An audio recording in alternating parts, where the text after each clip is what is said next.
Ah. Extension. Ah. Let this interview before. Ah. But he said that till I receive the Ah. order, I will not be able to do so. Okay. I said, So mokli dejo na bhai yadi. Usually what happens is yadi is I have not it is not the practice. I don't know why he communicated that, but usually in a certified or an ordinary copy, and then that is what they produce it there. એટલે એ થઈ જાય. But it is usually to the police stations that we send yadis. But he said we received no intimation. એટલે My statement as a counsel be recorded. yes. I take the onus of it and the responsibility Ji. of my statement. Yeah, that's fair enough. That is what is done. Taking a responsibility. Nothing untoward would happen so far as my lords are concerned. Correct. Let my statement, I take the onus and the statement be recorded. That the honorable court has been pleased to extend the statement.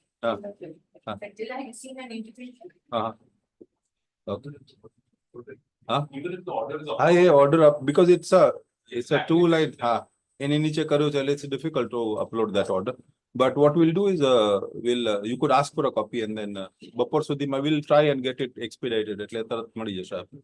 એવું કરો and then you approach the court. Ji. Sir is on his way. Okay. તમે call out કરીને પેલું adjust કરી દો ને જેવી MSCP નો હશે ને આ. Please wait for some time. 78 કઈ તારીખ ધોરણ એમાં રાઠી બેન આવે છે એમને જે તારીખ જોઈએ આપો તો અમે વિજ્ઞાન સમજ પડાયો છે લવરડી હોસ્પિટલ તો એ કદાચ આયા હશે તો પછી અમને જાણ કરો બપોર પછી આવે તો વધારે સારું ત્યાં સુધીમાં હું માનતો નથી મેટર ચાલે એટલું તો નહીં ચાલે because he was taking for બરાબર અચ્છા ઓકે તમે આઈને તારીખ લઈ લો ભલે જાણ કરો એટલે એમને જે યોગ્ય સુટેબલ તારીખ આપી હા એને આપી દીધો તમે તારીખ ઓનલાઈન આજે બી બપોર પછી ચાલે એવું લાગે છે જે વિટનેસીસ હોય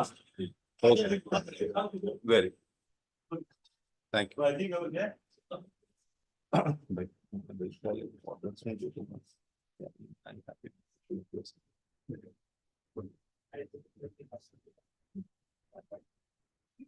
ये तो ऑर्डर पर जी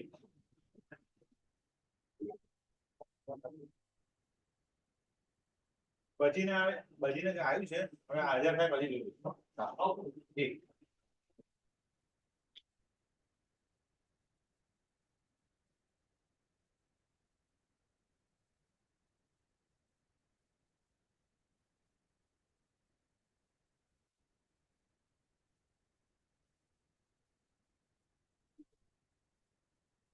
આ પૈકીની એક એમની છે આપી દો ને પરત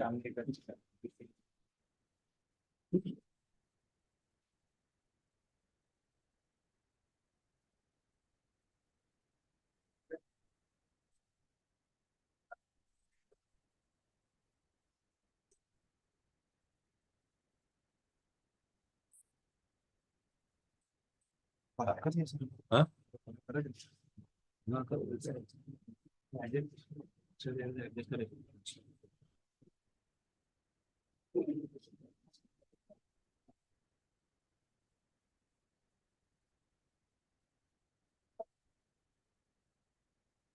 अपन तरफ थोड़ी कमेंट्री છે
Which is the compilation that? No, it's Number 4? compilation volume 4.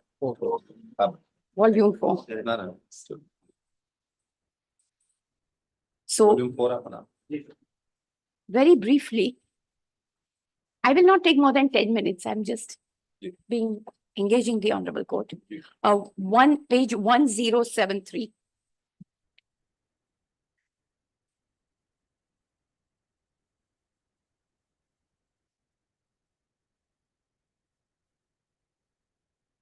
I'm referring to that portion of judgment at paragraph 4, which says there is complete absence of any plea. 1073, yes. 1073. There's a complete paragraph 4. It's Yes. it's quoting the Therefore, judgment. in any. There's any absence of any plea. Ji. Plea with regard to any No, it judgment. begins with therefore, if any period of limitation is to be excluded. Yes. That is para 4 on 1073. Correct. Is to be excluded from prescribed period of limitation. The party necessarily has to satisfy on any of the appropriate provisions of section 4 to 24 of the Limitation Act. Therefore, from 2171, the right to recover stood barred by limitation. The pendency of the appeal, unless the operation of the judgment is suspended by this court, does not amount to suspend the operation of running of limitation.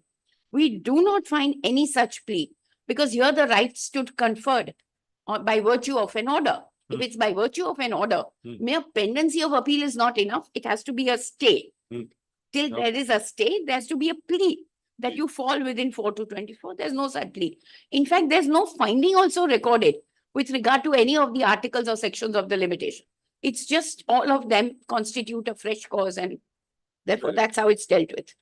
Then at paragraph 6.6, I refer to authority just right. Yes, it is all the authorities. Kutti Anuja Correct. Raja versus. All the authorities we've given annex to this, and we've given an index at page 1083. If that just that 1083 can be flagged. Okay. All the authorities we've cited, we've given by way of an index.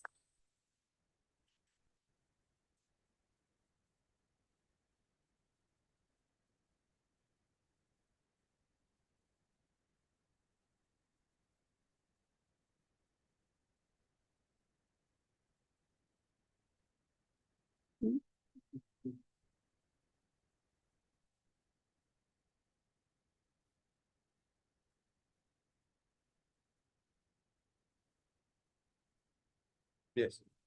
Yes. And thereafter, page over.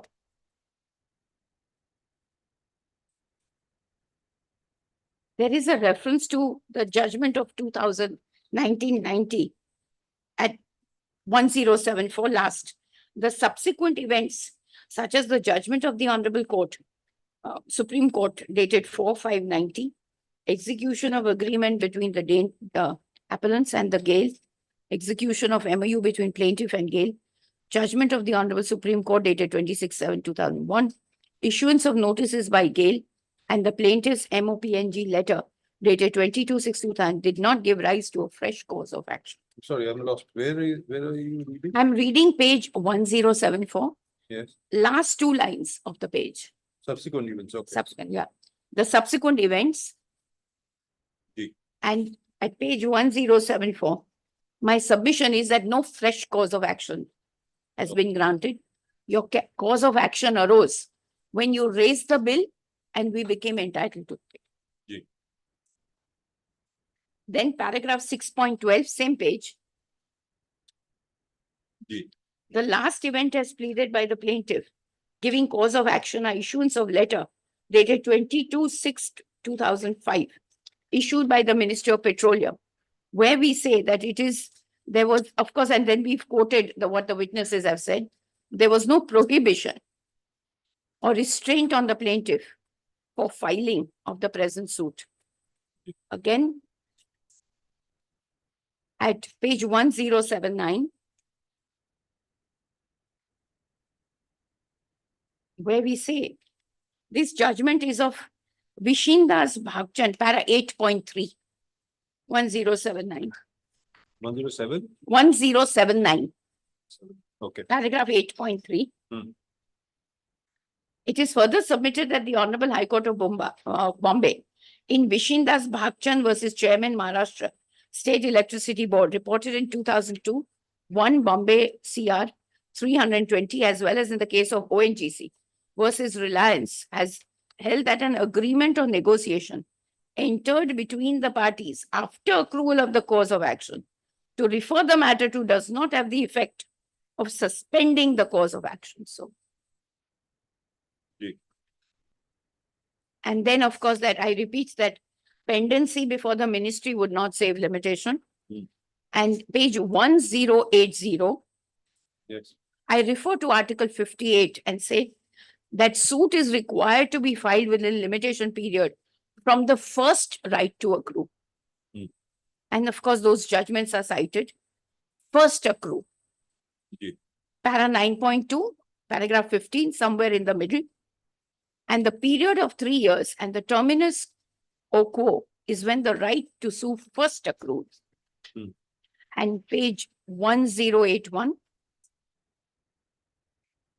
I rely on the judgment of the Honorable Supreme Court, Yes. which of Union of India versus Chaman Rana, which says, paragraph 14, Subsequent pronouncement. yes, a subsequent pronouncement by this court would not enthuse a fresh lease of life or furnish a fresh cause of action to which was otherwise clearly a dead and stale claim.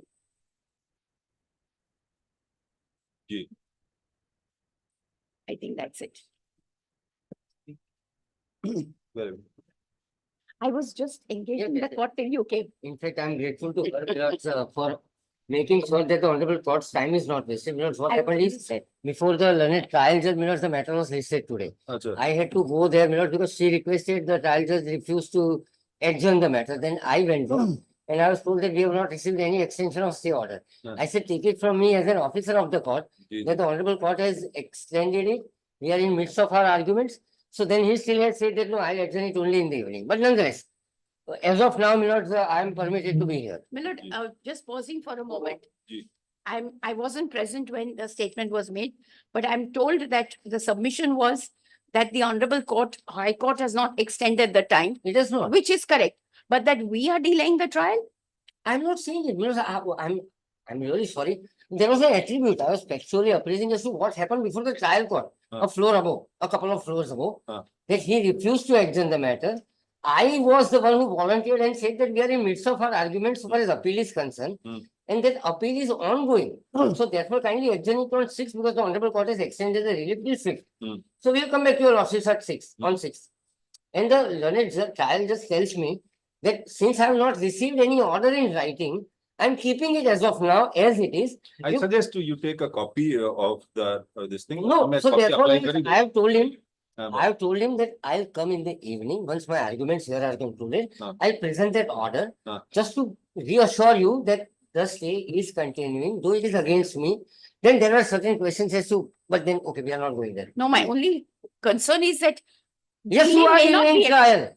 Yeah. I am saying it assertively, I'm going to make my submissions on that line, but I'm not how saying am I it, delaying in the I'm not trial? saying it That in, is And content before before. the but Honorable that is Court- on merits, not in context of what has happened downstairs. That is being to be contented Yes. whether you are delaying or not before the concerned court. Concern for. Because I am only Yes. concerned with the appeal in So, the stage. That will So be that- one of my contention there, but That is here there. I am not saying that they are dealing. Justify there, whatever Yes, grounds are to be yes. made, that court. be So I am convinced. here not Even even saying. irrespective of whether I am convinced or not, that court will still have to be convinced. So yes, that yes. is where we stand.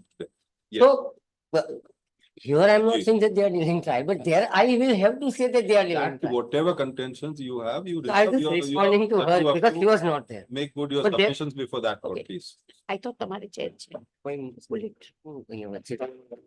आप ही तो नहीं Your chair. place is like your Yes. lucky. Yes, please. All right, my lord, some threats are being executed here from my right side, but then nonetheless I intend to meet with them later. This is all So- part of the profession. Yeah, so yeah. You must. No, no, you- my lord, in must fact, there be is used so to it, much, sir. there is so much to learn from her, my lords, and So, the way she has presented the matter, though there were inadvertently factually incorrect statements being made, but nonetheless, I still will have to deal with them on merits. Ji. Now, my lords, that's why we call ourselves students of law. absolutely, We my lords, are I all- would continue to be student of law till, my lords, I really would raise rest. Yes. And I don't intend to raise for next 200 years. So, my lords, beginning with the matter. તમે આ common જ છે ને paper books તો એક એમણે જે આપી છે એ ઉપરાંત હું એક આપું છું પણ ડોક્યુમેન્ટ્સ બધા કોમન છે જી. એકાદ બે રહી ગયા હોય મારી પેપર બુકમાં છે પણ I would be referring to minutes there paper book okay એ કોમન છે સાહેબ તૈયાર કરતા પહેલા પણ અમે સાથે That's જોયા very- પછી એક્સચેન્જ કરેલી even before the concern trial પણ અમે પણ એક તૈયાર કરી છે which is more of a convenient compilation than a paper book because very good. paper book was bulky, contained all evidences, everything. This is more or less not convenience compilation, Very good. which begins with my written submissions. જી. The chronology that the lordships referred to, and I said that I'll bring it to a lordship's notice tomorrow. So since they have given the date-wise chronology, I have adopted their date-wise chronology, but in my submissions, I focus only on my submissions. જી. And even while arguing, my lords, I just would want to be clear at the outset with regard to two aspects. One, my lords, of course, I'll have to deal with their arguments, but at the same time, my lords, I'm arguing my own matter. One thing. Second is, my lords, the endeavor is to assist the honorable court to arrive at a just conclusion or the legal conclusion, irrespective of, my lords, the submissions which are made, accepted, or, my lords, which are being made. Ji. Because as an officer of the court, my lords, my endeavor would be to make sure that we assist the honorable court and facilitate the honorable court to come at a legal conclusion. My submissions won't alter the law, my lords. Ji. First and foremost thing, we as lawyers have n number of things to say with regard to even honorable the apex court's judgments. When it comes to, my lords, arguing matters, that doesn't alter what is law as enunciated by honorable the apex court. Correct. And as I understand my role, because I would try and facilitate and assist your lordships in terms of, my lords, knowing and ascertaining the matter on the basis of what the correct position of law is concerned, rather than going by anybody's submissions. Ji. Yesterday, my lords, I at one occasion had to like point out that these things are not referred to or even reflected from the order of Honorable High Court, because that was her understanding or interpretation of what Honorable the High Court has said. But ultimately, what Honorable the High Court has said Is would what is emerge in the order. from what is written there in the order. Correct. I may want to really, my lords, add so much to it. Ji. I still would do it as a contention only. Ji. Yesterday, when your lordships asked query as to all right, point out as to what is the veracity, what is the part of the judgment that you are aggrieved by. And what was being read to your lordships was submissions. Like mere submissions were considered and a judgment is arrived at. If at all it is a judgment according to her submissions. Ji. So therefore, my lords, my endeavor would be to take your lordships through what is the correct factual position on record Fair enough. and what is the law Yes. as it stands. It is not about, my lords, how the matter goes. Now, my lords, having said this, there are three aspects, basic aspects to this. First is, what is the exercise that this honorable court is undertaking? Let's pragmatically understand as to what is being happening here, my lords. So it is an appeal, which according to me, my lords, of course, is not maintainable, but nonetheless, we'll go there a little later. I'll just chronology of lordships are taken through, so I'll just give a brief backdrop of how the whole history of litigation happens. But today, what are we considering? Lords, we are considering an appeal, which, in my humble submission, does not qualify itself to be an appeal, kindly mark my words, entertainable. Yeah. Because maintainability is one part of life. I'll deal with their judgments where they have said that appeal is maintainable, and your lordships in the interim order, while condoning delay, without the appeal was even being numbered, granting stay and holding on the basis of somebody's submissions that he submits that appeal is maintainable. I would not want to subscribe to that view, because that would not be correct legal position. So, my lords, what are we considering is an appeal arising out of an order which is passed pursuant to repetitive directions given by Honorable the High Court at their insistence, at their behest. It is that appeal, and the Honorable Court, my lords, in my humble submission, my lords, I am at least feeling duty bound to point it out to your lordships, that would that appeal really qualify itself to be an appeal when we look at provisions of Commercial Codes Act, the objects and reasons thereof, as also, my lord, certain provisions of CPC as also limitation, because ultimately your lordships are deciding the issue of limitation. As to whether my Between suit is two time barred or not. Is what possibly enables a court to frame a preliminary issue. The would that is it mentioned in order 43? It just occurred to me. I was just It is not. not. It is It is not. Okay. Yeah. Therefore, I say that even if it is like considering the Honorable Apex Court's judgment, if your lordships are to hold Ji. that it is an appeal which is maintainable because it really meets with all the criteria of judgment, Okay. which I'm disputing, my lords, but even assuming for the sake of argument, would it still continue to be an appeal which is entertainable would be the real question that this Honorable Court is exercising jurisdiction for. And that is the exercise that we are undertaking and we are assisting. So, my lords, in my humble submission at the outset, the appeal, even if held to be maintainable for the sake of argument, would still fall in the category of a litigation not entertainable. Okay. And the distinction I'll draw.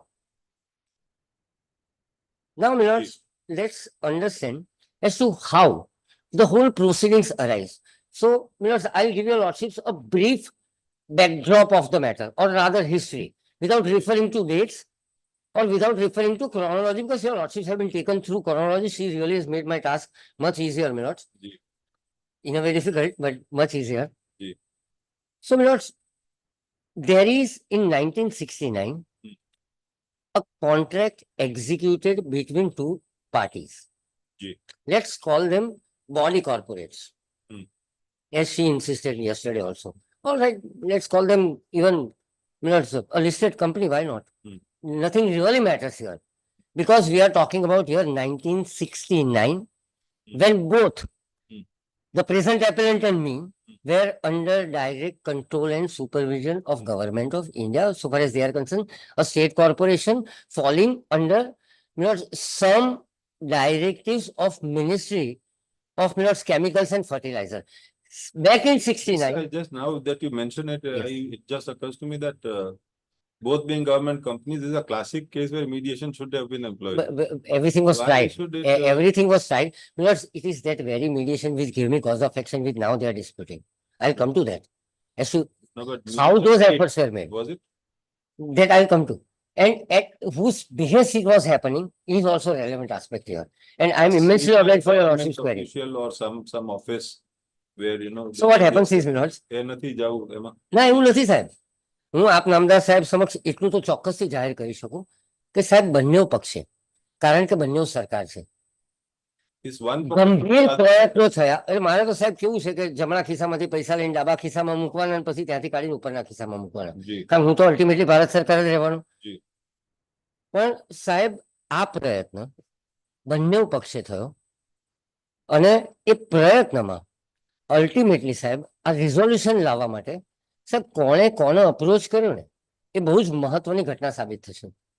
અને એ હું આપને બતાવીશ સાહેબ record ઉપરથી. કોઈ સાહેબ કશું assumption પર સાહેબ assumption of fact is an aspect that I as a counsel probably would want to get swayed with. I would not do that. Rather, I would stick to facts, plain and simple, as written and reflected from the order. Nothing beyond it. Right. I am not here to add my perceptions to it. The way an attempt, a sincere attempt, was sought to be made to read way more into things than how they are. So therefore, my endeavor is to read things as they stand. So 1969. So સાહેબ 69 માં જી. એક contract execute થાય છે between Gujarat state fertiliser corporation. સાહેબ ફર્ટિલાઇઝરના ભાવો off the record, just for a background, એ શું આ બંને જણા કામ શું કરે છે? ફર્ટિલાઇઝર, આ લોકો ગુજરાત સરકારની કંપની ફર્ટિલાઇઝર બનાવે, statutory body, a body corporate, if not a listed company. સાહેબ એ ફર્ટિલાઇઝર બનાવે. એમને રો મટીરિયલમાં અનેક વસ્તુઓ ઉપરાંત સાહેબ ફ્યુલ જોઈએ, વિચ ઇઝ ગેસ, જે ઓએનજીસી સપ્લાય કરે છે. એ જે ફર્ટિલાઇઝર બનાવે છે એના ભાવો ભારત સરકાર નક્કી કરે છે. સાહેબ નોંધવા જેવી વાત છે. હું જે ગેસ સપ્લાય કરું છું સાહેબ એના ભાવો આ જ તારીખે સાહેબ 28 જૂન 2024 પણ એડમિનિસ્ટ્રેટિવલી આજે પણ ગેસનો ભાવ ભારત સરકાર નક્કી કરે છે. આ બાબત કોઈ ડિસ્પ્યુટ કરી શકે એમ નથી. સાહેબ આ ક્રુશિયલ બાબત છે. કેમ? Because there is a methodology where under APM, because prices even today of gas are determined by Government of India, which are binding on. APM stand for That is administrative price. price mechanism. Okay. જે આજે પણ 28/2/2024 પણ ભારત સરકાર કરે છે. એટલે સાહેબ એક ગજબ મોટી દલીલ થઈ ગઈ કે આ તો લિસ્ટેડ કંપની છે, એટલે મારી જવાબદારી ખાલી મારા શેર હોલ્ડર પૂરતી છે. સાહેબ એવું નથી, મારો આજે પણ મારા સપ્લાય કરેલા ગેસનો ભાવ ભારત સરકાર નક્કી કરે છે. મારા ગેસનું માર્કેટિંગ ગેલ કરે છે. આ ત્રણ એન્ટિટી સાહેબ આપણે સમજીએ તો એ લોકો સાહેબ ફર્ટિલાઇઝર બનાવે જેનો ભાવ આજે પણ ભારત સરકાર નક્કી કરે, કારણ કે ખેડૂતો માટે છે ને એમને સબસ્ટેન્શિયલ સબસિડી મળે છે ભારત સરકાર દ્વારા. ONGC જે ગેસ જનરેટ કરે છે સાહેબ, જે વેચે છે એનો ભાવ આજે પણ ભારત સરકાર નક્કી કરે છે, જે રીતે 87 થયો હતો. અને સાહેબ માર્ક 87 જ બોલ્યો હું, 87 બોલ્યો ગુજરાતીમાં 1987 બોલ્યો હું. Yes.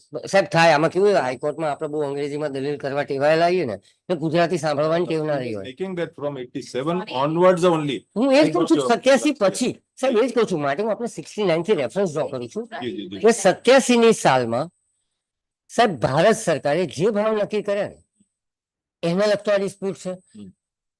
એ આજની તારીખે પણ સાહેબ મેં બહુ જ ધીરજ રાખીને જયારે બેન દલીલ કરતા હતા, અને હું એમની પાસેથી અપેક્ષા રાખું છું કે એ રાખે ધીરજ.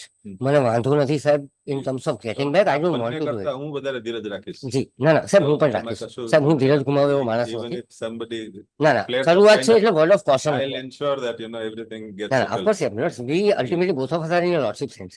Yes. So, Milords, 1987, price fixation for the first time, if at all happens, Yes. for onwards period, even till today, Hmm. it continues to be determined by Government of India. Hmm. So, to say that Government of India has nothing to do with, or I am an independent body, corporate or listed company, and therefore government has no control over me. Milords, the very product that I even today am supplying, the Yes. prices thereof are determined by Government of India would be a crucial factor to be borne in mind. Yes. And that for the first time happened in 1987, but we'll go to 87 later on. Hmm. We started with 1969. A contract is executed between these two entities. Hmm. એક જે ખાતર બનાવે છે, બીજું જે gas supply કરે છે. Agreement એવું થાય છે કે 15 વર્ષ માટે અમે તમને, કારણ કે ત્યારે ભારત સરકાર પિક્ચરમાં જ નથી in terms of deciding prices of gas supply. Agreement એવું થાય છે કે આપણે એક્સ ભાવે અમે તમને ગેસ સપ્લાય કરીશું 15 વર્ષ માટે. 1969 સાલમાં 1969માં 15 વર્ષ માટે, જે 84 સુધી વેલિડેટ છે. આ એગ્રીમેન્ટ એક્ઝિક્યુટ થયું for that limited period of 15 years, and thereafter, admittedly, indisputably, I would say, not admittedly, indisputably, there is no agreement entered into between the parties thereafter, be it for supply of gas or be it for determining the period within which the invoice is raised for supply of gas or the goods to be paid. This would be a relevant consideration where a lordship will ultimately decide as to whether the learned trial judge has rightly decided as to whether my suit was within limitation or not. So 69, an agreement is executed for 15 years. The prices as X are determined, we'll refer to it as X only because that X is not in any contention here. Thereafter, indisputably, there is no further agreement entered into between the parties, but a lot has happened in the interregnum. Draft agreements are exchanged, not executed, but exchanged. Nothing turns on it. Like it has no sanctity in the eyes of law. Two parties exchanging mirrors because one of the clause was, Which is not yes, which is one of the clause was that before that agreement is coming to an end, 15 years. Prior there to 2 years, by 2 years, this exercise will have to be done. And is done. No dispute about that as well. Ji. Now, because that agreement was to come to an end in 84, draft agreements are exchanged between the parties, etc.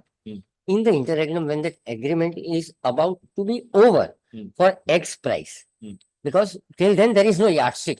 It is exclusively governed by the agreement between the parties, the contract executed. Now, my lords, when we say contract executed, it is a contract agreed upon, mutually executed in writing, and there is no U-turn available to any party who has signed that agreement, which has then ascertain the characteristics of it being a contract which is binding to both the parties, executed by free will of both the parties, and that will be one of the crucial aspect, which is the legal principle, which will come into play for every contract. Hmm. This one, as also the one which subsequently, post 1992, when my marketing endeavors were handed over to a newly created entity, again another body corporate, Gas Authority of India Limited. Hmm. Again, there is a contract executed between present appellant and GAIL, where certain clauses, my lords, I'll read. So, my lords, this is how the whole thing starts in 1969. X price is determined. Gate In- came into exit 92, you said. Yes. Okay. Correct me if I'm wrong. Yes. So, my lords, what happens is that in the interregnum, when the contract, my lords, is about to be over and then exchanges have happened between the parties for extension of that agreement or exchange of, my lords, proposed agreement to be entered into between the parties, my lords. Yes. The present appellant, my lords, approached and appointed an arbitrator ex parte Hmm. in 1982. Now, my lords, there are three streams of litigation that has happened between 1969 and today in 2024. Hmm. I am referring them to as streams, Hmm. not the chain, because chain I'll point out. Hmm. So first stream is that they appointed arbitrarily ex parte, that is what my contention back then was, Hmm. an arbitrator to arbitrate so far as that agreement was concerned, which was not extended, Hmm. which still was in existence. That offer was given to them and then they said that we are disputing and then after. So they approached the arbitrator, learned arbitrator. Unfortunately, my lords, Honorable my lord Justice J.M. Silat is no more, and ultimately in the last order your lordships have seen, I'll read that order. Hmm. That nothing had happened. Even they didn't That even was file just claim immediately statement. before 84. Yes, 80, that is the relevance. 82. 82. That is the relevance. Hmm. So they, my lords, according to my contention, arbitrarily appointed a sole arbitrator. Hmm. My agreement still is in existence. Hmm. 69 for 15 years would bring me to 1984. This is what happens in 82 because the exchange is prior to 2 years. I do not agree to the new prices as offered by them in those exchanges which happened between the parties. And therefore, they deemed it appropriate to approach and appoint an arbitrator ex parte. I didn't participate The there. way I recall is that they sought extension. Yes. And then you said that On the not prices. on that price, Yes, but yes. you raised the. So the dispute, I'm obliged, Milos. Yes. So the dispute essentially, right from the word go in 1982, was about price difference, Correct. which would be the crucial aspect because it today also continues to be the very dispute. Hmm. My whole suit is for price difference. Hmm. Yeah. So I approach first stream of litigation. I approach a competent court Hmm. under the old Act of 1940, Hmm. contending that this arbitrator could not have been appointed Hmm. and these proceedings must be stayed. That is my subject matter Hmm. of 1982 suit, Hmm. in which plus I file application seeking interim protection that arbitration proceedings shouldn't go on because it would seriously prejudice me. Hmm. That prejudice or the damage which will happen to me is so imminent, so immediate, and therefore I approach the competent court. Hmm. When I approach competent court, the competent court puts me to a condition that, all right, 2 more years are left. Hmm. You undertake. Now kindly pause here for a moment in terms of her contention also I'll come to. Appellant's contention. So the competent court back then puts me to a condition that, all right, 2 years are still left. You would not stop the supply. Hmm. On that condition, I would grant stay against arbitration proceedings. I file a process. Hmm. According to them, act of volition, according to me, whatever that happened, happened. Hmm. We'll go by the orders Hmm. as to what happened. Hmm. I, therefore, under Honorable Competent Court's orders, am directed to do two things. One, my lords, continue supply of the gas, and second, continue charging the same price as was referred to in the agreement, which was going to remain in existence only up to 1984, which thereafter indisputably is not extended. Barabar. That was my suit for. Hmm. In that suit, my lords, honorable the court's orders, I continue the supply. Hmm. Even beyond the period 1984. What happened, what transpired, my lords, would not assume any importance here, because nonetheless, irrespective of any extension or that may have happened or may not have happened, because at one of the places we see that interim order was never extended. Hmm. But we continued to supply gas, Hmm. the goods, as we call it. Hmm. They continued receiving it. Hmm. I continued raising bills Hmm. up to 84 on the agreed price. And thereafter, my lords, I continued raising them bills of agreed price as also the difference in price. Hmm. Why so? Because, my lords, in 1987, Hmm. the government of India, my lords, comes out with price fixation. So you mean to say that from 84 till 87, you also raise differential Yes. amount with. And that is an admitted, indisputable, if not admitted, my lords, we are here to argue the suit. My lords, I may be stand corrected to say indisputable rather than admitted. Nothing is admitted, my lords. I don't expect anybody, any party to, my lords, admit anything, Hmm. except things that are admitted in cross examinations, which I will show. Hmm. So, my lords, this is an indisputable position. In 1987, my lords, we still are on the first stream of litigation. In 1987, my lords, Hmm. the government of India comes out with, Price. yes, Hmm. that, my lords, n number of stakeholders who were receiving the gas from various entities, certain associations, certain body corporates, Hmm. certain private entities, Hmm. all of them had dispute with regard to the price because they were receiving it at much lower the price. Hmm. The entire dispute ultimately reaches up to Honorable the Apex Court. Hmm. Honorable the Apex Court, my lords, finally, in 1990, Hmm. puts seal of approval on two basic aspects. One, the right of ONGC Hmm. to charge a particular rate, Hmm. depending on its own formula, Hmm. is given stamp of approval by Honorable the Apex Court, and therefore, my lords, that stands as the price determined at the behest of Government of India, based on the formula of ONGC, as approved by Honorable the Apex Court. Neither, my lords, appellant, nor I, Hmm. nor any other competent court of law except Honorable the Apex Court of India Hmm. can go beyond that dictum, which ascertains characteristics of law Ji. binding. Second thing that the seal of approval that is given to is that ONGC in the interregnum to various people, likewise the appellant, has continued the supply, be it under court's order or under certain agreements which were never extended, Hmm. but they continued the supply. Hmm. They would be entitled to receive interest on the differential price. Hmm. So price is determined. Hmm. The entitlement to seek interest on the differential amount is also given seal of approval by Honorable the Apex Court of India, which none of us are in a position to go beyond. Hmm. Now, this judgment is delivered in 1990, my lords. Can we look at that? Of course, yes, my lord, I would be grateful. I would be grateful. My lord. It would be most apt, relevant, and my lords, in sync of what my lords I આપના am trying to compilation point માં out.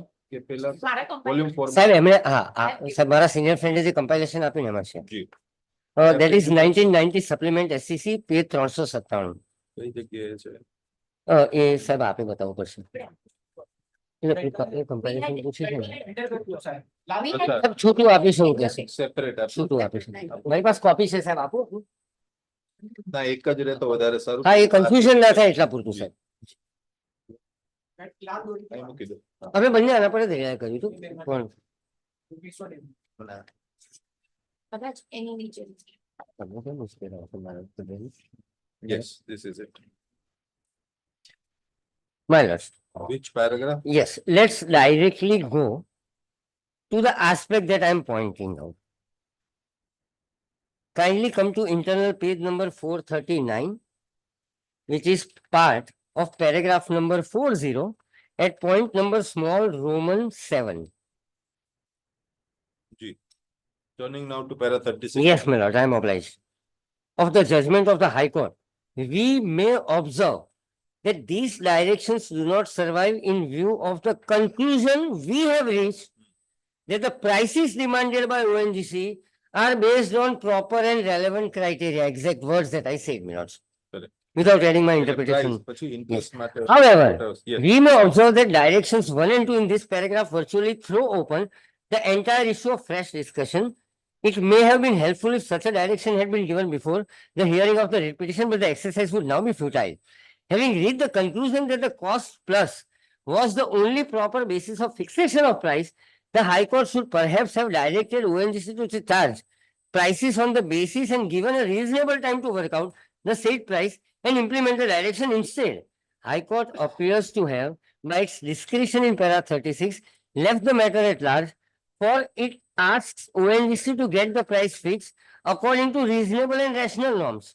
We do not also see any justification for providing the price fixation should be done in consultation with or after giving an opportunity to respondent. It is for ONGC to fix the prices, and there can be no requirement of a prior consultation and the present respondents or with prospective customers, those even who are not before the Honorable Apex Court.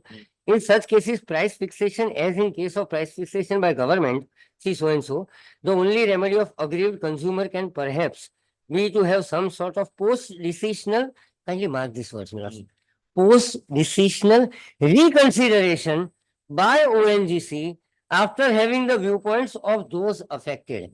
Now, kindly permit me to say this. What would this indicate? Honorable the Apex Court saying that yes, we conclude that ONGC can fix price. High Court could not have really directed even agency, ONGC, to fix it reasonably. Like they have their formula, they will follow it. Therefore, we approve that formula. At the same time, those prospective customers, as also those who are continuously getting the supply, they can go to ONGC, seek reconsideration. An avenue opened by Honorable the Apex Court.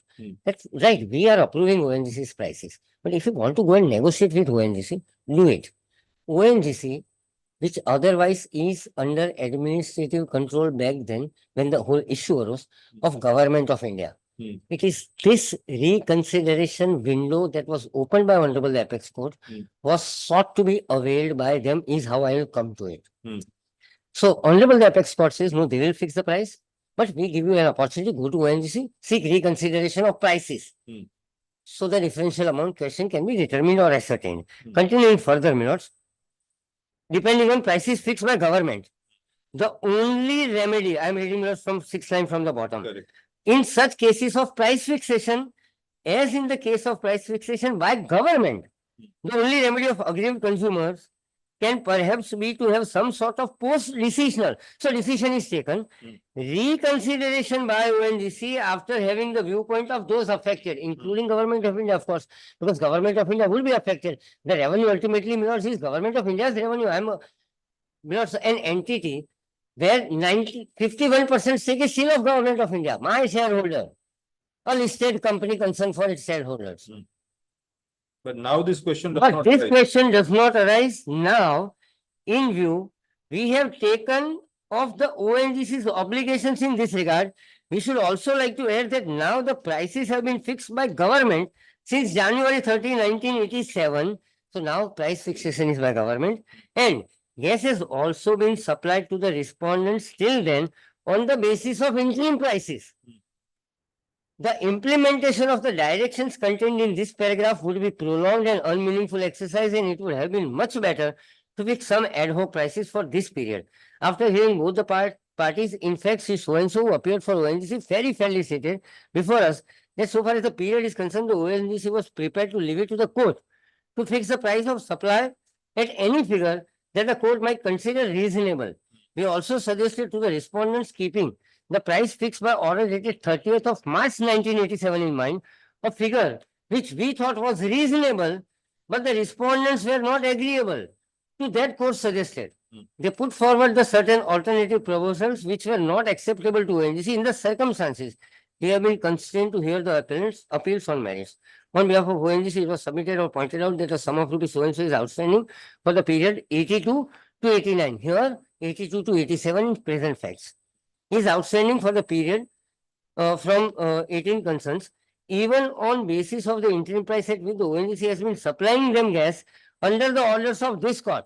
In facts of that case, here in my under competent honorable court's orders, my lord. Primarily due to shortfalls in the guaranteed offtake that 4 concerns, we have stopped taking supply of gas are in areas to the tune of so and so. We need hardly say that ONGC will be at liberty to take immediate steps to recover the charges due from the respondent. In light of this judgment, we wish to add that we are not called upon to and do not express any opinion with regard to notification of 87. So price may not get ascertained of government issued subsequently fixing the price at 1400 rupees plus. We do not know the circumstances or statutory authority on the basis of which the said price fixation was made, and that is totally outside the purview of these appeals. This concludes the discussion. Now coming to, my lords, the interest part.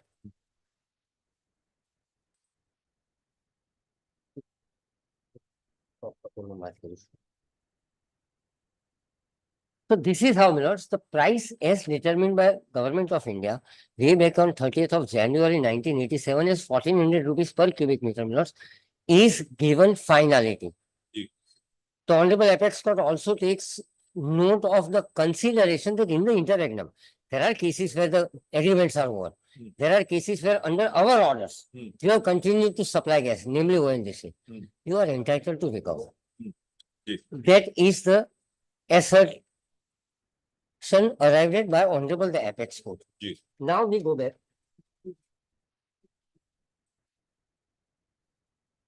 Now, my lords, so this is one of the most crucial, fundamental, relevant consideration so far as Interest portion can discuss the fixing. हूँ बताओ साहब आपने interest मैं हमारा soft copy में mark करूँ they'll just tell me in a couple of minutes. So साहब Honorable the Apex Court, my lords, ultimately fixes that prices fixed by Government of India would prevail. And we do not know the basis thereof. But that is not in our domain to go behind it. Because they can't sit in an appeal is how the full tenor of the judgment is all about. So now, the fundamental, very basic fundamental thing as it emerges, my lords, the factual aspect from this judgment in facts of these cases, that prices can ascertain only in 2 ways.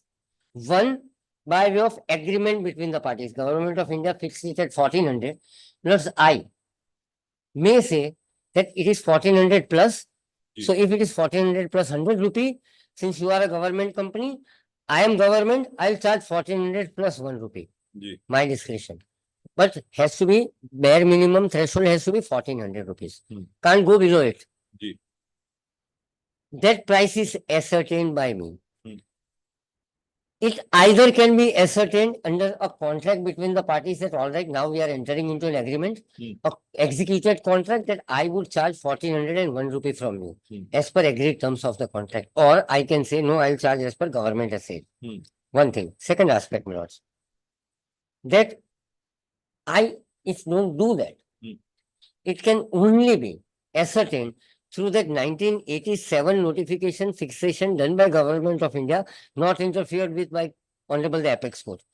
Now that contingency would arise when there is no agreement between the parties. We are dealing with one such case.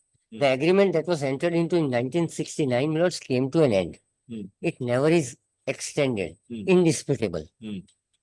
I continue to supply gas, be it upon my undertaking or be it any other circumstance, under Honorable Court's order, a competent court's order.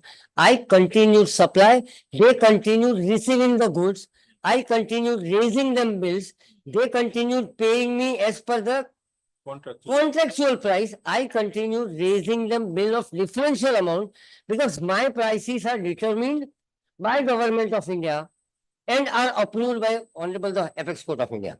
And therefore, I am duty bound to continue raising you the bills. Now, in absence of agreement or a contract, certain legal provisions would come into play. Hmm. That I keep raising your bills Hmm. for goods that you have continued receiving. You have never disputed receiving of the goods. Hmm. You have admitted that in your cross-examination. Hmm. You are not disputing receipt of goods. You are not really disputing the quality of the goods. Now we are going to certain other provisions which are available to them. I can say that yes, I received the goods, but the goods was defective. Because probably a dispute would arise which would fall in competent court of law. Here, Honorable the Apex Court fixes the price. You have received the goods. I am raising you the bills. There is no agreement. There is no agreement fixing the time frame within which you are to honor my bills. Had it been there, as per the agreement, probably it would lie in their mouth to say that the limitation would start from that day. In absence of any agreement between the parties with regard to the duration of making payment, because the gas was being supplied under Honorable Court's orders. So there is no agreement. My amounts continue to remain outstanding. Which amount I am talking about? I am talking about the differential price as determined by Government of India, approved by Honorable the Apex Court. It is that bill that I am raising them. There is no periods because there is no contract. My bills remain outstanding. It is my case, my lords, that continues to be unpaid, and in absence of any period defined or agreed between the parties, so long as the amount continues to be unpaid, my lords, or there is no denial. So there are two aspects to it. It remains unpaid is one thing. Second is a person would say that no, I will not pay you. I don't agree to what Supreme Court has said. I don't agree to what Government of India may have fixed. Though we do not have a contract, but there is a court order pursuant to which you are supplying. So I would continue to pay under an agreement that is expired. And therefore I will not pay. No, even that stand also is not taken. And therefore, my lords, the amount even today continues to be, my lords, an amount that is outstanding. Even today, which I am entitled to receive, admittedly, my lords, pursuant to the fixation of price by Government of India, approved by Honorable Apex Court. And therefore, to come here to thwart the suit proceedings for a dispute, my lords, now we talk early disposal, we talk, my lords, commercial disputes to be put to an end. Let's go to, my lords, objects and reasons of Commercial Courts Act. Why that act, my lords, was enacted? The very basic objects and reasons, as we, my lords, would gather the intention of legislature is to put an early end to commercial disputes, commercial interests. Because, my lords, internationally, we are, my lords, part of UN Charter, pursuant to international treaties. India was under compulsion, my lords, to come up with its local law to make sure that there is ease of doing business. Something that we wanted to achieve and bring ourselves at worldly norms. That our litigations take impossible times, and therefore commercial disputes, let's segregate them from general disputes. So the commercial disputes should be expeditiously put to an end. Now, this is a dispute that arose in 1982, ascertained in 87. The bills are raised continuously, remains unpaid. I am seeking early disposal of my suit and recovery of that amount. It is public exchequer that I am dealing with, my lords. 51% of my shares today also continue to be with Government of India. We are talking public exchequer here. It is that amount that I am seeking to recover by way of filing present suit. So this, my lords, is the most fundamental aspect of the matter, that prices now are not in dispute. The fact that you have received the goods, not disputed. Quality of goods, not disputed. Period of payment, not arrived at between the parties by agreement. And therefore that price difference I am entitled to recover.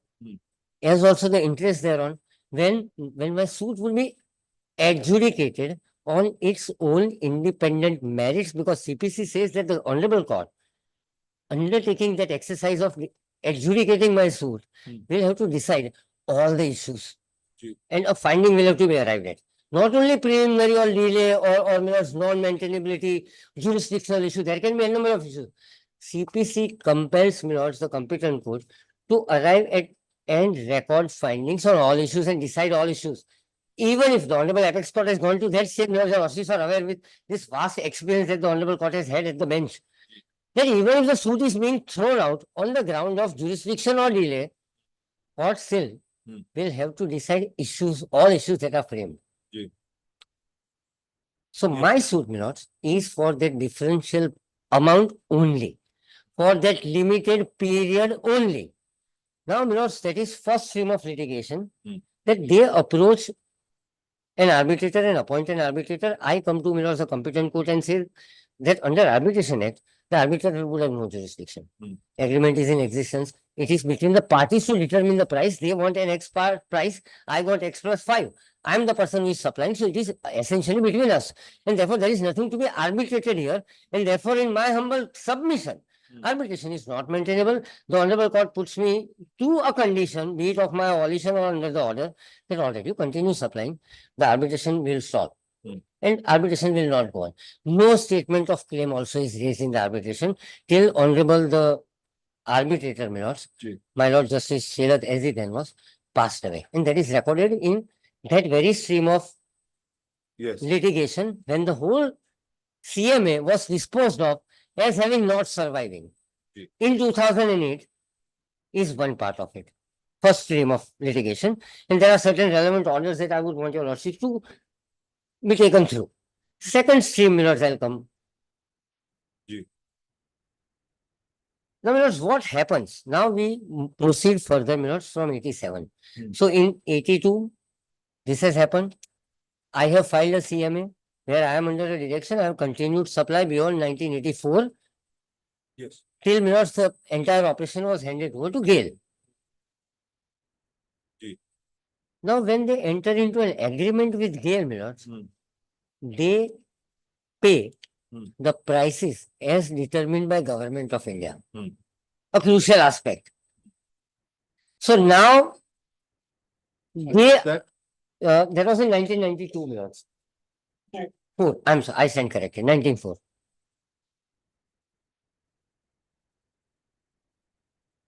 So their price that I am claiming determined by Government of India, confirmed by Honorable Apex Court, is the price plus or minus whatever, because it had to be so and so plus. That is agreed upon to be paid by them. One. Second aspect, most crucial. They, in writing, enter into a contract with eyes wide open, widest form. And in Article 2, when they enter into an agreement with GAIL, they, recognize three aspects in that Article 2. I would request your lordships to permit me to point out that Article 2 from paper book, page number 349 given by them, for the sake of convenience, Volume 1. Yes, volume 1. Paper book as submitted by my learned senior friend. No, 2 mass, sorry. 349 you said, right? 349. I'm sorry. Number I 2. stand correct. But page number would remain same, volume number बदला से अपन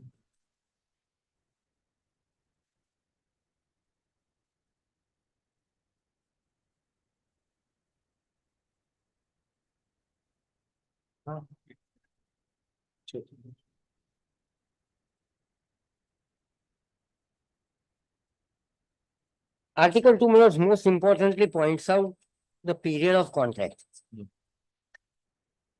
which is extended later on between the parties. But, permit me to read 2.01 in its entirety, the way it is written there. I would not want to add anything here.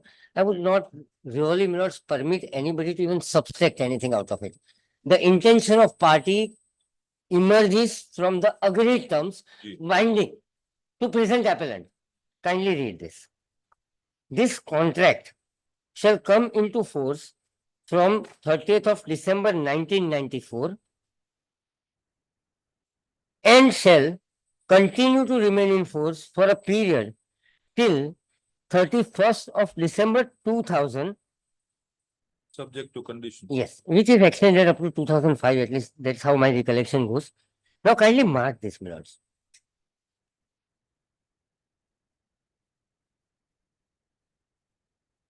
Ji. So this shall continue for a period up to 31st of December 2000 and on the condition that, now kindly mark this, any areas, now my lords, they, appellant is a signatory, a contract accepted, terms accepted, binding contract. Recognition of outstandings, recognition of areas, my lords, is what I am trying to point out. Because ultimately whole suit is for areas, for the differential price. They are, my lords, endorsing existence of areas. And what do they agree, my lords? Any areas Permissible. receivable Receivable. by, yes, by the seller from the buyer on account of supply of gas, the seller to the buyer, from the period 1992, because agreement is entered into 1994, but the gas continued to be supplied by GAIL in 1992, minutes when the operations were handed over to GAIL.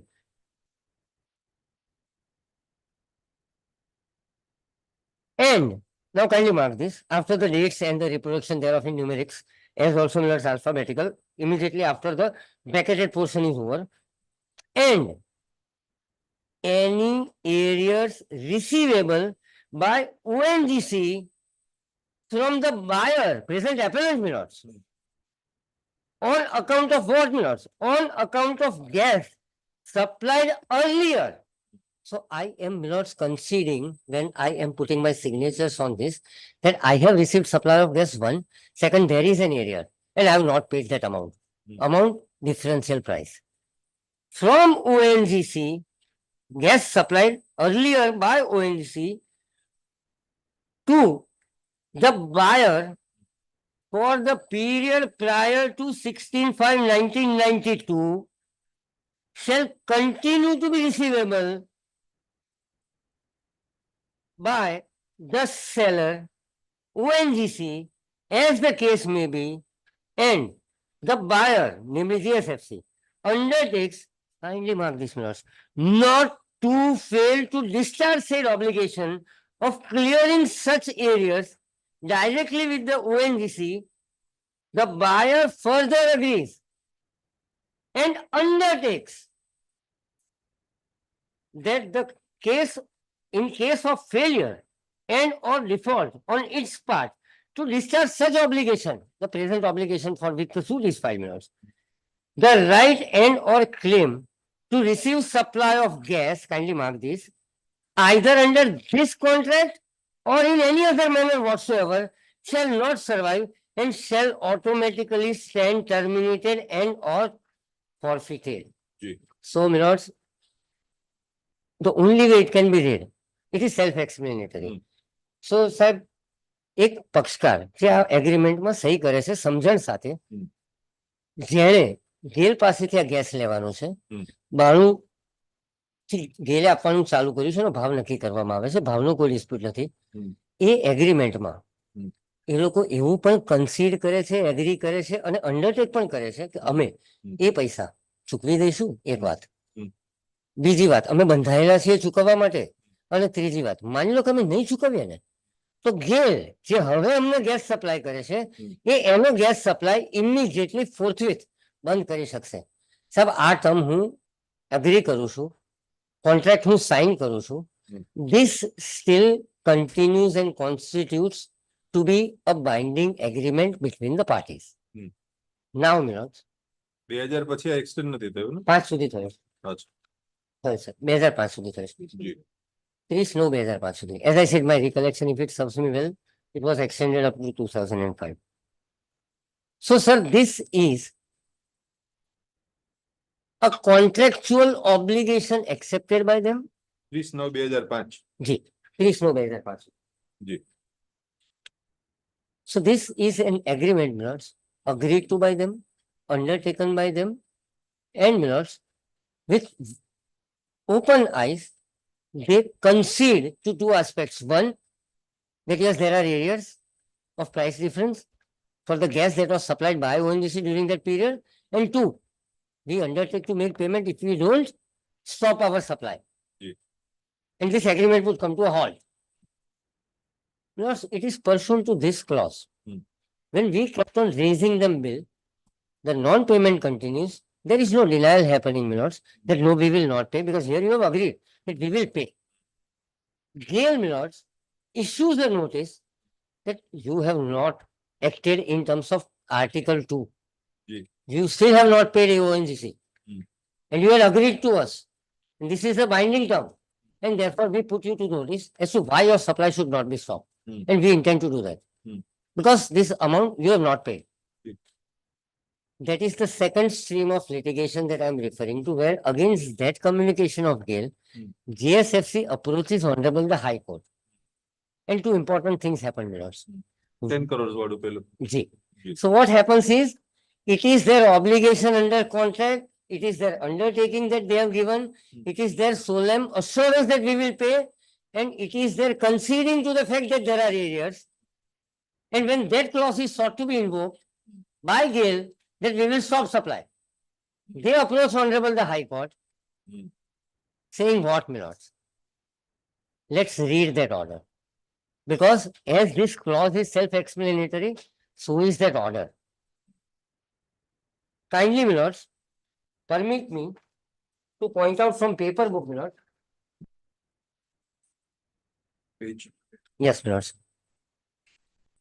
Only a moment. Page 360. Page 367, Milords, of the same paper book.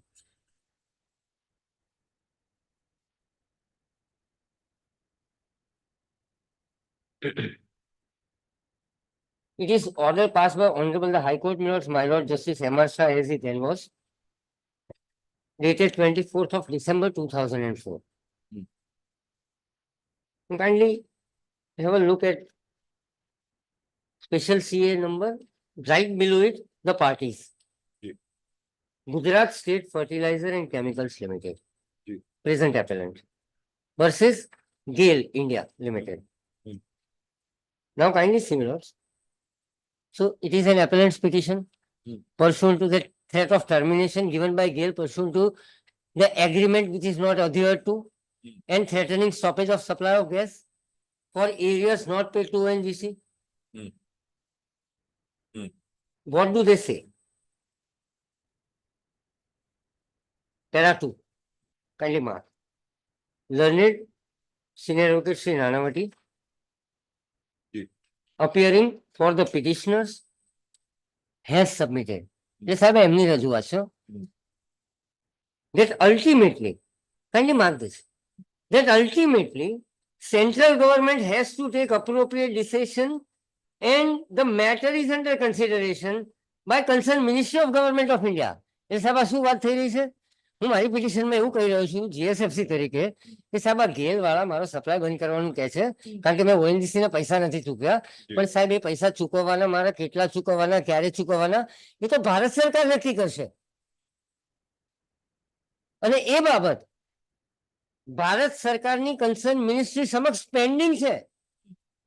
આ વાત થઈ રહી છે સાહેબ 24 December 2004. જી. સાહેબ para 3. હવે અમારા તરફથી રજૂઆત છે. GAIL as also Government of India. The learned advocate for the respondent has disputed that the matter is under consideration. સાહેબ શા માટે? ભાઈ 87 માં ભાવ નક્કી થઈ ગયો છે, ચૂકવી દો. કશું પેન્ડિંગ નથી ભાઈ. સુપ્રીમ કોર્ટે કન્ફર્મ કરી દીધું છે.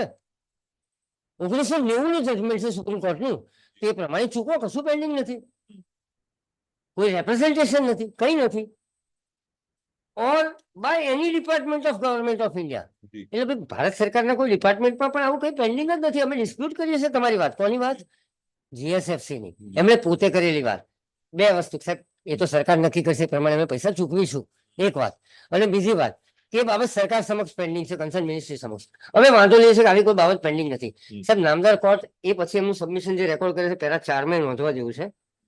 શ્રી નાણાવટી ફર્ધર સબમિટેડ, એટલે પાછી એમની રજૂઆત, that petitioner would like to, I'll read it slowly, putting a lot of emphasis to it, to explore the possibility of making representation to Government of India, more particularly Ministry of Petroleum and Natural Gas and Ministry of Chemical and Fertilizer.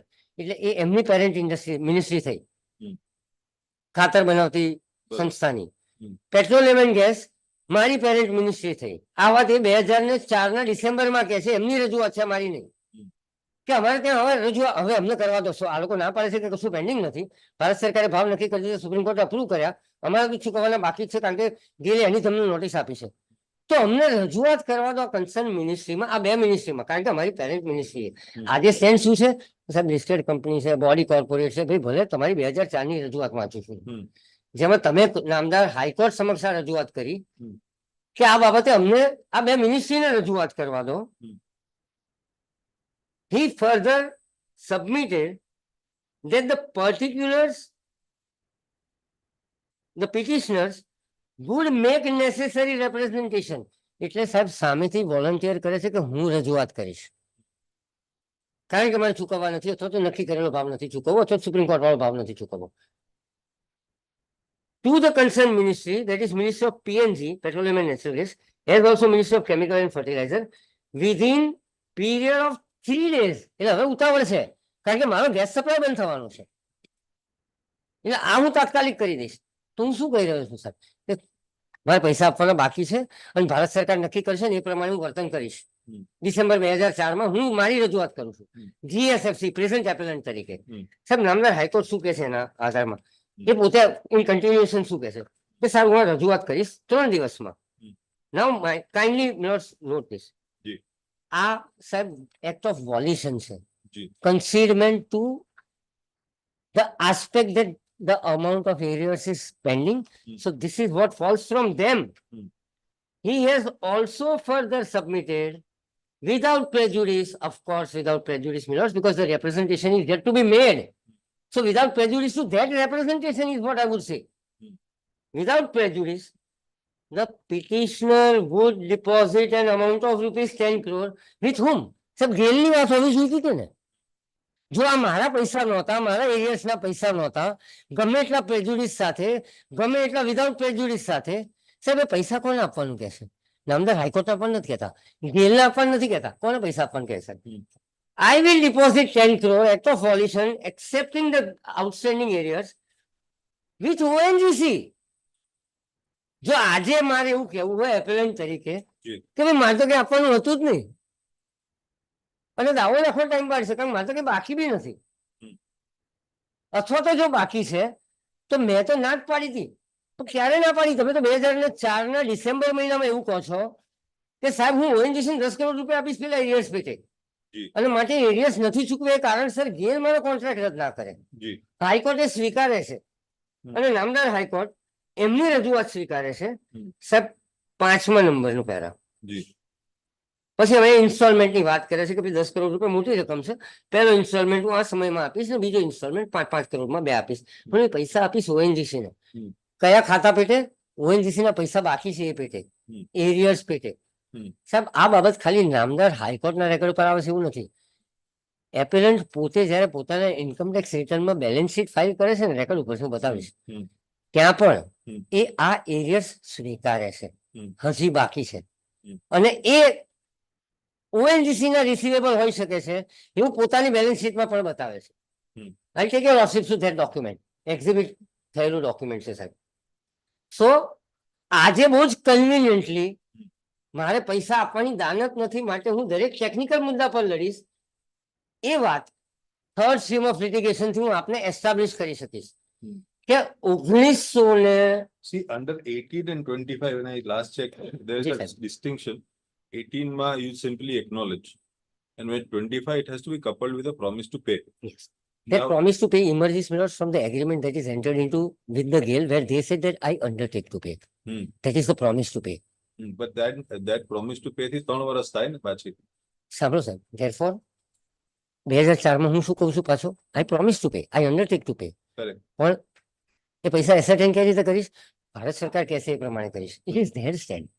So promise to pay ના 3 વર્ષ જો હું ગણતો What હોઉં, did that 25 section permit you to say that unspecified amount is there a promise 25 ma should not the amount be specific when you acknowledge? Just promise to amount is because specific. then Amount- it is No, sir, very amount is difficult for specific. anybody. to- I understand. Ah. So amount is specific. Hmm. The period of payment Hmm. is No, not you say is specified in Bharat one part. Sarkar is involved for determining the sum. They say that. Ah. I don't say that. Ah. I am saying, as ONGC, that Government of India has determined the price. Supreme Court has approved it. You pay it. Hmm. I am raising you bills for that areas. Hmm. You have not been There is paying an me. Acknowledgement, the moment there is an acknowledgement by them for payment to you, the time would, even if from that amount, it will So for therefore the- 3 years, is it not? Yes, yes. Ah. I'll come to that. Ah. Because that is what my suit is all about. Correct. So, my lords, I, as appellant, Ah. sake of argument, my lords, let's look at me in that very light of the query that is following. Ji. That all right. I am GSFC. Hmm. I have undertaken in an agreement, Hmm. agreed to pay areas of ONGC Hmm. in an agreement. Hmm. Today the contention was कि साहब 3 वर्ष ये agreement थी गणवाना. Hmm. The clause is that if I don't pay, Hmm. GAIL would stop the supply. Correct. Now it is not paid. Hmm. The areas continues Hmm. and it continues to pile up. Hmm. The interest continues to run. Correct. You have now agreed in that agreement. So GAIL says that, sir, you have still not paid ONGC. Hmm. It was agreed between us. Hmm. If you don't pay, I'll stop the supply. Hmm.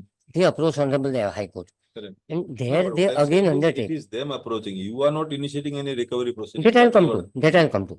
Ji. Sir, that we will see when we reach the third stream of litigation that has happened. Right Oh. now, we are in second stream. Correct. That when GAIL threatened, Hmm. pursuant to this agreement, Hmm. they approached Honorable the High Court, and this is what they tacitly agreed in December 2004. And what was that What is the agreement? outcome of this petition? I'll come to that. Ji. It is that very petition ultimately disposed of by directing the trial court to dispose of the suit considering the long pendency of a commercial suit. Okay. It is pursuant thereafter. Hmm. It is pursuant to this very petition that the direction is given Hmm. in this very petition in So 2019 basically, or this is only 21. expedite. Once claim is lodged, then whatever direction So- is passed before the High Court is of no consequence because the claim, there is a lodging date and that from that the limitation will have to be computed. પછી તમે ઝડપથી કરો કે ના કરો. એ ટ્રાયલની વાત છે. હા, એ ટ્રાયલની વાત છે. ટ્રાયલ કોર્ટે પોતાની અનુકૂળતાની વાત છે. એમાં Correct. હાઈકોર્ટે કહ્યું અને ટ્રાયલ કોર્ટે કરી નાખ પણ હજી નથી જ કર્યું સાહેબ 2 વર્ષ થયા એ વાત. જી પણ નથી જ કર્યું એટલે તો ટ્રાયલ કોર્ટની અનુકૂળતાની વાત છે સાહેબ. નામદાર કોર્ટો પોતાની રીતે કામ કરતી હોય. જી વકીલો આવે મુદત માંગે ચલાવે પણ so I am not on that. જી. I am just responding to a lordship's queries to what happened to this litigation. correct. But what happened to this litigation in 2004 is, as it emerges from this order is, બે વસ્તુઓ. As GSFC, હા સાહેબ મારે પૈસા આપવાના બાકી છે. Concedement. Second, સાહેબ એ બાકી છે ને એ પૈસા પેટે હું 10 કરોડ રૂપિયા જમા કરાવું છું. અલ્ટિમેટલી ભારત સરકારને નક્કી કરવા દો. ભારત સરકાર નક્કી કરશે એ પ્રમાણે થશે. સાહેબ ભારત સરકારે 2005 માં નક્કી કર્યું કે ભાઈ અમે આ પ્રાઇસ અમારે જે ફિક્સ કરવાની હતી અમે કરી લીધી છે. તમારે જે બિલ આપવાના હતા એ અપાઈ ગયા છે. આ તમારા બે વચ્ચે પોતપોતાના કોમર્શિયલ ઇન્ટરેસ્ટમાં જે રીતે ડિફાઇન કરવાનું થતું હોય ને એ રીતે કરો. તો એ કોનું સજેશન સ્વીકાર્યું નહીં ભારત સરકારે? એપેલન્ટ. જ્યાં એપેલન્ટ એવું કહે કે અમારા પૈસા આપવાના બાકી છે એ પેટે હું 10 કરોડ રૂપિયા ઓએનજીસી ને આપીશ. નહીં તો કે હું ના કહી શકું હું ગિલ્લા આપીશ, હું ઓએનજીસી ને આપીશ. ભારત સરકાર નક્કી કરે કે બાકીના કેટલા આપવાના મારા. ભારત સરકારે કીધું ભાઈ કોમર્શિયલ અમે તો ભાવ નક્કી કરેલું હોય. કોમર્શિયલ ડિસ્પ્યુટ છે તમારા પોતપોતાની વચ્ચે પોતપોતાનો કોમર્શિયલ ઇન્ટરેસ્ટ ડિફાઇન કરો. Sir, that happens in 2005. Ji. And my suit is in 2008. And that is the real cause of action because as the Honorable Apex Court says, that when you ultimately are to ascertain in terms of deciding as to whether the suit for recovery is filed within stipulated period provided under Limitation Act or not is, the real thing to be seen is real cause of action. The real cause of action arose. I have been raising them bills. There is no agreement. There is no period specified for payment thereof. The amount remains outstanding. They agree to GAIL in an agreement that yes, I will pay. There is an outstanding. They go to Gujarat High Court and tell them in 2004 that yes, sir, December, I am saying amount is outstanding. I'll pay 10 crore rupees. Let Government of India decide. Government of India says, no, you decide it in terms of your commercial interest. We are not getting into it. We have fixed the price. Yeah. That is the real cause of action when Ji. the limitation would start triggering. When I am told, they are told that protect your or rather defend your commercial interests. Hmm. So now we have reached that second stream of course I deviated in terms of answering the query. Hmm. So this is second stream of litigation. Yeah. Which ultimately in 2020 or 21 minutes came to be disposed of, taking into consideration that Government of India has already rejected. Thereafter, a suit is filed Yeah. because till then there is no suit. This is 2004, Hmm. December. Suit was filed later on. So when the petition comes up for final hearing, the Honorable High Court says that now suit is filed. Hmm. Go and argue the suit out. Hmm. Yeah. And we'll direct the commercial court, concerned commercial court, to dispose of the suit. Because that happens in August 2022 is how the second stream ends. The third stream of litigation, which is the present litigation. Hmm. There, Milords, pursuant to this 2004 rejection, Government of India is directed to take a decision by Honorable the Gujarat High Court in that very order. Para number 5. In the meantime, on representation being made by the petitioner to the concerned ministry, the Bharat Sarkar, is directed to look into the same and appraise this court the outcome of the same either by way of filing an affidavit in reply or through the central government sending counsel. Okay.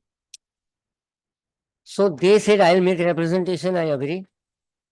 પૈસા બાકી જ છે. મને ભારત સરકાર પાસે જવા દો, ભલે ભારત સરકાર નક્કી કરે. સાહેબ ભારત સરકારે નક્કી કર્યું ને એ દિવસથી મારું actual limitation in terms of recovering that very differential price. What was the What's relief clause in this matter? In fact, challenging action of GAIL, Ah. seeking or threatening to terminate the gas supply pursuant to Article 2.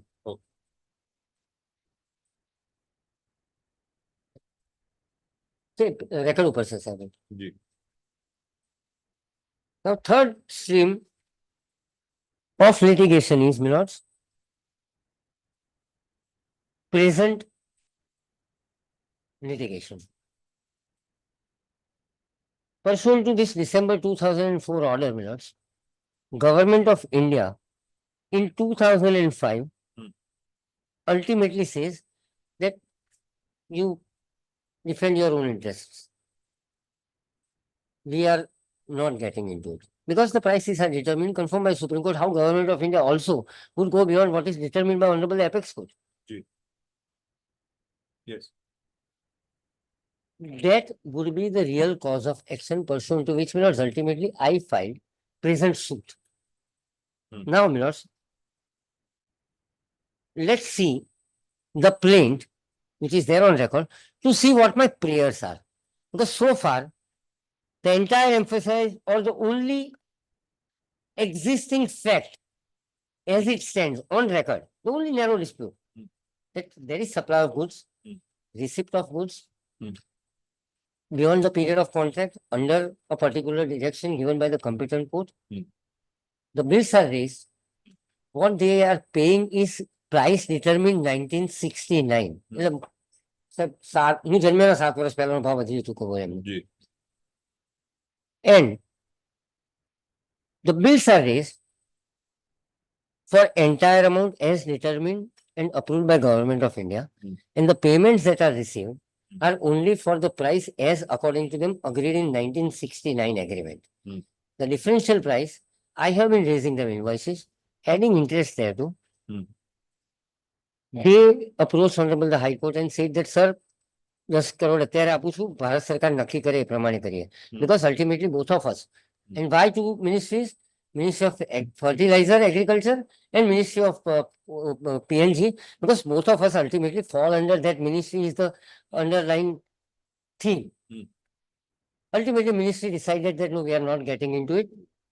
Pay or do whatever. Take your own interest into consideration. I therefore, Milords, for this very differential price which is not paid to me and which finally got ascertained that Government of India is not getting into it and there is complete non-payment, continued non-payment, and the period of payment since was not determined, it is a continuous non-payment. I within 3 years thereof file a suit, present suit, stating explicitly the very cause of action, my lords. So what emerges up till now, the very two simple facts is ભાવ નક્કી થઈ ગયેલો હતો, goods મળ્યા છે, payment નથી જ કર્યું ડિફરન્શિયલ પ્રાઇસનું, અને એ ડિફરન્શિયલ પ્રાઇસમાં જે તે વખત જ્યારે આપવાની વાત હતી ત્યારે આપે એવું કહ્યું કે ભારત સરકાર નક્કી કરે એમ કરીશું. ભારત સરકારે કહ્યું ભાઈ તમે તમારો ઇન્ટરેસ્ટ ધ્યાનમાં રાખો. એ દિવસથી ખરું કોઝ ઓફ એક્શન શરૂ થયું. Is my argument. Is the argument that has found favors on the basis of documents and evidence which are equated, ascertained, gone through, and relied on to come at the just conclusion as is arrived in the judgment that is impugned in your lordship's appeal. जी. Now, my lords, going back to my plea, in light of this only, this backdrop, this factual aspect, my lords, kindly turn to, my lords, the very paper book, my lords, at page number, the suit, my lords, my plaint that I have filed. First document, my lords, but paging nothing. First document, my lords, in their paper book is my suit. I will have to refer to internal page. Suit, where is the suit? In their paper book, my lords, the very first document, immediately after, my lords, the index. In that compilation, yes. Yes, Yes. okay. Plaint is at B. page 1. Page 1 છે સાહેબ. Oh. એ પહેલા પાને paging છે પછી પાછળ મારામાં દેખાયું નહીં એટલે મારી ભૂલ થઈ. સાહેબ એમાં kindly come to my prayers. Then I'll take your lordship to cause of action as well. Kindly come to page 14 of the same paper book. Page 14. My lords, Ji. Prayer, yes. my lords. Hmm. Para 33. Hmm. It is most humbly prayed that Hmm. a decree be passed to recover sum of rupees 1419.116 crores Hmm. in favor of plaintiff Hmm. and against the properties of defendant, and B, interest at 18%, further interest and cost of suit. Now kindly come back, my lords, in the very paper book, my lords, page number 10, para number 23.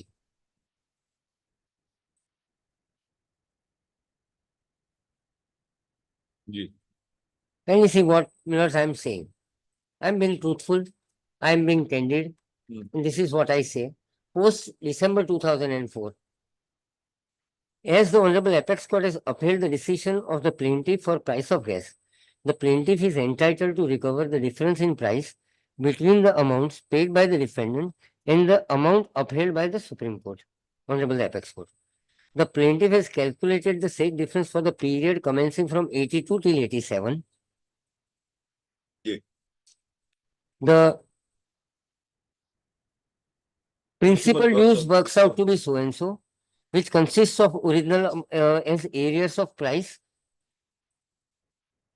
for gas supply up to 87 plus so and so for short lifted quantity, because as per the agreement, members, there are quantities which are defined that you will lift this. If you don't, you still would pay. જી. કારણ કે હું એટલું તમને supply કરું છું, તમે નહીં વાપરો તો પણ you will have to pay me because મેં સપ્લાય કરી દીધો, ગેસ છે પાછો ના લેવાય. And which comes to rupees 118 crores as principal and rupees so and so as interest calculated up to 31/3/2004, the financial year prior to filing of suit, my lords, and additional interest as applicable till date of the actual payment. The defendant replied to GAIL while its letter dated 11/2004, 29/11/2004, and raised false contention and thereafter filed a petition being SCA number so and so, praying to set aside the demand raised by GAIL while later dated 19/11/2004. The very amount, my lords. So kindly pause here for a moment. GAIL, pursuant to that Article 2, raises this demand.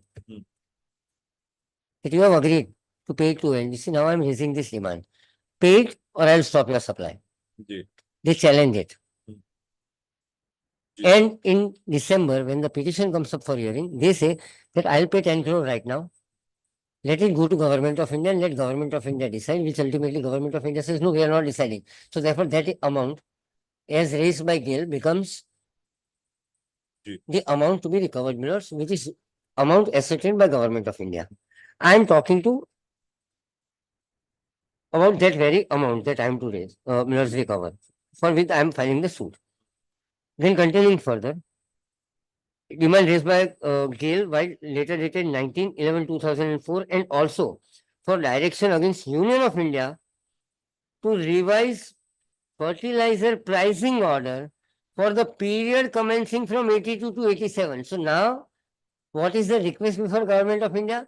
That if I am to pay revised price to ONGC, I have already made production of fertilizer and I have already paid, sold it at X price. So એ વધારે આપું તો મને તમે વધારે અપાવો. જી. That was the demand raised G. while considering two areas. Hmm. That is the demand not accepted by Government of India. G. And as per the orders of Honorable High Court, the defendant deposited an amount of 10 crore with the plaintiff in two installments, and the last installment was deposited on 7th of January 2005. The plaintiff has also given an application exhibit 23 in CMA 85 of 2002, the first stream of litigation, where arbitration was the subject matter. That order I'll read, where they sought to contend mirrors during their argument that you knew back then as well. You filed that application there. So therefore now the limitation should start from that date at least. That was the argument. Then pursuant to direction mirrors in para 24, I'm referring as to what happened in that ministry and the communication received. Ultimately, I'm referring to 22nd June 2005 communication where qua recovery from GPCB, the ministry said that it's a commercial dispute, you protect your own commercial interest, defend your commercial interest. G. I then will not say that it is pursuant to that direction in 2005, which is a resultant effect of 2004 order of Honorable the High Court at your behest, where you have agreed to arrears and paid certain amounts in installment, my limitation, the real cause of action arose. Till then,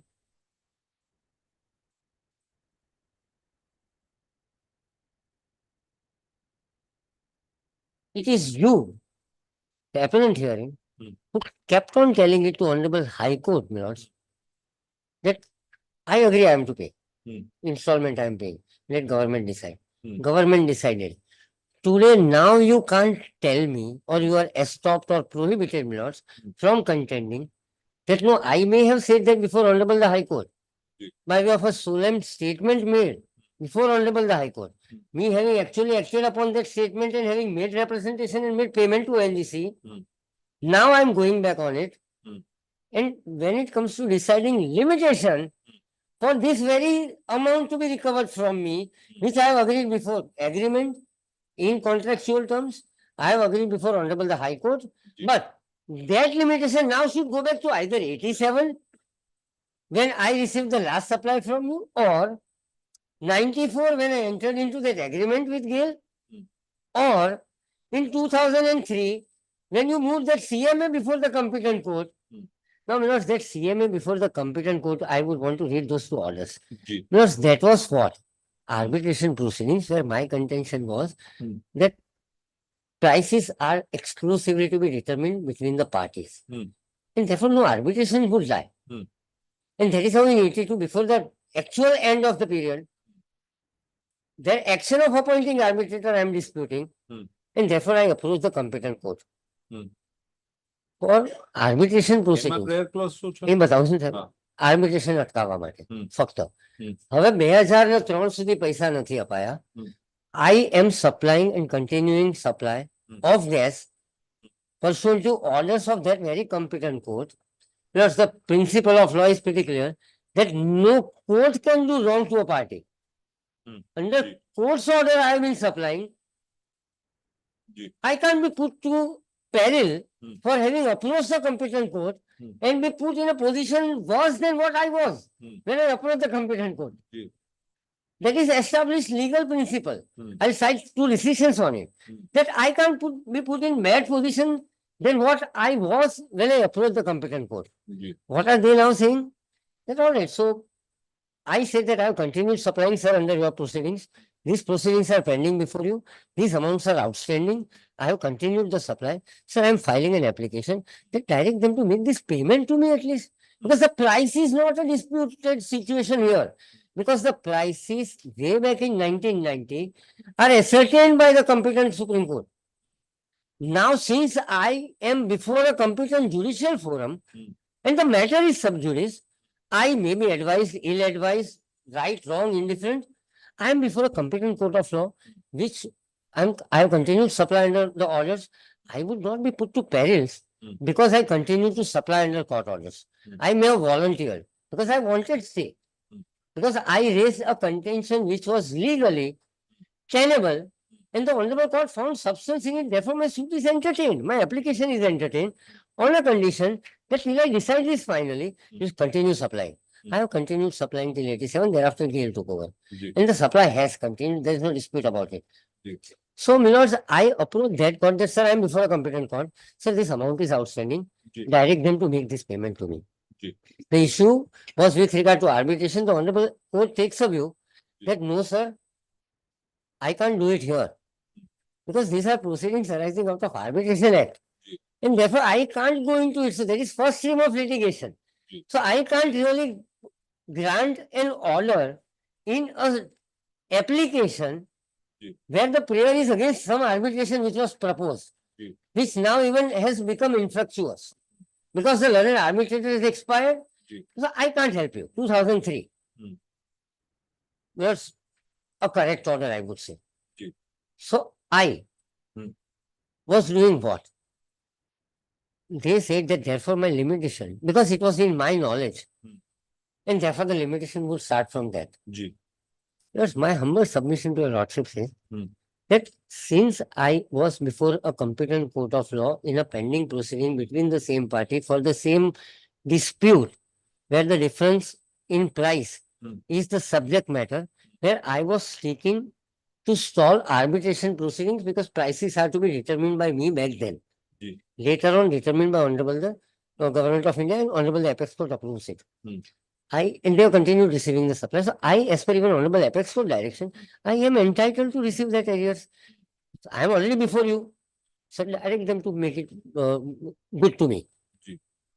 Their contention is that no, you volunteered that you would continue supplying, and therefore your limitation would start from 2003 when you went to that court.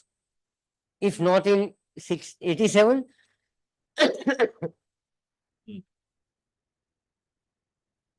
if not in 82, not in 87, then in 2003. Because you had undertaken before that court. It was you who filed process. And you continue the supply. That's that very appellant. In 2004, goes before the High Court, concedes to the fact that yes, there is outstanding, concedes to the fact that I'll pay into installments at least 10 crores. To do what? To show my bona fides. For what? Sir, bona fides are to be shown towards what act? There is no charity happening here that I can do charity and I'll deposit 10 crore rupees with Government of India. That is charity. To show bona fides. To show bona fides to what extent? That, sir, yes, I agree that there is outstanding. I am to pay. I am bound by this agreement as well. I am saying that to show my bona fides that I will pay, I am depositing 10 crores. With who? When this is the very person who is seeking it from me. It is that bona fide. So if I am to equate that amount as some charity, I can't. It is bona fide shown pursuant to you having conceded to existing areas and having made part payment of that existing areas to show your bona fides that I am not running away. That is how, my lords, the appellant, my lords, contended before the Honorable Gujarat High Court in 2004. And then one more submission comes. So here, when I file a process before a competent court in my suit, that, sir, this arbitration can't go on. The Honorable Court says that all right, but samay baki sir, you continue supplying. We'll entertain. We'll decide your suit. I file that undertaking. We continue the supply. Now that is a factor which is sought to be argued against me because it is under the Honorable Competent Court's order that I am supplying. I may have volunteered that because I wanted stay of those proceedings which according to me were not tenable and court found substance in it. That is first line of litigation. Now there, my lords, the dispute was arbitration. In 2003, when I filed an application that, sir, it is pending pursuant to your order, I am supplying, at least tell them to make payment to me.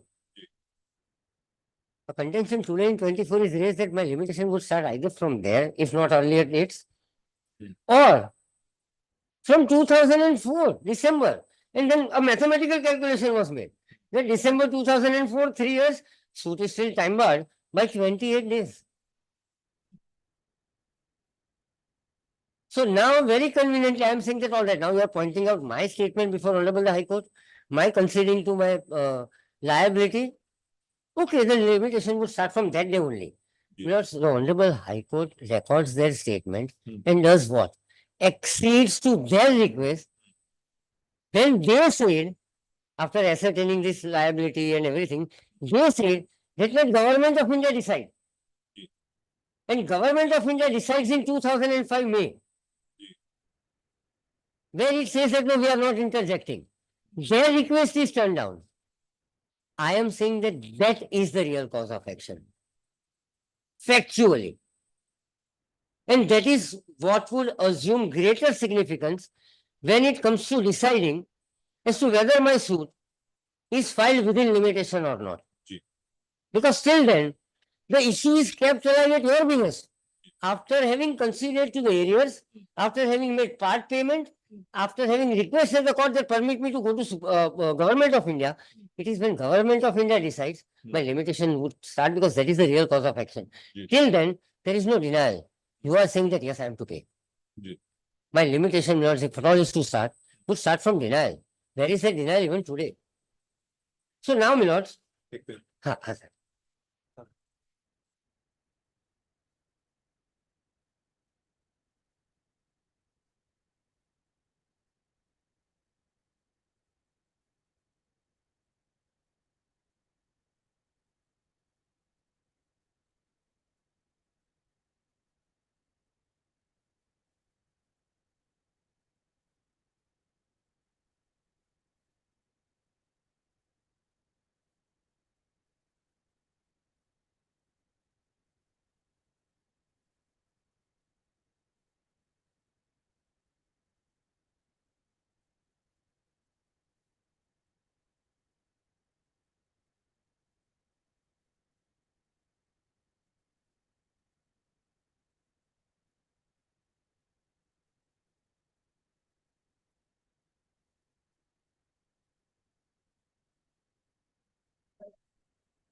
ના 2 minute પછી બોલાવો આ પતે એટલે જી yes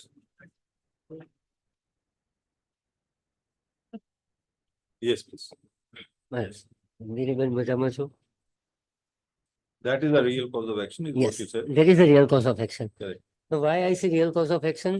Let us go to that letter of 2005, where your lordship should directly find reference of this Honorable High Court's order of 2004. Which is that page? The very next page, my lords, in the paper book, immediately after the order of Honorable the High Court, my lords, that I read, dated 24th at page number 369. The order ends at page number 368. And this letter, my lords, exhibit 101, starts from page 369. Which is the real cause of action is how I am terming it. And therefore, I was contending that this is how the real cause of action would arise, which is to be seen, for which I have made averments. Then I'll go to, my lords, what transpired thereafter, after my filing suit, because this is now third stream of litigation that we are, my lords, referring to. Yes. Lords, this document is at page number 369, exhibit 101. Kindly mark, my lords, at top, my lords, Government of India. Kindly mark the Ministry of Petroleum and Natural Gas, the very ministry to whom, my lords, the representation was sought to be made at New Delhi on 22nd June 2005. To so and so, my lords. Both the entities. Present appellant as also, my lords, present respondent and original plaintiff. Kindly mark subject. Recovery of dues of ONGC from GSFC ji. and IFCO special civil application number 1415494 of 2004 filed in High Court by IFCO and SCA number 16849 of 2004 filed by GSFC. Hmm. I am directed to state that the pursuant to various orders passed by Honorable High Court in the above matters, Ji. the issue of recovery of outstanding dues of ONGC against GSFC ji. has been examined in consultation with Department of Fertilizer and Ministry of Finance. Yes. Sir, Department of Fertilizer comes into play for two aspects, sir. Ji. One, their parent ministry, and second, their very basic prayer before the Ministry of Fertilizer. जी. કે સાહેબ હવે જો મારા ગેસનો ભાવ supreme કોર્ટે નક્કી કર્યા પ્રમાણે આપવાનો હોય जी. તો મેં જે ખાતર બનાવીને વેચી નાખ્યું છે ને હમ. એના ભાવમાં મને વધારો આપો. जी.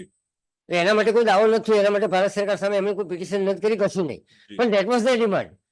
ત્યાં સુધી હું આ પૈસા નહીં ચૂકવું તો હું અગ્રી જ કરું છું કે મારે પૈસા આપવાના છે. પણ તમે મને નક્કી કરીને કહો તમે મને ત્યાં ભાવ વધારો આપશો, जी. હું પૈસા ચૂકવવાનો ના નથી પાડતો, પણ મને ત્યાં ભાવ વધારો આપો વોઝ ધ રિક્વેસ્ટ. जी. This is what they say.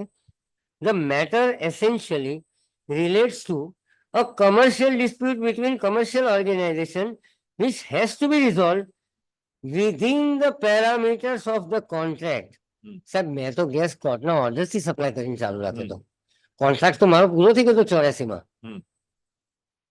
If the dispute is to be resolved through a negotiated settlement, the cost thereof should be borne by the competent concerned and not government of India.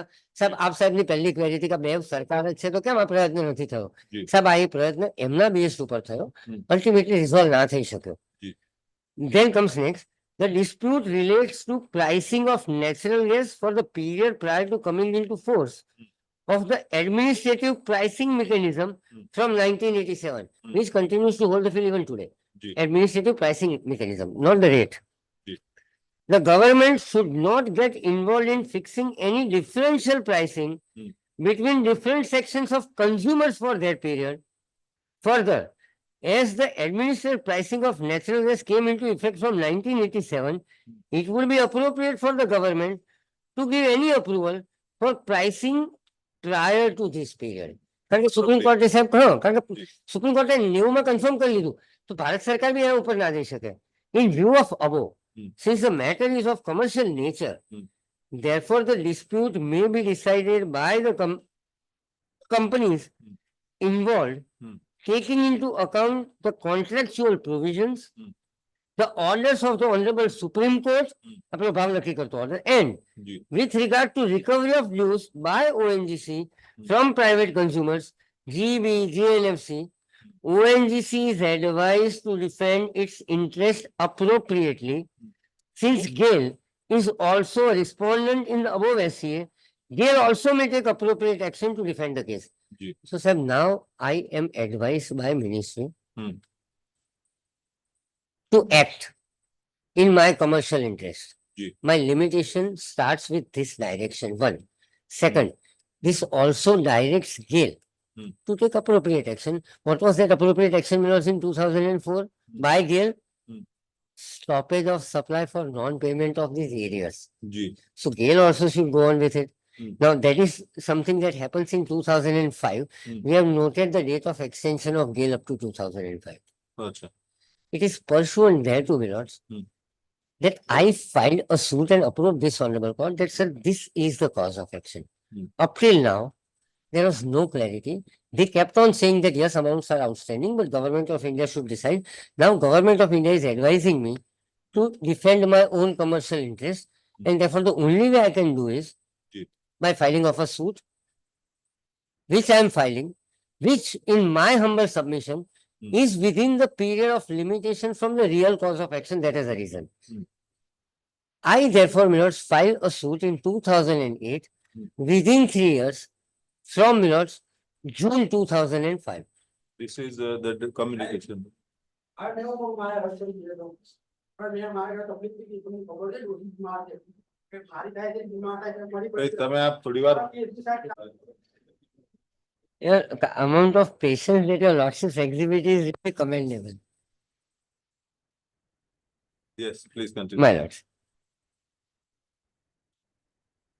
Now, my lords, therefore, I institute the present suit.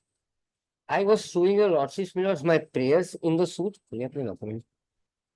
I had read those averments, my lords, necessarily required for me Ji. to establish the real cause of action. Why I was pointing it out, all this chronology as also those averments is, one of the submission was that admittedly there are no averments in the suit for cause of action.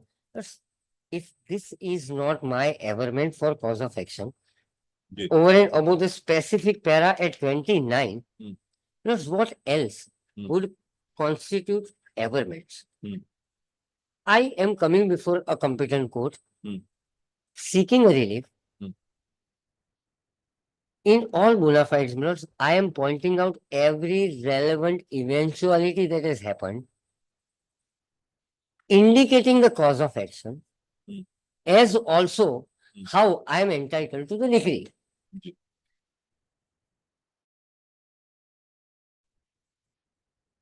I was reading up to para 23 minutes, going further minutes from para 11 of the paper book minutes, page 11 of the paper books, I'm sorry, minutes. Ji. I in para 24 therefore say passed an order. Yes, please. हाँ sir. Yes. Para 24 साहब page 11 ऊपर से paper book में जी. Immediately after referring to yours what transpired before Honorable the Gujarat High Court, Ji. how Millers I had filed a CMA seeking Millers relief against arbitration proceedings. Then Millers in para 24 I am saying that pursuant to directions given by Honorable the High Court in SC number so and so, Ministry called a meeting to discuss the issues arising from the case filed by present defendant as well as IFCO. Ji. MOPNG, FICC, GAIL, IFCO, and present appellant participated in the meeting. The facts and figures were presented before the Ministry by ONGC, GSFC, IFCO, but no consensus could be reached in the meeting, and it was listed the issue in secretary level meeting between MOPNG and MOCF. Ji. That is Agriculture and Busy Ministry. Ji. And reading further minutes, a meeting of secretaries of so and so was held on 18/1/2005 in presence of the plaintiff, the defendant, and other companies. So they are part of that very process which is ongoing. Ji. This is how, my lords, parties really have been participating to resolve the issue. It is unresolution thereof which would give me cause of action. Till then, my lords, it was your say that we want to get this resolved. Ji. You made that attempt. Once that attempt failed, today you can't fall back on your own actions, my lords, as even stated before Honorable the Gujarat High Court. Ji. That's all right. If it didn't happen, didn't happen. But the cause of action now can't be relatable to this. And it has to go back to agreement. So, my lords, this is a fallacious, self-contradictory argument coming from present appellant. They participated, my lords, is what is recorded in para 24. Ultimately, even Honorable the High Court during the hearing of the matters filed by GSFC on 11/5/2005 directed concerned ministries to place on record the appropriate and or compromise formula. Kindly mark this, my lords. And this is the second order, my lords, passed in 2005 in the very petition where the first order was read to your lordships. And it is indisputable. So, Honorable the Gujarat High Court, my lords, in those set of petitions, ultimately on 11th of May, directed concerned ministries to place on record the appropriate and or compromise formula if they worked out between the parties. Ji. Sir, this So in essence, there was some without prejudice here everything was ongoing. negotiation Yes. between you and this thing And under it the is it into the court. Yes, and it is Now the failure. question therefore is whether such negotiations, without prejudice negotiations would enable you. No, the negotiations were not without prejudice. I'm sorry. Hmm. The deposit of amount was without prejudice, Correct. not the negotiation. So how? Negotiation was at That- their insistence on their representation Correct. So that suppose they were permitted to make by High I Court. am claiming X amount from you, or Yes. let's say Yes. from A, Yes, and I keep on entering into, or he keeps on entering into negotiations with me. yes. Would it mean that my right to claim, lodge a claim would get extended? Ordinarily, no. negotiation? And claim is what I'm trying to understand. Ordinarily, no. Huh? Answer to your lordship's query is that ordinarily, Ah. if A has X amount to be recovered from B Ji. and they keep on negotiating, Ji. but nothing is arrived at, probably A. So what is the distinction here? Yes, I that is what don't I'm pointing understand. out. But, my lords, in that very given circumstance, when A approaches, my lords, a constitutional court and says that yes, I am to make that payment, no denial thereof. Hmm.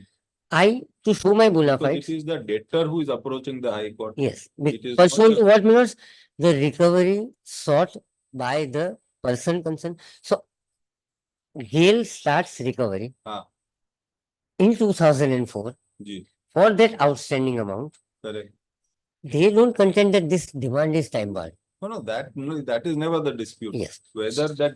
So that action is challenged, that action is challenged, where they say that permit us to go to a third independent entity named Government of India Correct. So and let them a decide this. negotiator, mediation, would mediation. Let them then- decide. Mediation, would it extend limitation? Ordinarily not, but then when High Court accepts that request, directs the concerned ministry to take a decision, Hmm.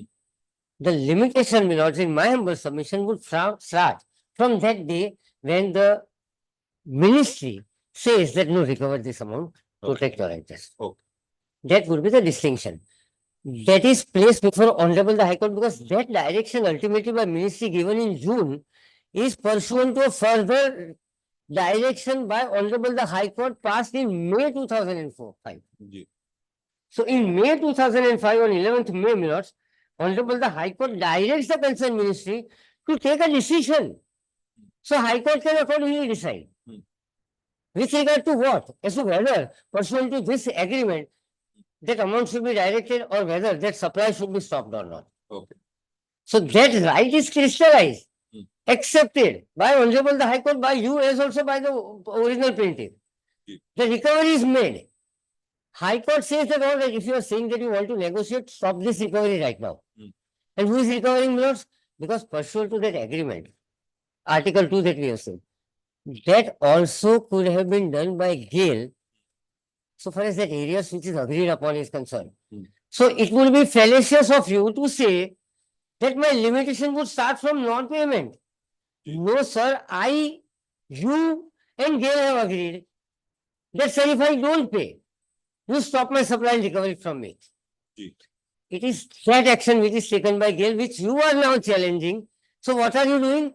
You are now questioning that recovery not on ground of delay Ji. or limitation. You are saying that instead of you recovering, Ji. I'll deposit directly 10 crore rupees before ONGC Ji. and let government tell me as to what should I do. Ji. Sir, government says that in 2005 that no. High Court is asking us to decide in terms of the settlement to be arrived between the parties and therefore you decide accordingly. Ji. It is pursuant to that communication, my lords, that the real cause of action would begin. Is my case as averred and pleaded in the plaint itself. Ji. I also, my lords, in para 29, therefore, Hmm. para 26, my lords, is again references, my lords, to the Honorable High Court's orders, Hmm. namely that of, my lords, May 2005, as also Ministry's communication in June 2005. Ji. The amounts, my lords, that we had raised invoices for. Hmm. So those invoices, my lords, are accepted, Hmm. not disputed. Ji. It is that very amount of areas which is arrived at rupees 118.1020 crores. Ji. There is no dispute on this amount. Invoices are raised and the interest thereof, as minutes applicable, is calculated. And then in para 29 minutes, I refer to averments for cause of action and kindly permit me to read this. Ji. So I'll give an entire history. All causes I have stated. This is what I say.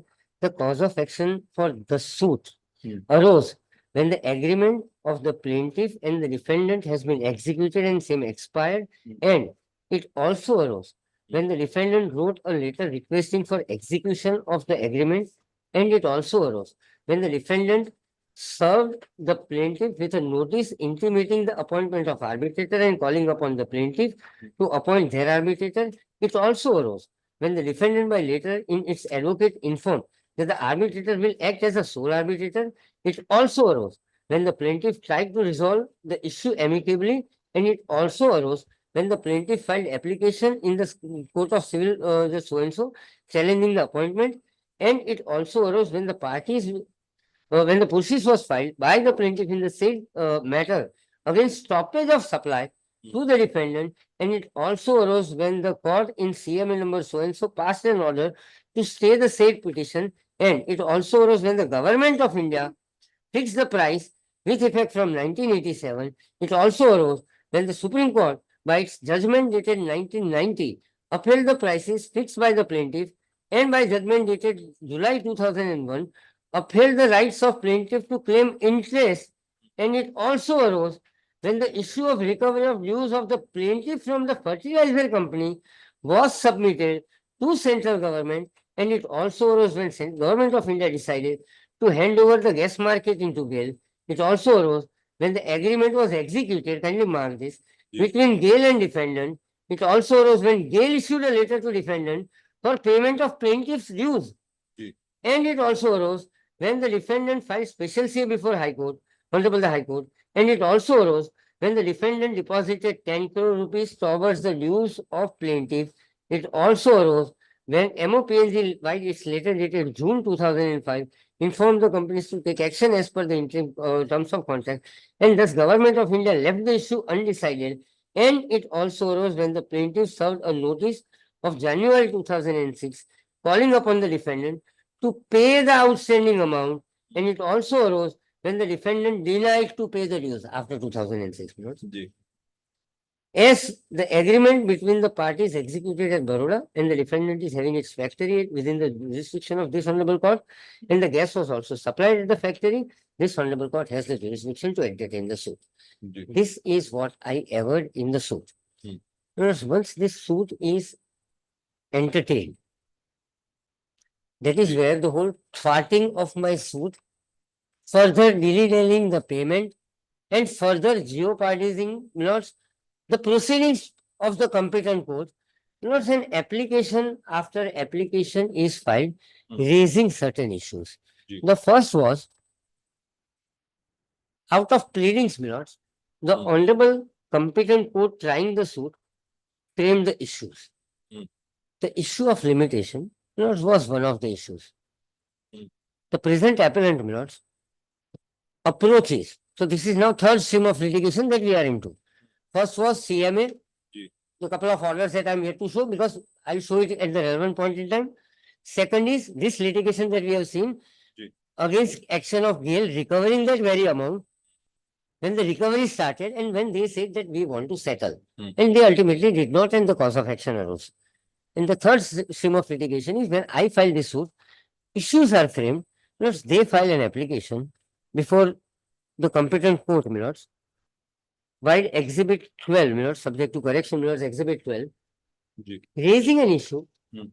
that I am raising issue of limitation. Hmm. Trial court has framed 8 issues.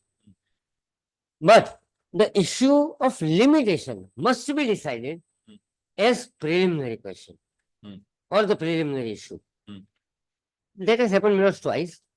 2 different orders of Honorable the High Court, The matter reaches up to Honorable the High Court. This Honorable Court takes a view that this issue of limitation Hmm. is an issue of mixed issue of questions of law Hmm. and questions of facts. Hmm. And as Honorable Apex Court now also, as my Lord Honorable the Chief Justice decides, Hmm. that when the issues, I am now not arguing on that judgment, Hmm. but the law as it stands today, as an officer of the court, the law is that Honorable Apex Court recently has taken a view that when the issue Hmm. involved Hmm. of limitation Hmm. is mixed question of facts and law, Hmm. it can't be decided as a preliminary issue. Hmm. that opportunity is gone for me because this was way prior there too. Mm. And this is where the law stands even today. Mm. So, my lords, they approach Honorable the High Court.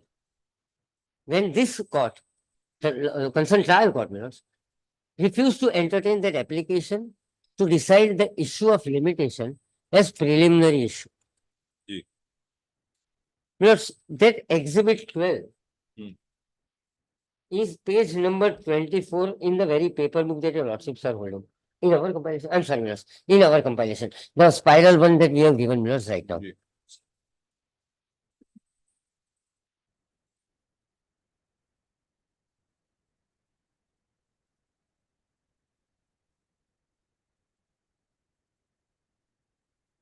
Yes. Page number 24. Ji.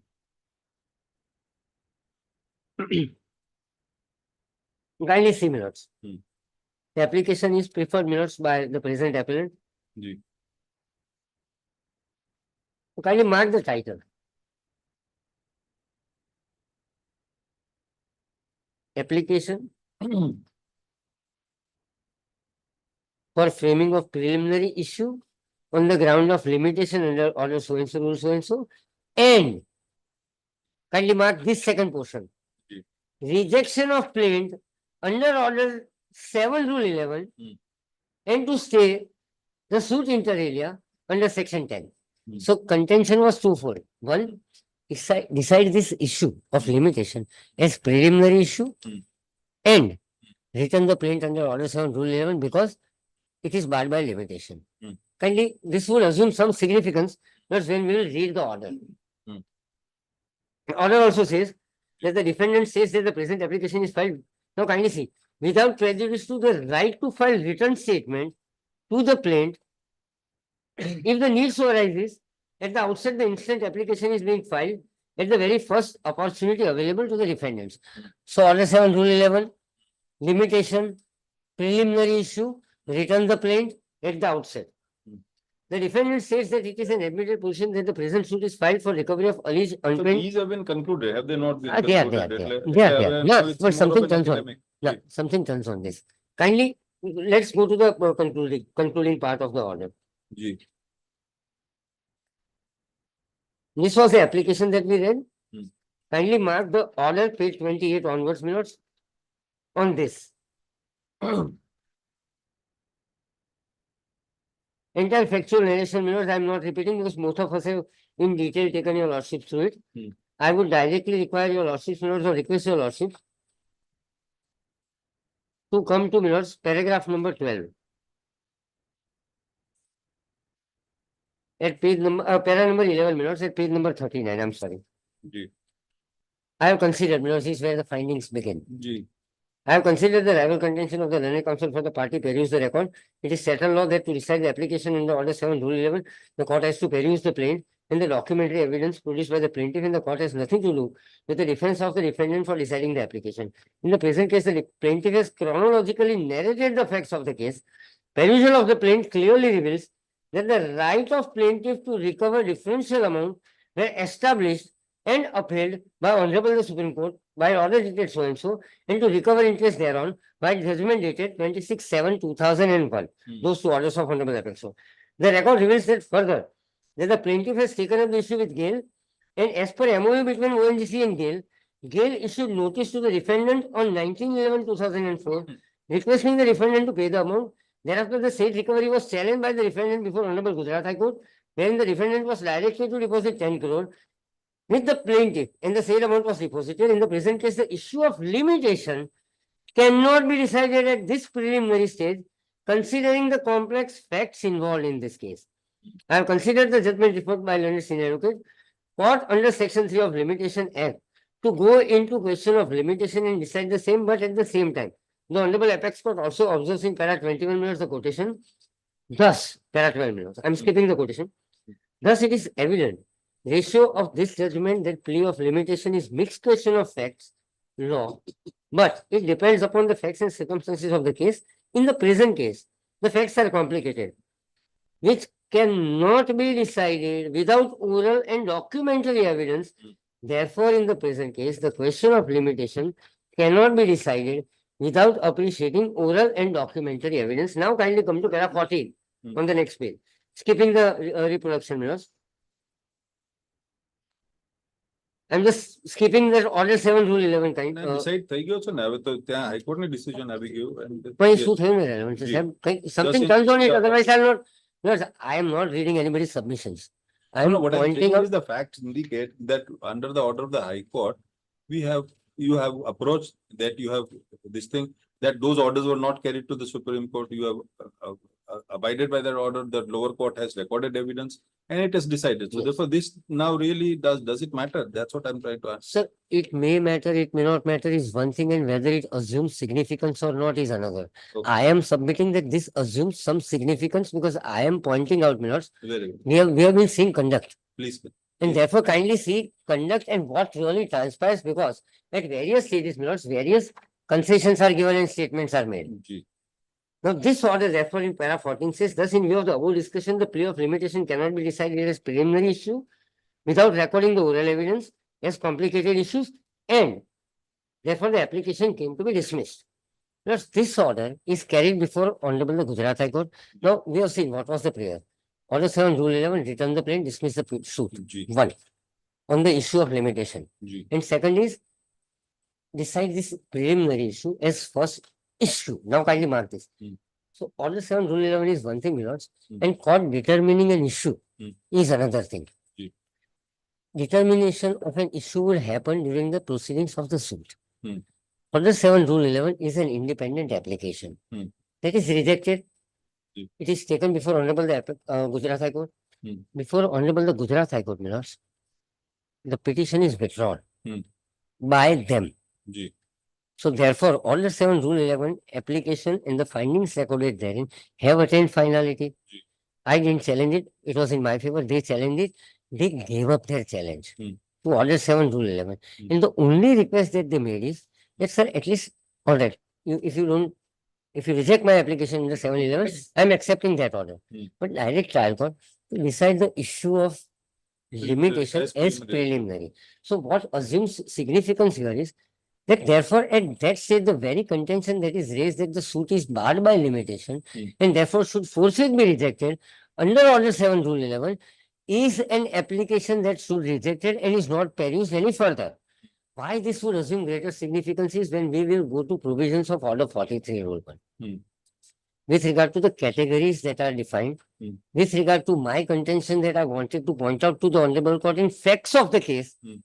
as to why the present appeal may not be entertainable, Hmm. even if it is held to be maintainable. Hmm. Though my contention at the outset is yes, it is not maintainable Hmm. because it doesn't qualify. Hmm. But even if qualifies, would not be entertainable because you have given up that challenge to order 7 rule 11. Ji. You wanted the trial court to decide this issue as preliminary issue. Hmm. The learned trial judge has now done that. Ji. That order, Milords, of their withdrawal, Milords, Hmm. kindly, Milords, permit me to point out, Milords, at page number 98 of the paper book, Milords. Same paper book, Milords.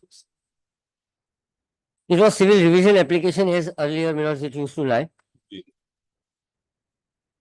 Kindly see.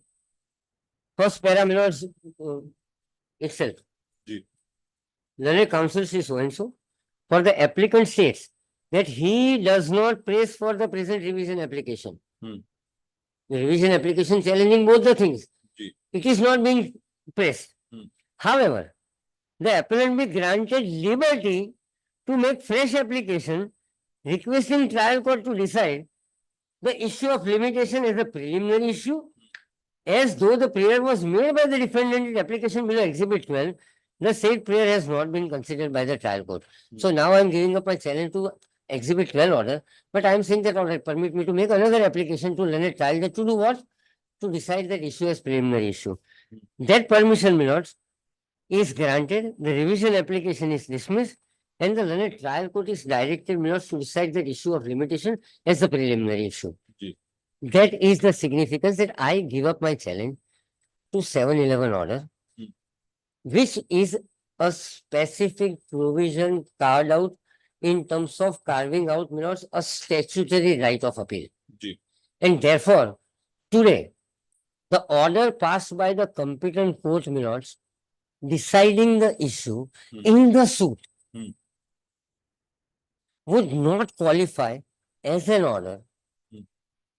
which would fall in any categories as specifically carved out under Order 43. Ji. Now that, my lords, became subject matter of various decisions. Two they have cited, my lords. Ji. I'll deal with those judgments. Hmm. Recently, Honorable the Bombay High Court, my lords, Hmm. very recently, this very year, my lords, Hmm. takes a view that so far as the right of appeal is concerned, Hmm. there also what was argued on the basis of Honorable the Apex Court's decision, Hmm. arising out of provisions of Order 43 only. Ji. What was submitted by the then appellant before Honorable the Mumbai High Court was that, sir, Order 43 is not exhaustive. Hmm. It may not say everything. Hmm. But by interpretation, Hmm. this is an order Hmm. which is capable of being interpreted as a judgment affecting my rights Ji. as contemplated by Honorable the Apex Court, Hmm. and therefore by adopting the interpretative method, Hmm. kindly hold that appeal from order would be maintainable. Hmm. Similar contention that is being raised here. Hmm. Honorable the Bombay High Court, my lords, considering all earlier Honorable the Apex Court decision Hmm. arising out of, my lords, CPC Ji. proceedings, I would say, Hmm. and not intra-court appeal proceedings, that is LPA, let us pattern, no. Because Ji. those two decisions that are sought to be relied on, my lord, Ji. are both arising of the Honorable Apex Court, Ji. are both arising out of intra-court appeal, and they talk of maintainability of that appeal, my lords, and say that this order, if it qualifies as judgment, an appeal would lie. That is an intra-court appeal, my lords. We are talking about Order 43 rule. Ji. Bombay High Court, my lords, undertakes that exercise and holds Hmm. that no, we cannot subscribe to this argument because the right to appeal is a statutory right. Ji. Either it is expressly granted Ji. or not granted. Ji. We can't read more to what is granted Ji. because it is a qualified right under the statute. Can't be expanded. Let's go straight to the decision. Yes, my lord. Page 197 of this very compilation.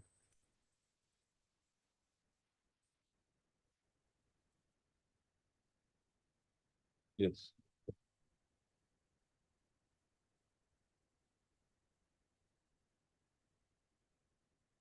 Marking page number 197, minutes, is a report decision, minutes, delivered by Honorable the Bombay High Court or Division Bench, headed by Honorable the Chief Justice. It is reported in 2023 Supreme Court cases online, page number 2667. Yeah. Am I with my lords on the same, minutes? Yes. My lords. Their minutes, Justice Devendra Kumar Upadhyay. yes, minutes, Honorable the Chief Justice, as he is now as well. Ji. For the sake of clarity, the plaintiff and defendant in the suit shall be referred to as their original nomenclature. Hmm. Heard, Mr. So-and-so, so-and-so. The facts of the case which can be called out. I'm reading from para 4. Ji. From the pleadings available on the record and the submissions made by the learned counsel for the respective parties instituting a commercial suit number so-and-so, the defendant for recovery of loss so-and-so, so-and-so, the said suit was filed, inter alia invoking so-and-so, or such here. Kindly, minutes. So this is how factual narration, minutes, is recorded. The relevant section is paragraph number 13. That sections have been quoted, both of them. Both. Ji. 2015 વાળું પણ અને સાહેબ 2018 વાળું પણ. Ji. 2015 ને 18 નું distinction સાહેબ આપ નામદારને ખ્યાલ છે. Ji. 15 માં it was against finding, Ji. 18 માં it becomes an order. Ji. But what is order? What qualifies as an order is the aspect considered. Then, minutes, if para 15 is what I'm reading, minutes, if we compare the unamended provision with amended provision, what we find clear is that an appeal was provided against a decision of commercial court or original jurisdiction, likewise, minutes, Chennai, Delhi, and minutes, Kolkata. Hmm.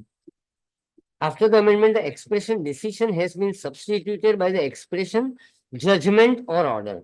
Hmm. It is also noticeable that the proviso appended to subsection 1 of section 13, which earlier existed, has been retained in the amended provision as well.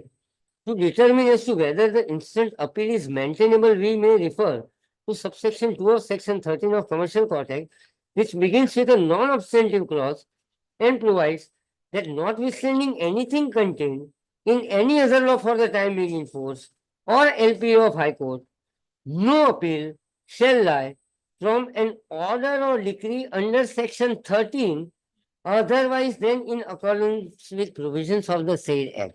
Does that provision says that things that fall under 43, yes, appeal would lie, nothing else. It's a non-obstantive clause. It prohibits entertainment of any appeal that does not qualify, my lords, as per the prescription provided in order 43.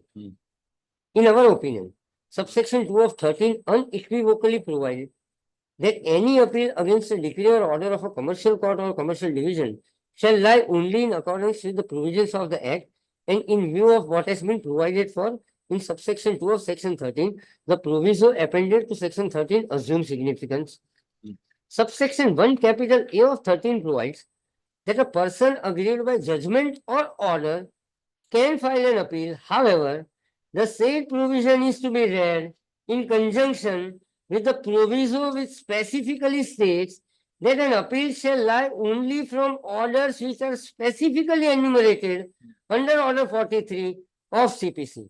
Ji. The occurrence of the expression shall and specifically in the proviso has to be noted for correctly understanding the legislative intent in framing the scheme of section 13 of the Act of 2015.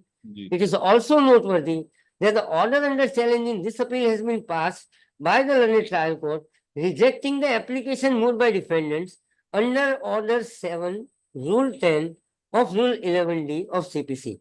Such an order is not enumerated in Order 43 of CPC, though Rule 1A of so-and-so exists, enlists an order passed under Order 7, Rule 10 for returning the plaintiff.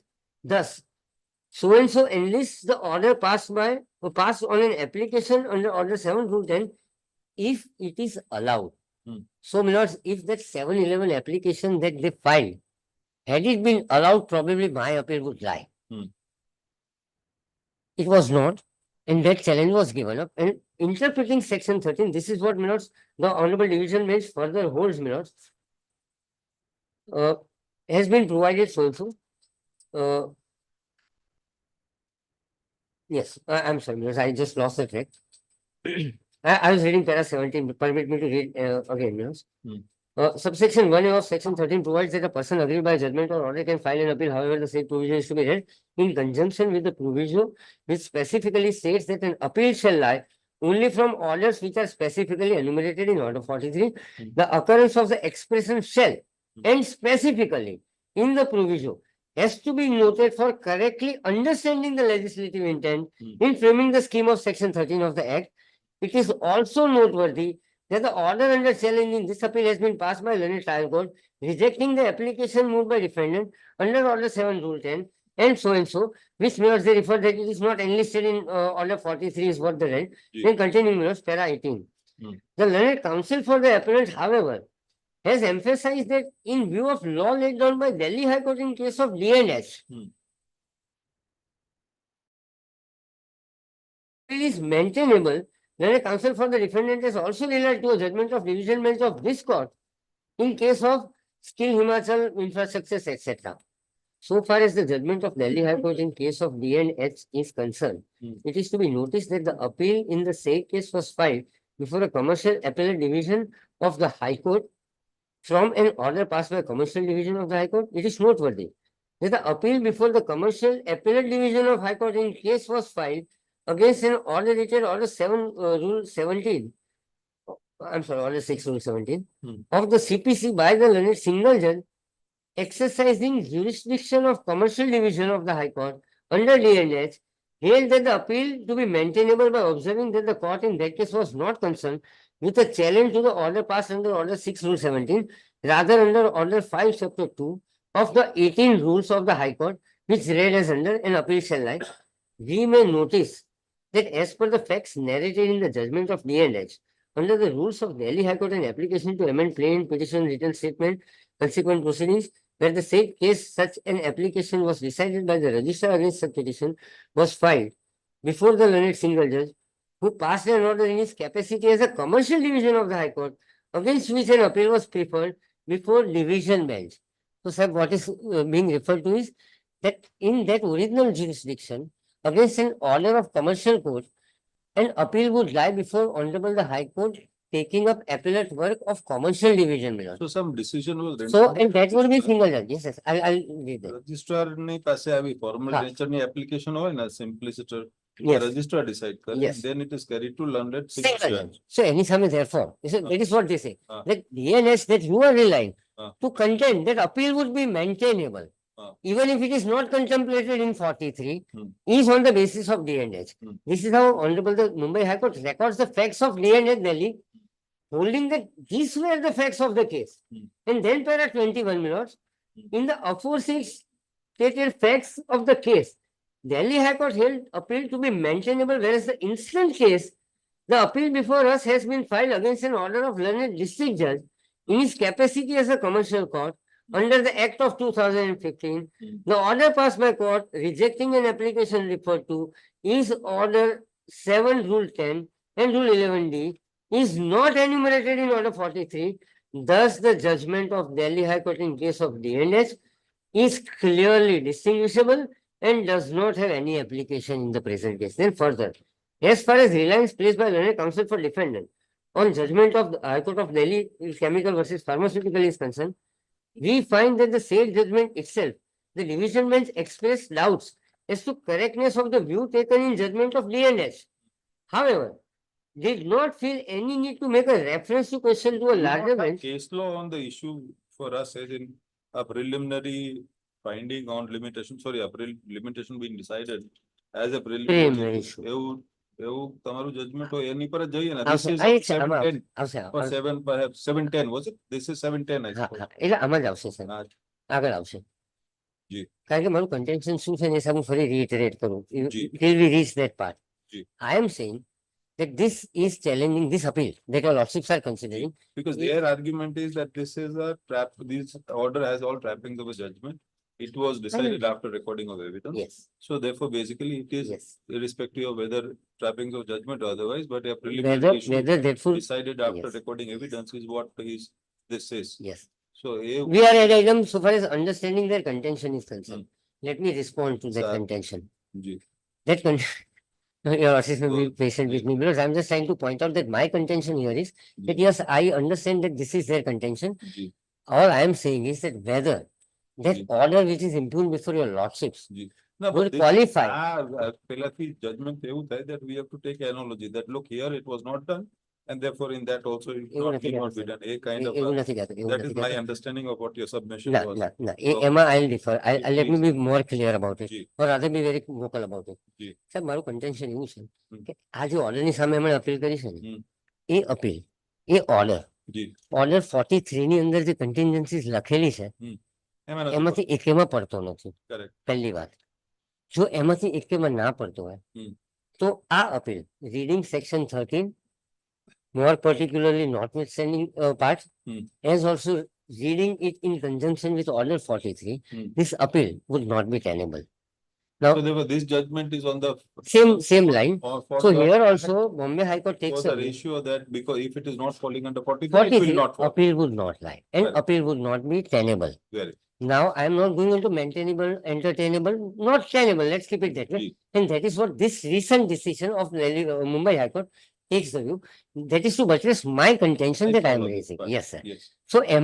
So therefore, had it been the case, why I drew reference to that exhibit 12, Ji. had it been the case that if it was an order passed on that application under order 7 rule 11, Hmm. probably it is enumerated in 43. It is. If it was passed in other contingency, Hmm. again it would fall under order 43. Hmm. Here, Milords, that challenge was given up by them. Hmm. They simply told High Court that all right, I'll not press. Hmm. Permit me to go and make an application that decide this issue as preliminary issue. Ji. They again came back. Hmm. When they came back, this honorable court said that all right, so mixed question of facts and law, earlier order now stands confirmed Hmm. because you have given up your challenge. Then the question arose as to whether they should be permitted to lead evidence or not. Hmm. Because their contention was that no, we will not let them lead evidence, etc. Again, that litigation raises up to Honorable the High Court. Honorable High Court again says that do anything that you want to do, but permit them to lead evidence. But decide this issue as the first issue Hmm. of limitation. Out of issues that you have framed, this is issue number 8. Hmm. In that order passed below exhibit so and so, where you have framed these issues based on the pleadings. So decide issue number 8. Again, a direction comes. Sir, it is pursuant to that direction. Hmm. Read with the last direction passed by Honorable the Gujarat High Court in the 2004 petition. Ji. The learned trial court undertook this exercise Hmm. and decided the issue. There was no such separate application. It was High Court's direction, Hmm. pursuant to which an order is passed in suit below exhibit so and so, Ji. which sought Hmm. this issue of mixed question of facts and law to be decided as first issue. Hmm. That is what both of us agreed even before Honorable the High Court in later on litigation. Ji. That yes, we are at Adam. Let that be decided first. Let them lead the evidence. Evidence is led. Now learned trial court, minutes, which is to record finding on all those issues, is under an obligation to decide this issue first, which is decided, which in my humble submission is not in any of the applications which are mentioned to in order 43, and in that view of the matter read with section 13 of Commercial Courts Act, the present appeal would not be tenable. Is the contention for which I am relying on this decision. Well, And I hope I am now clear as to what was I contending as against their contention with regard thereto. Ji.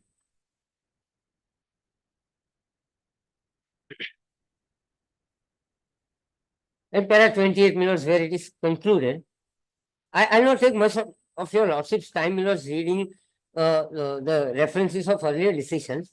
Hmm. But para 28. Thus, from the discussions made above, we are clear in our mind. It is at page number 205 minutes. Am I with my lords on this? Ji. My- Thus, from the discussion made above, Ji, we are ji. clear in our mind. Our mind that an appeal under 13(1)(a) of the Act would lie only against the judgment and order which are enumerated or listed under Order 43 of CPC, and order rejecting an application moved under Order 7 Rule 10 or Order 7 Rule 11D of the CPC is not enumerated. That is facts of that case. In Order 43, hence such an order is not appealable following the law laid down by this court in case of say so and so, so and so. This was carried before Honorable the Apex Court, my lords.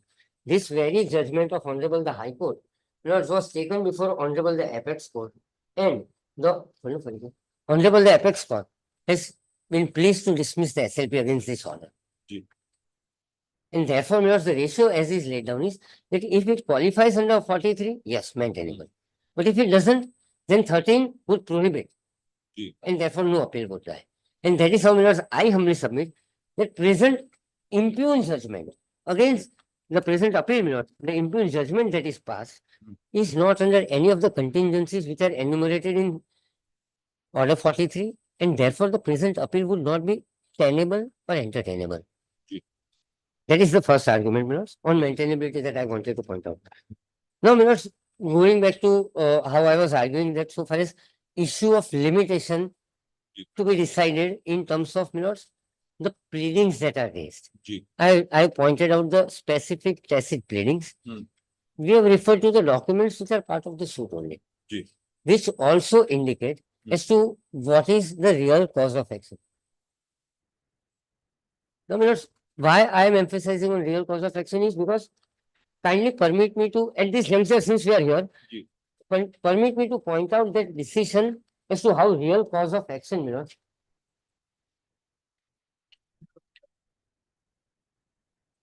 Honorable the Apex Court, my lords, says as to how the law is settled and how the whole issue is to be looked at. Ji. This is reported decision in 2016-12 SCC, page 405, RINL versus so and so. I'll skip the head note, my lords. It refers to limitation. Kindly permit me to directly straight away take your lordships through para 4 Ji. and 5. The bone of contention in this appeal is the question of relief being barred by law of limitation. The appellant submits that the High Court arrived at a wrong conclusion by invoking Article 137 of Limitation Act. And since the contract was in nature of work contract, Article 18 would apply.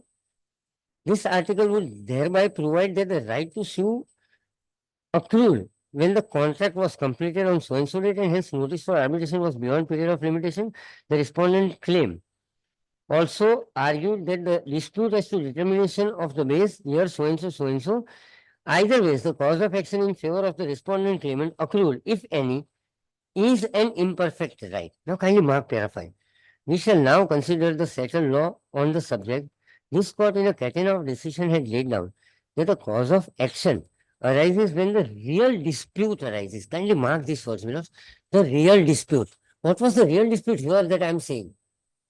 You have always agreed that yes, there is arrears. You have always agreed that yes, it is outstanding. You have also agreed always that yes, price is determined by Honorable the Apex Court. The real dispute arose when you said that I would pay that price if you give me high prices for the fertilizer that I have sold. એ ક્યાં આવે છે pleadings માં Sir, fertilizer વાળું ક્યાં એ દેખાતું એમને રજૂઆતમાં આવે છે જે અમે ભારત સરકારને કરી હતી ઓર્ડરમાંથી રિફ્લેક્ટ થયું હતું ને સાહેબ. I read that order where they had said fertilizers એવું ક્યાં આવે છે આવે છે હું ફરીથી પાછું જઈશ ત્યાં. let us immediately look into it please sir. Please please આટલું વાંચી લો પેલા સાહેબ જી. so that we are on same page. G.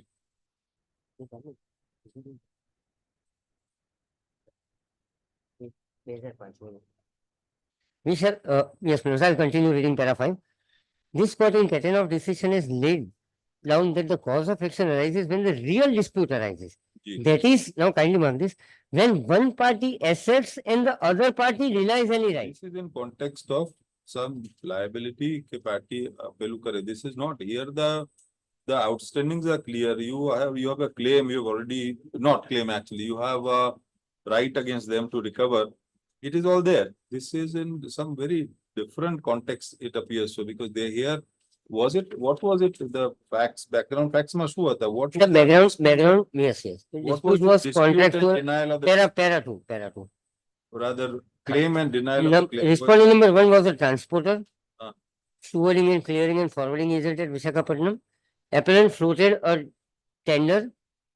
So appellant Milos is the authority Milos, that is Rashtriya Ispat Nigam Limited. So what They was floated a tender. extended several times and contract was finally completed in Yes. 97. Yes, Issue arose as to the rate of escalation based on so and so. yes. And So whether final bill, 3 annexures out of which 2 were admitted, however, rejected the third one, which was as to deciding the base year yes, for calculating escalation. yes. Barabar. So it is in that context that the appeal on the question of relief being barred by law of limitation was considered as to whether the third bill can be said to be barred by limitation. The court, Honorable the Apex Court, takes away that no, sir. You will have to see as to when the real dispute arose. And that will be the relevant point in time. Therefore, I'll read para 5 again. We shall now consider the settled law on the subject. This court in catena of judgments has laid down that the cause of action arises when the real dispute arises. That is when one party asserts and the other Without party going to denies the- any. સાંભળો sir. G. Without going to the court, the rest of the bills were honored. There is a dispute qua the third bill and Yes. therefore from that dispute, the court will go. Yes, and that So is here there is no such dispute. Sir, It એવું is બતાવશો clear. ને આપણે? એ- એવું એમ નથી કહેતા, નથી જવા. They simply say sir, that you એવું એમણે coming to the court. એવું એમણે 2006 માં કહ્યું સાહેબ. હા. જ્યારે જ્યારે 2005 માં સાહેબ મિનિસ્ટ્રીએ ના પાડી દીધી ને. હા. Thereafter, Miller's notice, demand notice is issued to them, which was responded to by them. સાહેબ એ factual detail તમને હજી બતાવી નથી એટલા માટે. સાહેબ they in 2006 said જી. કે ના આ પૈસા અમે નહીં આપીએ. સાહેબ that is when the real dispute arose and I Let- filed a suit in 2008. That is how my suit is within limitation and that is how Miller's I'm relying on this decision. That is factual aspect, part Sir. of the record, part of the record. જોઈ લે. So going back to that aspect minutes of this very two documents, can you let's see that my averments also in the suit that I have made exactly with regard to my raising this demand in 2005 and my denial in 2006. Documents I'll show, but I'll also show my averments minutes in the plaint itself. Yes. My lords. Minutes that your lordships will find minutes in my plaint, in my paper book minutes.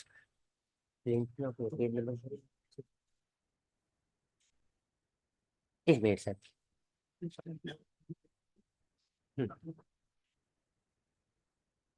That is how, my lords, I had closely read my averments with regard to cause of action and the real dispute. Yeah. And where I have referred, my lords, the entire chronology, and if your lordships have noticed, my lords, આપણે પેલું fertilizers let us look એમાં પણ because છે there હા are એમાં some પણ છે clear. બંને વસ્તુમાં જઈશું સાહેબ જી. અને હાલ જ જઈશું મારે એના સિવાય આગળ નથી હોતું ના ના ના ના હું ભૂલી જાઉં But સાહેબ I understand that. ના ના My હું ભૂલી જાઉં point. સાહેબ પછી ભૂલી જાઉં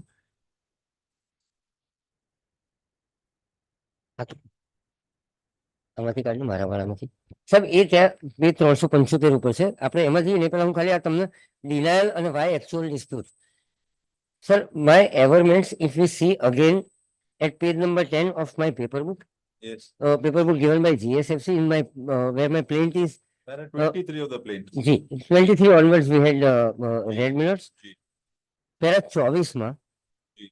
I have referred to minutes the dispute Honorable High Court's direction given in May 2005. Sir, kindly mark para 25. G. I am referring to the ministry's advice. Now kindly see.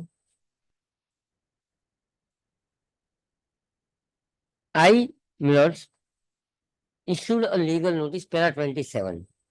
Thereafter, plaintiff issued a legal notice to defendant dated 23 January 2006 for payment of its dues, failing which the plaintiff would be considered to start winding the proceedings against the defendant. Ji. After receipt of the said notice, the defendant had not paid the outstanding amount along with the interest to the plaintiff, but has denied any dues by giving reply on 25 February 2006. Sir. That denial is at page number 375, page exhibit 103.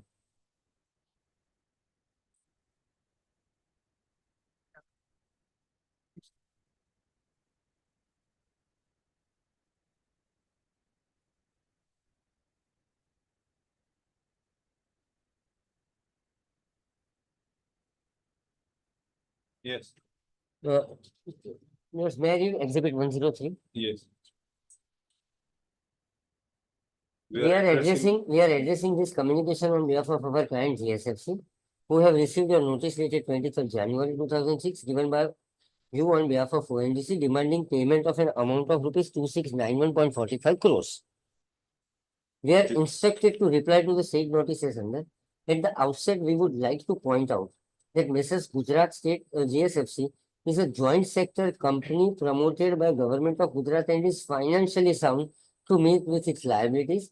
As per the balance sheet of the company for the year ended in 2005, the company has net assets worth rupees 1582 crores. Its reserves are so and so crores, and it has made profit of so and so crores. Our client denies that it owes an amount of rupees so and so for any part thereof. As you know, there is a dispute regarding the claim made by your client. The claim made by you is barred by limitation. In respect of supply of gas made by your client, payment has already been made, the contractual rate. Your client has made a unilateral increased gas price, which was never agreed by my client, and our client have disputed your client's right to increase the gas price unilaterally. The claim worked out on the basis of unilaterally increased price cannot therefore constitute a debt or liability due from our client and cannot be formed basis for filing petition of winding up on our client. We are taking detailed instructions, etc., and would revert to you. This is the tacit denial from them pursuant to the remand that I raised. Now going back to your lordships, that increase my fertilizer price part G. that your lordships wanted me to go back to. Yes. Because that, as I recollect, my lords, was part of the communications that we had read. Exhibit 101 to that.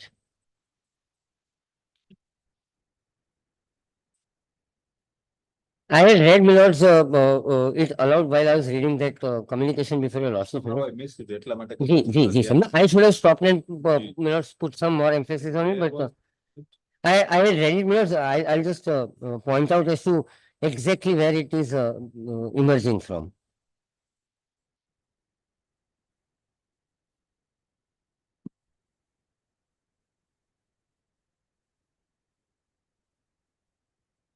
going to ask for increasing fertilizer prices. They ask.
First contention of the outcome camp. The initial of the second.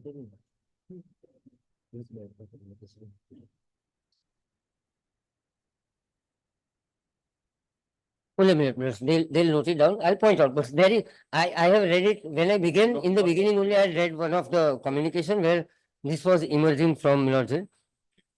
I undertake to Milord's find it out and immediately revert to your lordships. In the interregnum, Milords, continuing further, Milords.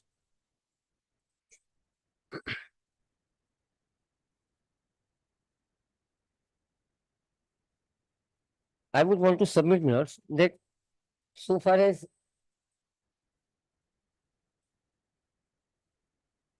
therefore limitation is concerned, on the basis of the decision that I relied on, so the cause of action would be based on when the real dispute arose between the parties, which is an admitted position, settled legal position. And here the real dispute arose when there was denial in 2006 to adhere to the differential price, contending that you have unilaterally fixed it. We are not today going into that issue because that is an issue at large before the competent trial court. Question is whether that would cause or constitute real cause of action or not. And that is how we are saying that the real cause of action, therefore the real dispute arose then. That is how the real cause of action arose in the matter. And that is how, since it happened in 2005, 2006, my suit that is filed in 2008 is within limitation, is what I contended before the competent court when the competent trial court was undertaking the exercise of deciding the preliminary issue as directed by Honorable the High Court. The same, Milords, is reflected in the impugn order also, Milords, at more than one places that we have seen, Milords, where the decisions have been referred to, and Milords, the findings, Milords, or the conclusions as drawn are arrived at on the basis of the material that was lying before the competent court, which was appreciated, be it in terms of documentary evidence or be it in terms of oral evidence. That was appreciated by the competent court, namely the trial court. And after appreciating that, a conclusion is arrived at that yes, the real cause of action arose upon their denial, upon ministry asking them to do the needful, demand notice being raised and denial thereof, and therefore it will be within the period of limitation, and the period of limitation as suggested by the defendant cannot be accepted because their suggestion was that it became applicable only from 87 itself to start with. That finding, Milords, in my humble submission is arrived at on the basis of factual data as it stands on the record, and today there is nothing contrary to any of these documents that has emerged on record indicating factual aspect to be the contrary. In that view of the matter, the trial court rightly has appreciated the document and the oral evidence and has arrived at a conclusion that the suit, the issue of limitation, that the suit is not barred by limitation and Ji.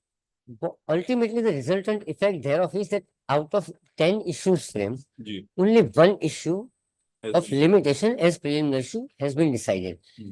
That order was assailed by the present appellant members before Honorable the Gujarat High Court in Article 227, Hmm. fully being conscious of the fact that since this order would not fall into any of the categories enumerated in 43, Hmm. the only remedy available to them would be approaching Honorable the High Court under Article 227 of the Constitution of India. Hmm. That petition, my lords, was preferred. Ultimately, that petition also came to be, my lords, disposed of as dismissed. Has withdrawn. Yes, as withdrawn. At every stage, my lords, the challenges are raised, withdrawn. Ultimately, my lords, they are before your lordships. And what was their contention before your lordships? Hmm. That, sir, I went to High Court under misbelief Yes. because they contended that, yes, I would, as a respondent, or they as a defendant, Hmm. yes, would raise contentions which are available in law, Hmm. would not really mean Yes. that that is the position of law or how law stands. So, for an example, if I go by your lordship's first order, Hmm. when your lordships condoned the delay, your lordships recorded the then AOR's submission that according to him, no, that is according to him, is how him your lordships have recorded. Hmm. And then your lordships have given finding that according to him, this is what is it, and according to the appellant, this would qualify as a decree, etc., or a judgment, and your lordships have held that no appeal would be maintainable. Now, the question is, when now we are looking at the provisions with a little closer scrutiny, and when the law that is, as has been pointed out, whether submission of an advocate Hmm. can be said to be the correct position or the position as enunciated by various decision would be the correct position of law. Correct. I may submit anything, my lords. Ji. I may concede. Ji. Say, for an example, as a counsel, my lords, I have no answer on the very first day, even today, and I say that, no, my lords, as such, I really have nothing to dispute this. Hmm. And according to me, the appeal would be maintainable and it needs to be allowed. Hmm. I say it. Just would that really? No, law remains what it is. Yes, yes. I understand. Yes. It would, my submission won't alter the position of law. Because as a counsel, sometimes I say that no, the judgment of Honorable Apex Court is not correct. I may say that. Would it really make the judgment incorrect is the real point. Here, my lords, therefore, having understood this, can we now, my lords, go back to order 43 only for a moment? Let us see, my lords. My lords, before we go to order 43, that portion that I was reading, my lords, with regard to that fertilizer prices, kindly permit me to, so that સંતોષ સાથે હું આગળ વધુ કે પેલું રહી નથી Ji, ગયું. ji. Page 697, my lords. રહી છે ને, વાંચું છું ને તે.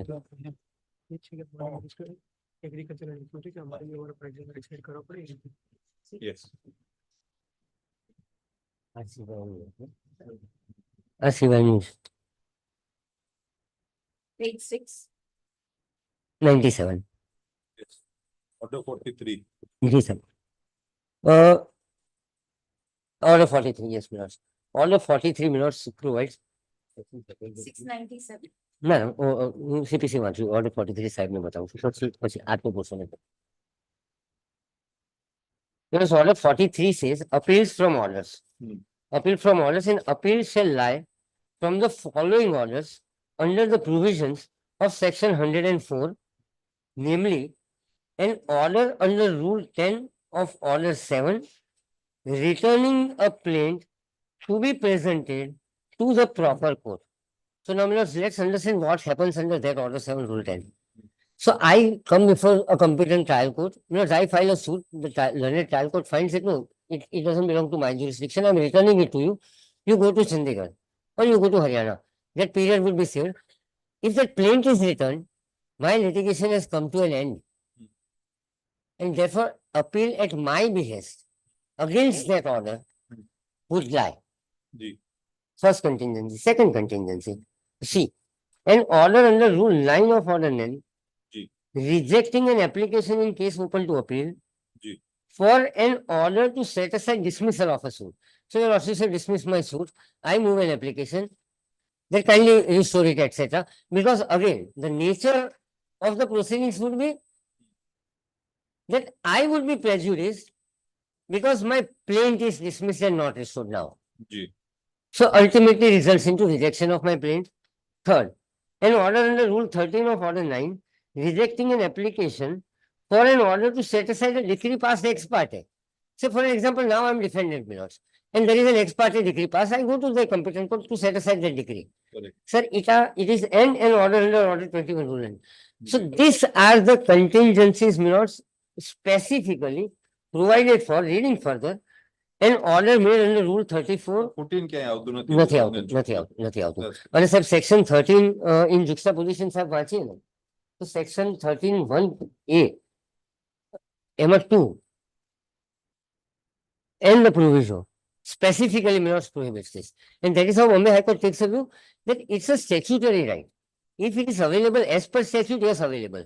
But when we interpret 13 read with 43 order 43, we can't adhere to the contention that it can be by interpretative manner read into a statutory right or can be made a right. Then appeal, I'm reading appeals, chapter 4, section 13 of the Act, more particularly 13.2.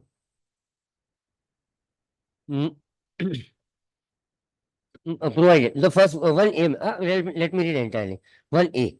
Any person aggrieved by judgment or order of a commercial court at the level of district judge exercising original civil jurisdiction, as the case may be, commercial division of a high court may appeal to the commercial appellate division of that high court within period of 60 days from the date of judgment or order, provided an appeal shall lie from such orders passed by commercial division or commercial court that are specifically enumerated under Order 43 of CPC as amended by this Act and Section 37 of Arbitration. Therefore, this is an absolute requirement under Section 13 1 capital A proviso that an appeal can only be entertained if it qualifies or falls into any of the contingencies mentioned in Order 43. Because appeal is a statutory right, my lords. If statute contemplates that right, it can only be availed in the manner in which the statute contemplates it. Ji, And therefore, reading these two in juxtaposition, my lords, it becomes completely clear that present order which is sought to be impugned in this appeal would not be maintainable ji, or entertainable. And therefore, I would most humbly submit to our lordships that on this ground itself, the present appeal may not be entertained apart from the merits that I have pointed out with regard to the real cause of action, etc. And the documents that I have taken your lordships through. Ji. We can come after lunch. Ji. Sometimes what happens is that we get so obsessed that we lose track of time. Hello. Yeah.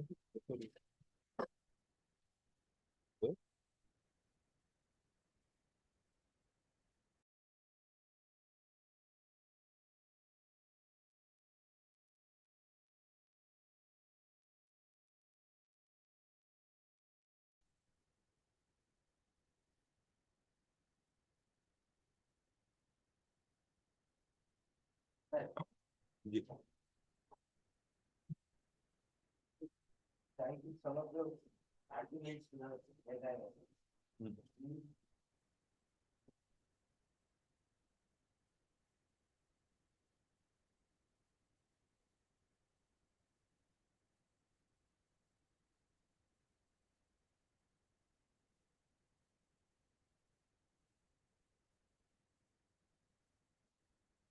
Ji.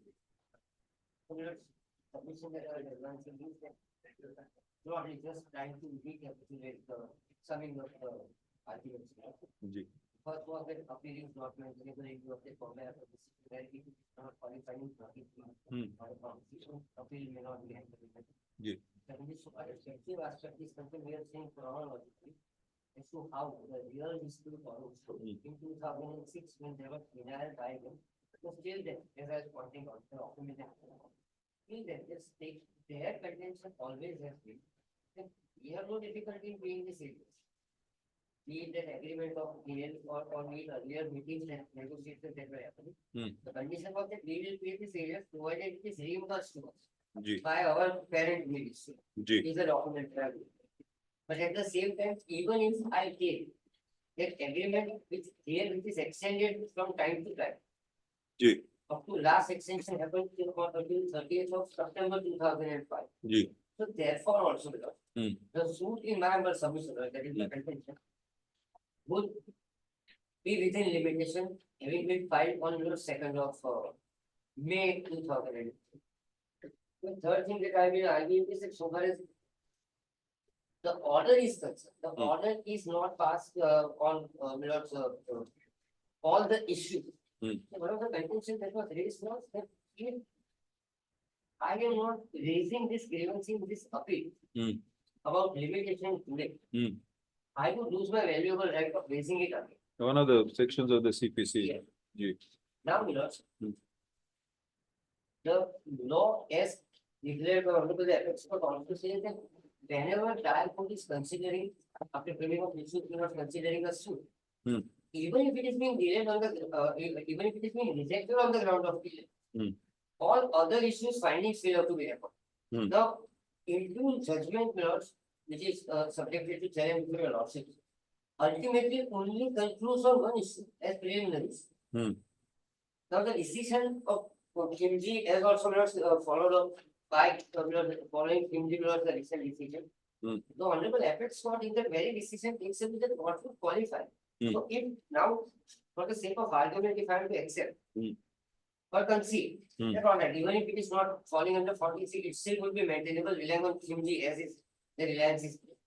That's Kimji decision or the later they both ultimately say one thing in common, that is that the party, the order must be of such a nature to pass against the party that the damage or prejudice to the party challenging the order has to be immediate and direct. Now, applying that case laws, relying on the decision that they are citing. Because if we apply that very principle here, kindly permit me to point it out as to what here the situation is converse. Today, the learned trial court has fixed all the issues out of which only one is decided. On other issues, there is no finding record. Is one. Second aspect is yours. So those issues are yet to be decided. It is not necessary that merely because it is held to be within limitation, the suit ultimately would be decreed. Now, ultimately, presuming that the suit is decreed, plus when that challenge is laid against the decree, plus the ground for every finding would be available. So to say that today I am challenging only the delay part so that I can thwart the proceedings of the suit, the resultant effect would be that, for an example, if this appeal is allowed, presuming for the sake of argument. I think that provision is in respect of preliminary decree. So if a preliminary decree is not challenged, then that is. Yes.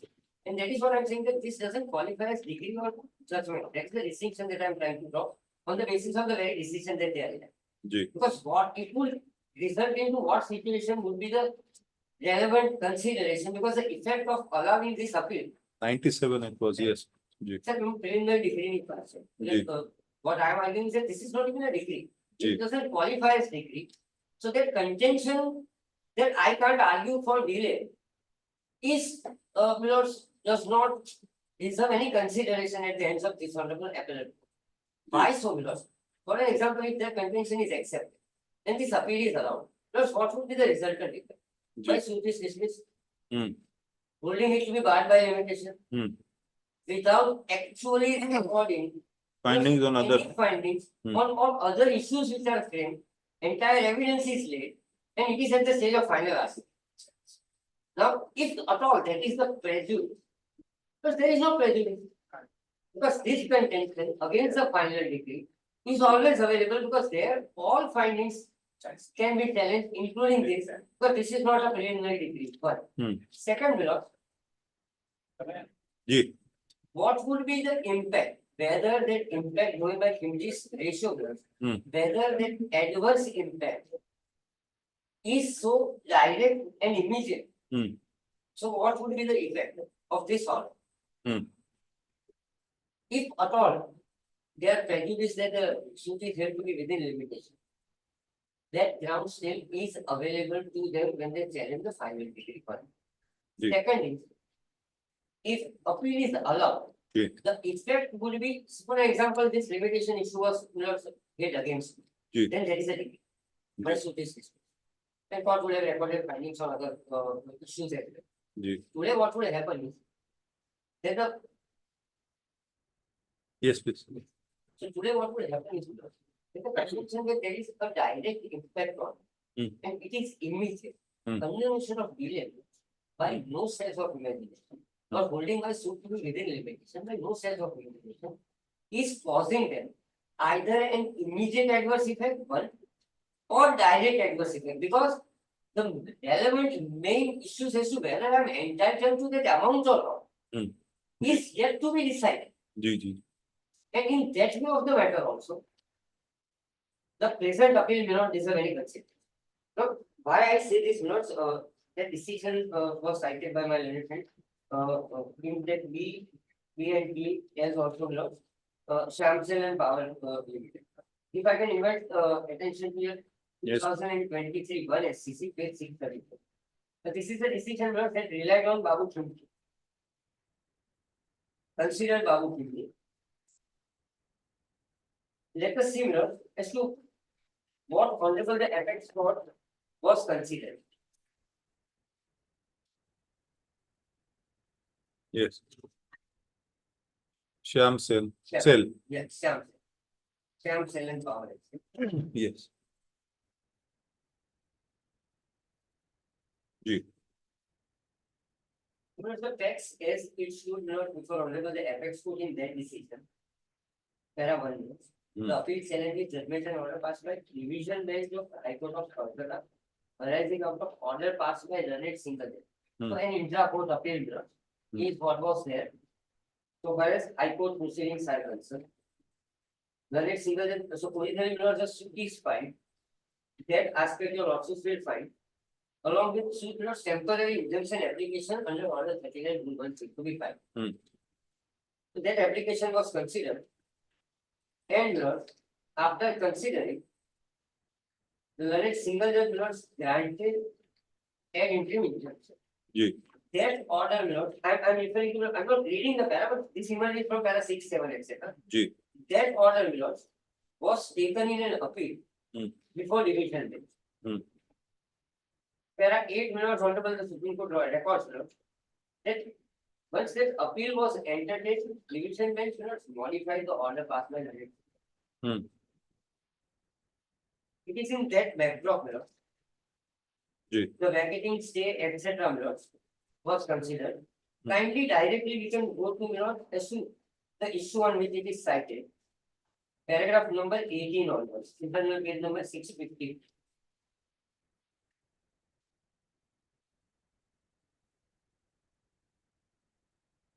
Ji. Para 18.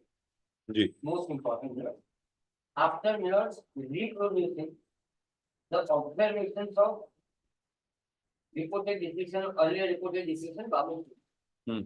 That reproduction starts from page number 645. Ji. Ji. Kindly come to page 645, para number 15 first.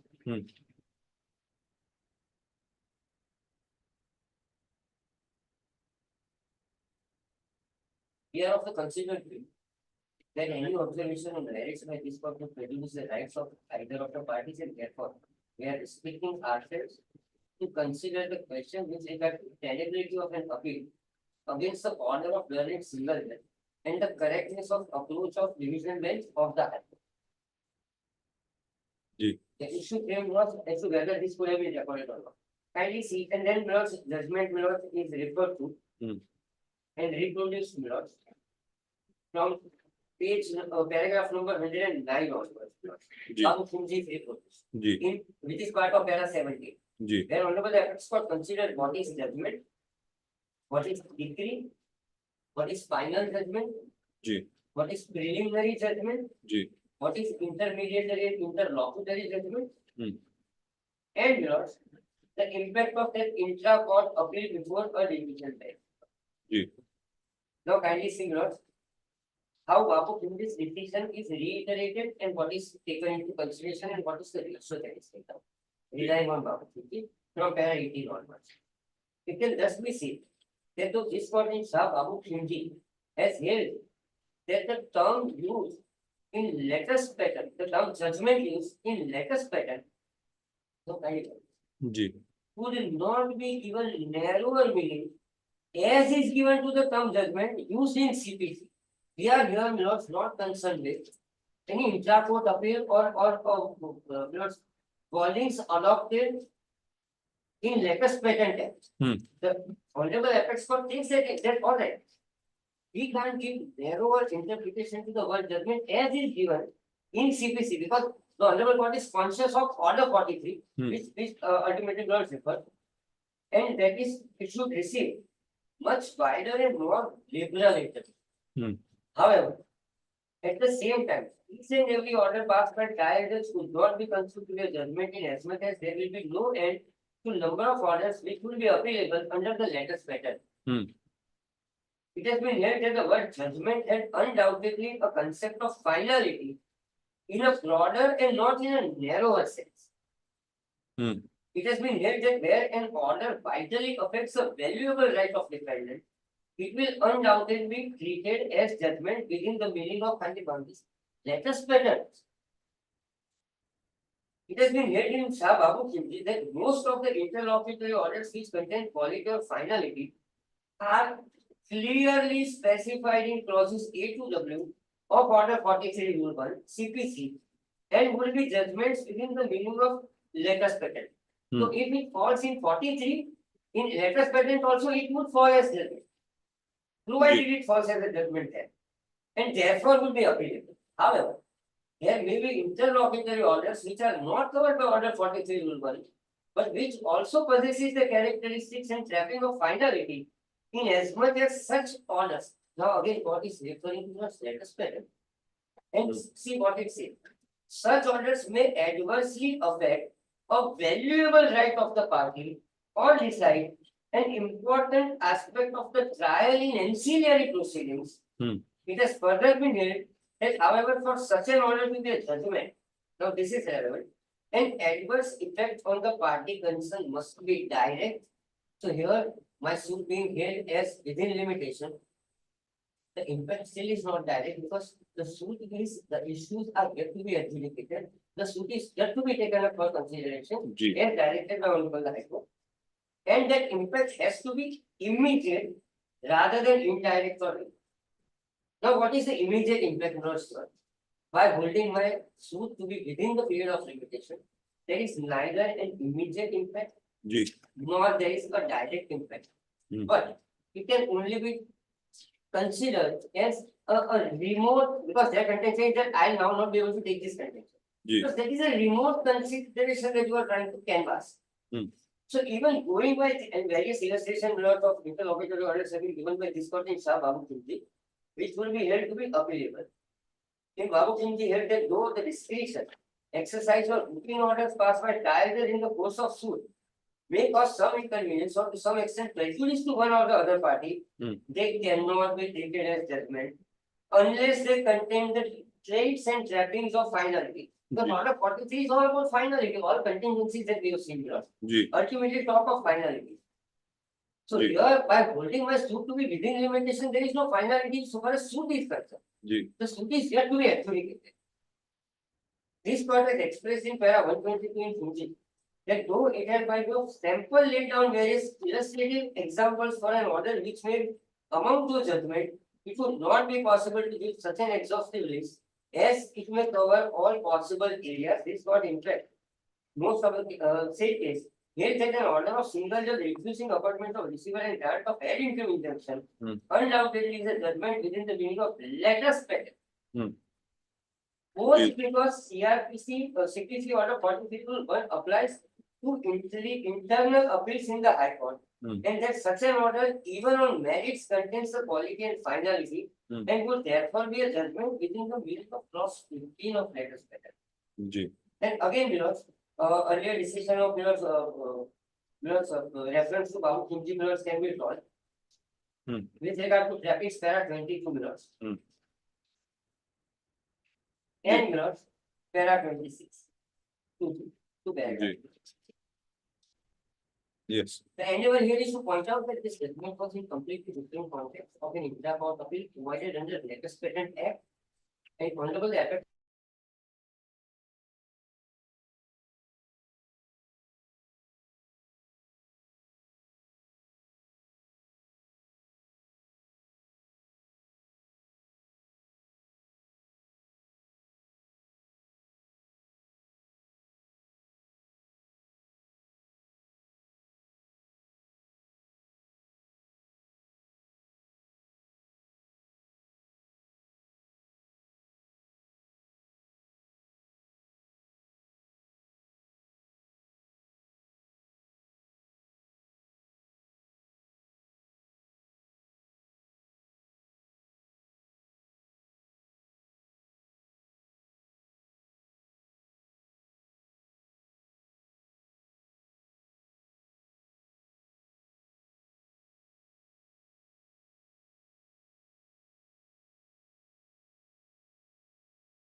The judgment or appeal which is arising.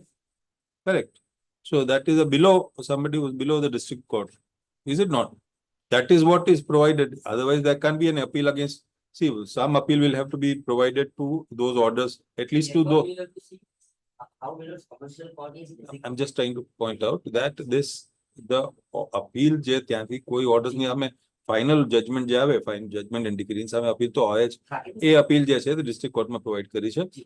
Some of the judgments which we decide as in original jurisdiction like trademark etc. Those are first appeals have been provided to the High Court. So one provides for those appeals where which will lie to this court. Right. Correct. And then in 1A it says that aggrieved by judgment order the commercial court at the level of district judge, which is us. 1A will not apply to them. Below the level is them. Your lordships are suggesting that the principal senior civil judge commercial court will not be a district judge. No, it will not be district judge. Correct? Yes. Therefore, now kindly see one. Any person aggrieved by judgment or order of a commercial court at the level of district judge exercising original civil jurisdiction. Correct. This is what they contemplate is those trademark or those suits where the act provides that the district court will have the jurisdiction. Will here. So this is 1A is for that. Yes, and kindly see, provided that an appeal shall lie from such an order passed by commercial division or a commercial court. So correct. So that are commercial. specifically enumerated.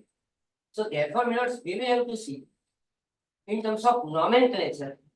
Hello. to whether they Hello, can be now the- my question to you, sir, is only whether this proviso would apply only to 1A or also to 1, because it from the printing it appears that it is only specific to 1A, not to 1. Seems to be. Seems to be. Then therefore this, if proviso is not, those orders which are ousted in case of 1A may not be ousted if that proviso is not applicable to clause 1. That would be the interpretation that the lawsuit will have. Ordinarily, literal interpretation is what I am suggesting. So that is again matter of literal interpretation that the lawsuit. Ji. Now, there is no clarity as to Milos. So it is like if I am to read this provision. Ji only along with 1A. Ji just check 1A before insertion of 1A any પહેલા proviso હતો કે કેમ એ જો 1A when it was inserted any પહેલા proviso હતો જી Before 1A it was there. this is my first stint otherwise I would have known as a appellate court to commercial court generally आप 1A માં જો આ provision માં કરતું હોય તો there is no question of now if this provision is applicable for 1, so either it be 1 or 1A. Provision says they can appeal only if it qualifies not as 40 under ji. defined under 40. Ji Even prior to amendment of this also the provision was there. okay so So kindly come back to that Mumbai High Court decision where it is both the provisions are ready for your lordship's ready reference. એક જ minute Bombay high court નું judgement આ compilation માં હતું ને જી. Volume 4 આમાં And that is exactly what Honorable Mumbai High Court decision bench has interpreted. કયું page હતું આઈ four It's a circle.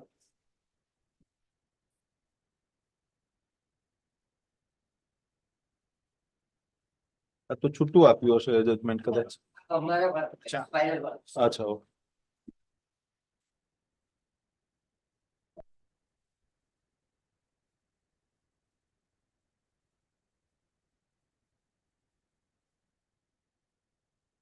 Kindly come to page number 2.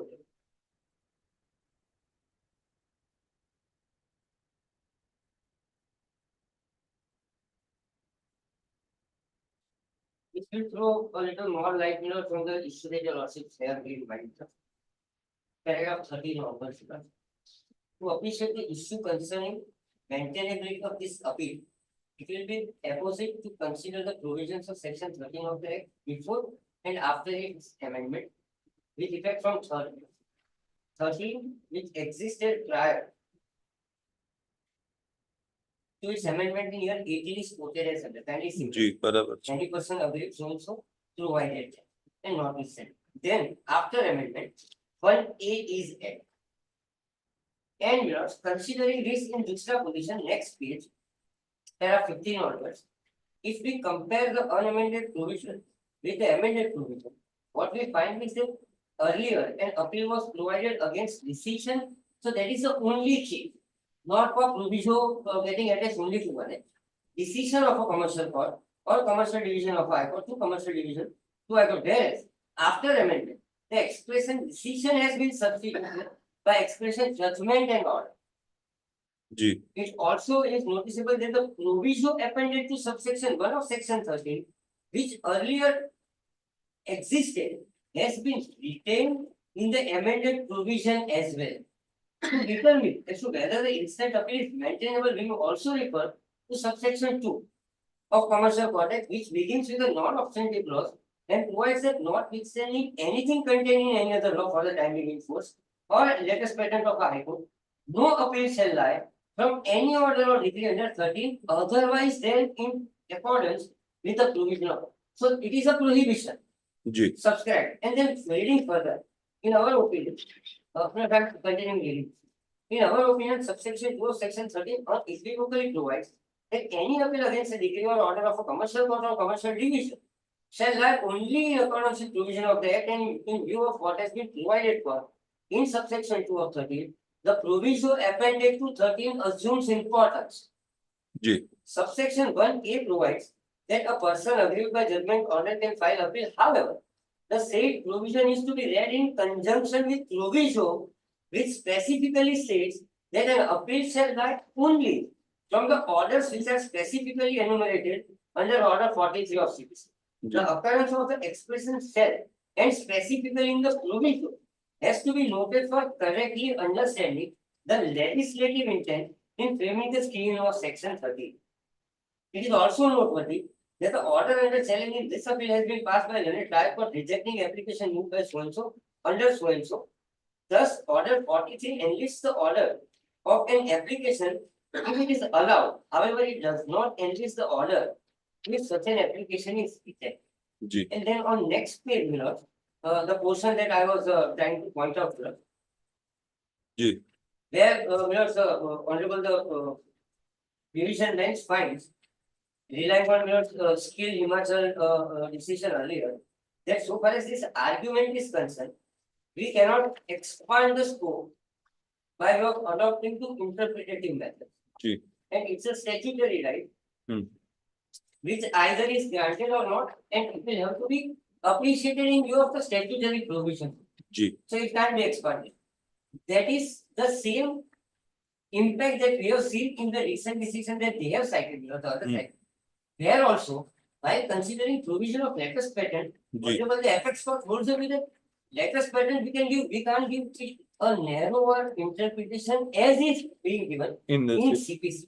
So the entire decision when read juxtaposition Ji. ultimately asserts the very contention that I am raising, that unless it qualifies under order 43, an appeal would not be entered. Ji. Even the judgment that they are relying on taking into consideration Babu Kimchi ultimately holds it in first part, and in second part while expanding the scope of the provision by reading an order as judgment under latest patent law. Ji. The Honorable Apex Court says, relying on again Babu Kimchi, that order it can be included provided that the damage is immediate, one and direct. Ji. It need not be indirect or indirect. And here the impact of present impunity. It doesn't qualify under 43 is one thing. Even presuming for the sake of argument, then also impact is neither direct nor immediate. Ji. And this contention would be available. However, it would result into dichotomy if the appeal is allowed, where my suit would stand dismissed without other issues being tried or any findings being recorded, which would be directly contrary to the law laid down by Honorable the Apex Court, as also the provision. The court must decide all the issues.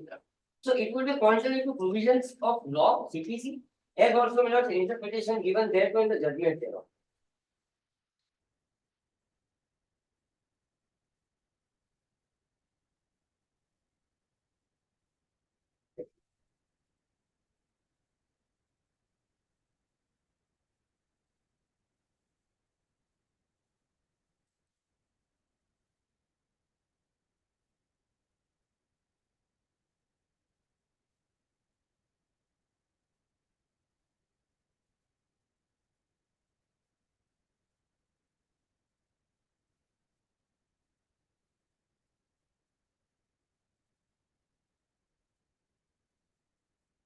So even the judgment I'll cite. So even considering the very decision that they are seeking to rely on, ultimately, what emerges as ratio, even relying on Babu Kimchi, that CPC, the interpretation will have to be strictly in accordance with what is contemplated, whereas in latest pattern, it can be expanded. Looking at the impact, Ji. provided it is immediate and direct. Ji. And therefore, in my assumption, this judgment may not help the contention that they are raising, rather would assist in me in terms of the contention that I am seeking to raise. That provision will have to be read exactly the way it is, without expanding the scope thereof. Ji. More particularly that of CBC. Next contention. Another decision, so we were referring to Shyam said. Another decision that they relied on was Babu Kimchi, but again it is reproduced. Now, the third judgment which was relied on was BNT. Ji. Yes. There what was thought to be admitted merely negotiations are going on. Therefore, limitation would stand extended. Ji. May not be the correct position is what is here. Now, Ji. kindly see for what provisions and for what actions. For that, we may have to go to the facts of the case first.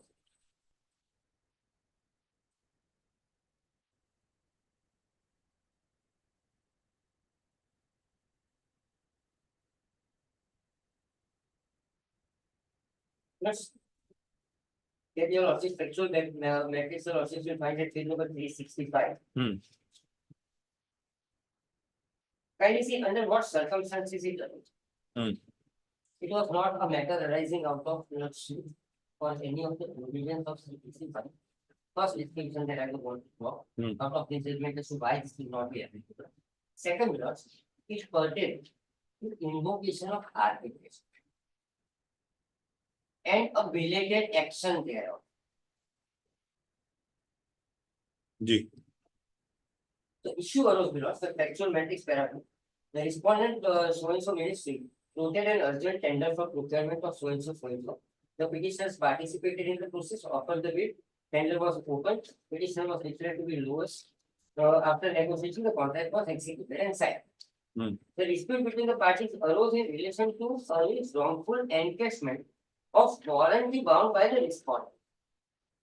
The respondent by its letter directed so-and-so, invoking the bank guarantee. Para 4. The respondent also informed petitioner that subject to instructions from WBG, encashment had been issued after due scrutiny, etc. In aforesaid context, para 5. Hmm. The respondent deducted amount of recovery of applicable liquidated damages.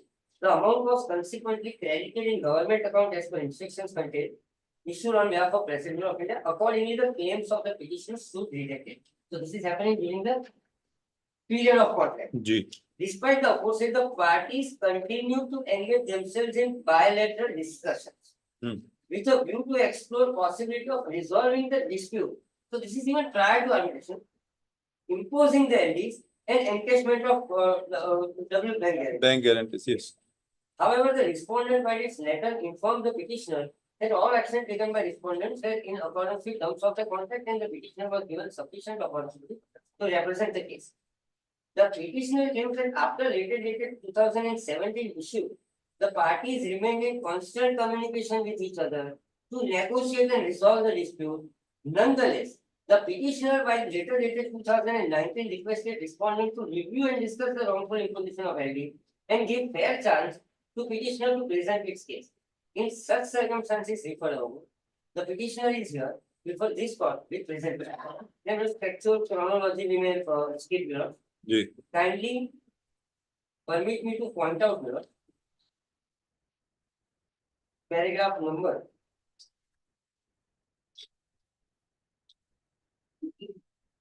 25 onwards. The analysis. Ji.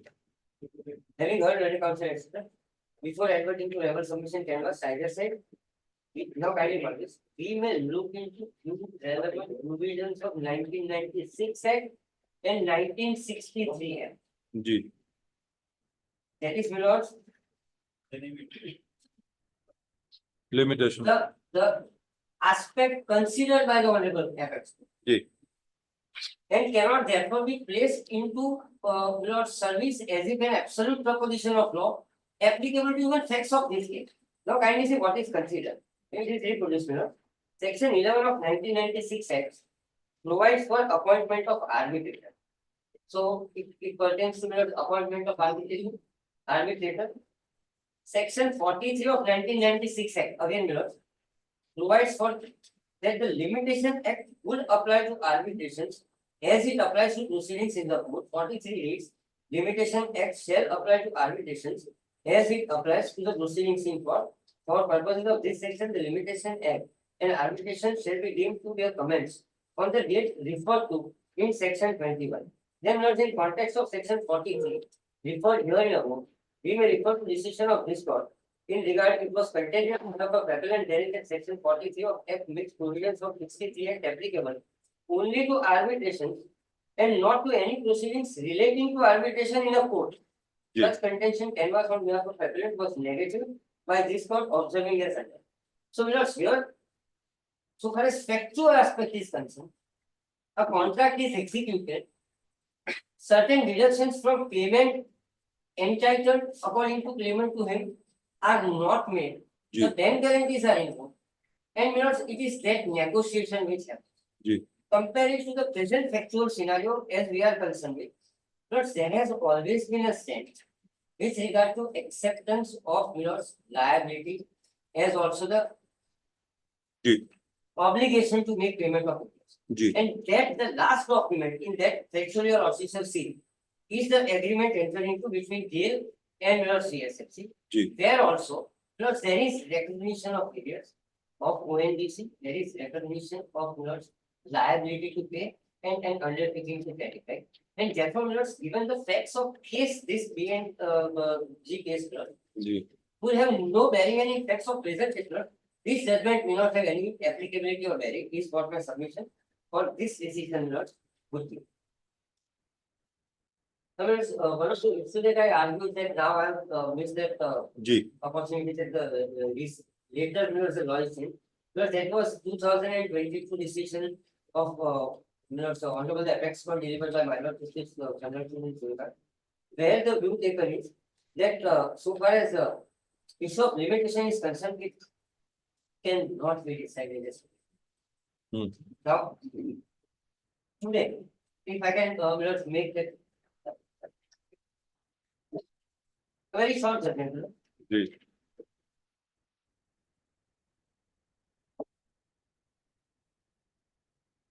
Kindly minutes directly permit me to point out. I'm skipping the facts part because they are referred to minutes.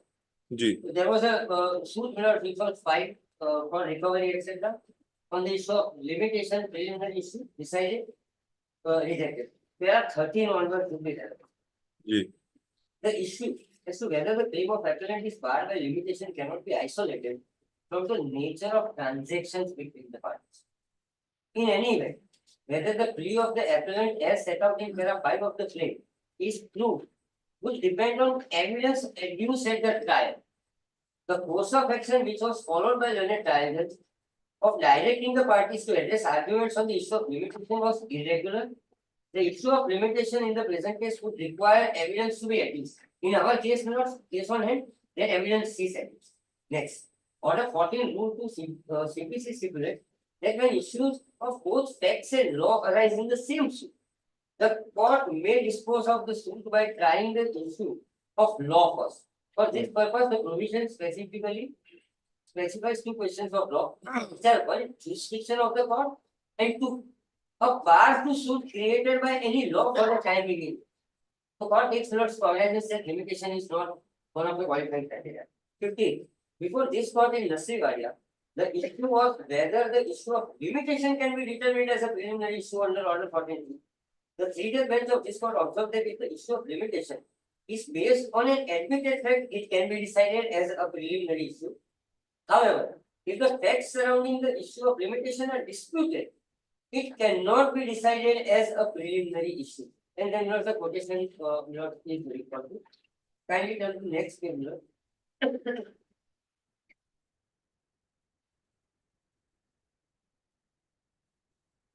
Para 52 of the quotation. In this quotation of question of limitation can be decided based on admitted facts, it can be decided as a preliminary issue. Once facts are disputed about limitation, the determination of a question of limitation also cannot be made under Order 14(2) as preliminary issue or any other such issue of law which requires examination of disputed facts. If the case of dispute as to facts, it is necessary to determine to give finding on question of law, such questions cannot be decided as preliminary. In a case, the question of jurisdiction also depends on proof of facts, which are disputed, which cannot be decided as a G. The next is one principle that it was argued by me that high continued supply of gas in absence of below any subsisting contract G. that was pursuant to below or direction given to me with regard to below and a condition to grant stay that I will continue supply. G. The rates are not there. G. Now the contract is not in existence, but I have continued supply. The contention of the appellant hearing is that okay, you may have continued, but I was only required to pay the contract to price. And that I have paid. And therefore I will not pay any. Would ultimately, Lords, in my humble submission, result into a situation where I would be put in a greater perilous situation Hmm. than I actually was. Hmm. So had it been the case, that in 82 I have not filed that CM Hmm. against that arbitration. Hmm. Because the impact would have been that the agreement in 84, the contract in 84 Hmm. was coming to an end. Hmm. I continued supplying them gas up to 87 pursuant to that order. Ji. Can it now be said? So had that eventuality of court orders would not have happened, Hmm. 87 at least the supply would have stopped, or 82, 84 the supply would have stopped. In the period of contract only and could not have gone beyond it, in absence of an extension. Here, pursuant to court order in absence of an extension also, the supply continued. Can therefore now be said that I would be put in a perilous situation that under court order I continue to supply. But so far as the rate is concerned, I have to go by agreement and not the rate that is decided by honorable apex. See, rate was, according to you, it could not have been a point of arbitration. Correct. You were supplying gas to them under that undertaking to the court. Yes. So rate to still remain disputed because you were claiming X, they were claiming that the old. Rate was to be ascertained, not as per EPA. Hmm. Is to be ascertained by government of India. Hmm. The agreement is up to 84. Had there been an extension, probably the situation would have been different.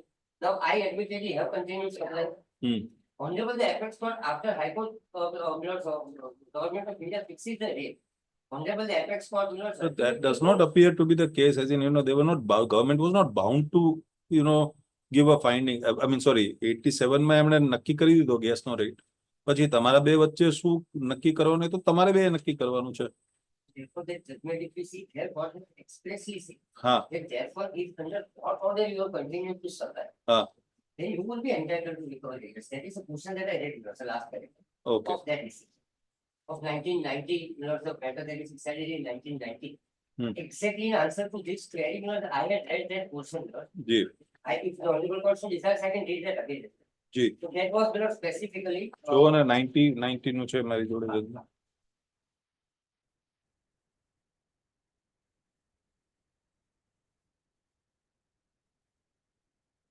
Because એમાં specific party કોઈ હતું નહીં, એમાં બધા વચ્ચે ક્યુમ્યુલેટિવલી decide થતું. બરાબર, એટલે આ તમારું આ જે આર્બિટ્રેશન નું છે એના કોન્ટેક્સમાં કઈ રીતના ડિસાઇડ થાય, મને I am not lost to understand. હા. હા. તો કોન્ટ્રાક્ટ ચોઈસમાં પેલું કીધું તમારો સપ્લાયર નથી. જી.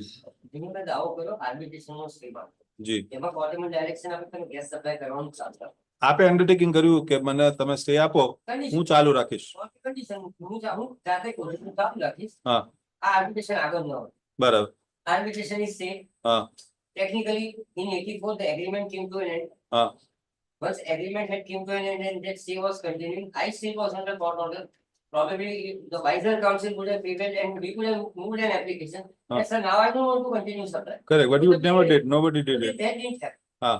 Nonetheless, the supply continued. Hmm.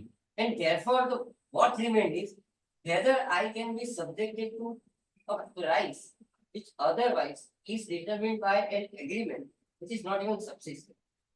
And therefore, the only Because if a written agreement comes to a conclusion, if let's say it ends, the oral contract is not bad under law. So therefore you are supplying but then the parties were not identical. તમે જે કહેતા હતા કે ના મને X price જોઈએ છે, એ લોકો ના પાડે છે. And that part was never negotiated really. So there is, what is the contract then? For example, at that point in time also, yes, I've seen writing of this, that I have no difficulty in paying the price. Provided I am reimbursed by another ministry. હા, એ મને બતાડો ને fertiliser વાળું. Kindly turn to pages below, to places.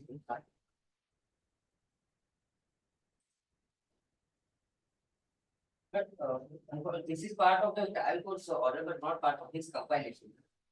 May I hand it over to your office? Please. Thank you.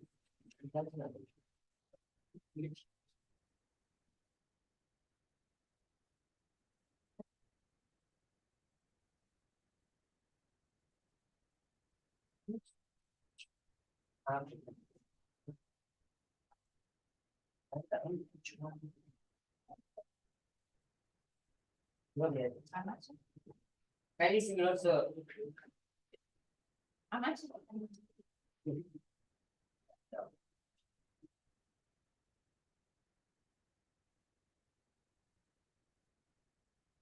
G. This part of the. That's a way number. It's a way number. 619. लो ना આ બસ નો પછી એમાંથી બાકી છે. Page number, people who do that.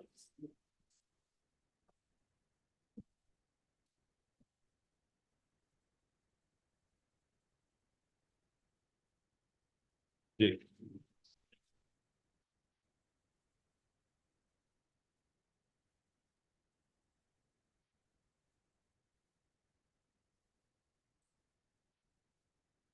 yes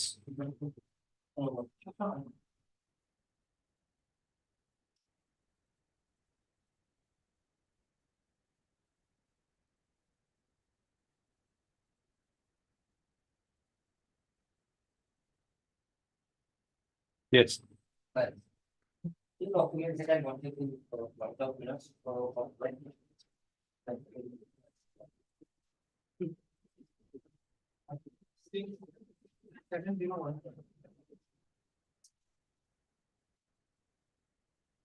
kindly, this is exhibit 212.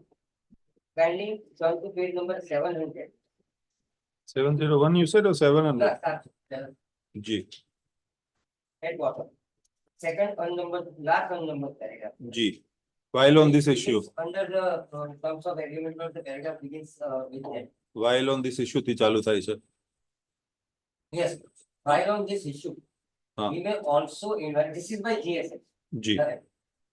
We may also invite your kind attention to later dated so and so issued by Ministry of Petroleum and Natural Gas, wherein it has stipulated that in cases where there is a dispute of price or that provisional prices have been agreed, subject to government decision, ONDC may negotiate with private sector consumer for the price of gas to be paid prior to issuance of that letter. Now, kindly see, after receipt of the said letter, we had several meetings with ONDC marketing division, and in one of the meeting we had attended, GSFC is prepared to settle its outstanding issues on price for the period 82 to 87, the suit period for which I am claiming amount, provided the Fertilizer Industry Coordination Committee agrees for the full reimbursement of the increased gas price under the rotation policy system applicable to the fertilizer. Second document of similar nature is page number 2.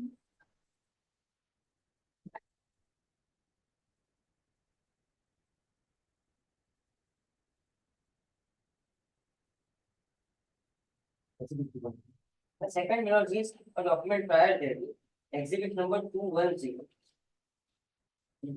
yes sir કયું છે page Yes, page number 769. 693 Exhibit,693 is some affidavit yeah, 696, 696 696, exhibit was surface.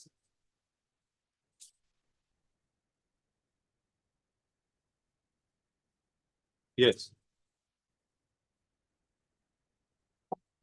Kindly similar.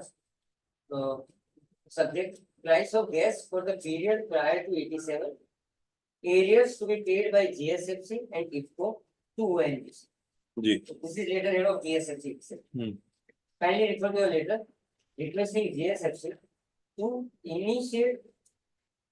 intimate outstanding areas to ONGC for the gas supplied prior to 1987. Kindly see the last para of that document at page number 697. जी As you are aware, this is how the paragraph starts. जी As you are aware, the gas supplied by ONGC is being used in manufacturing of fertilizers and may increase in the price is reimbursable through appropriate revision in the retention prices by Fertilizer Industry Coordination Committee of Government of India under the pricing formula. In this regard, we have already appraised the government of this position in terms of price subsidy payable by government if the new price is imposed on PSA. Now, keep this in mind and kindly permit me to remind your lordships there saying before Honorable the High Court in 2004 जी that the issue is at large before the government of India. And we want that is government to decide So that decision comes in 2005. Hmm. Therefore, I demand according to the prices fixed, and there is renewal in 2006, and therefore my suit is within limitation is that.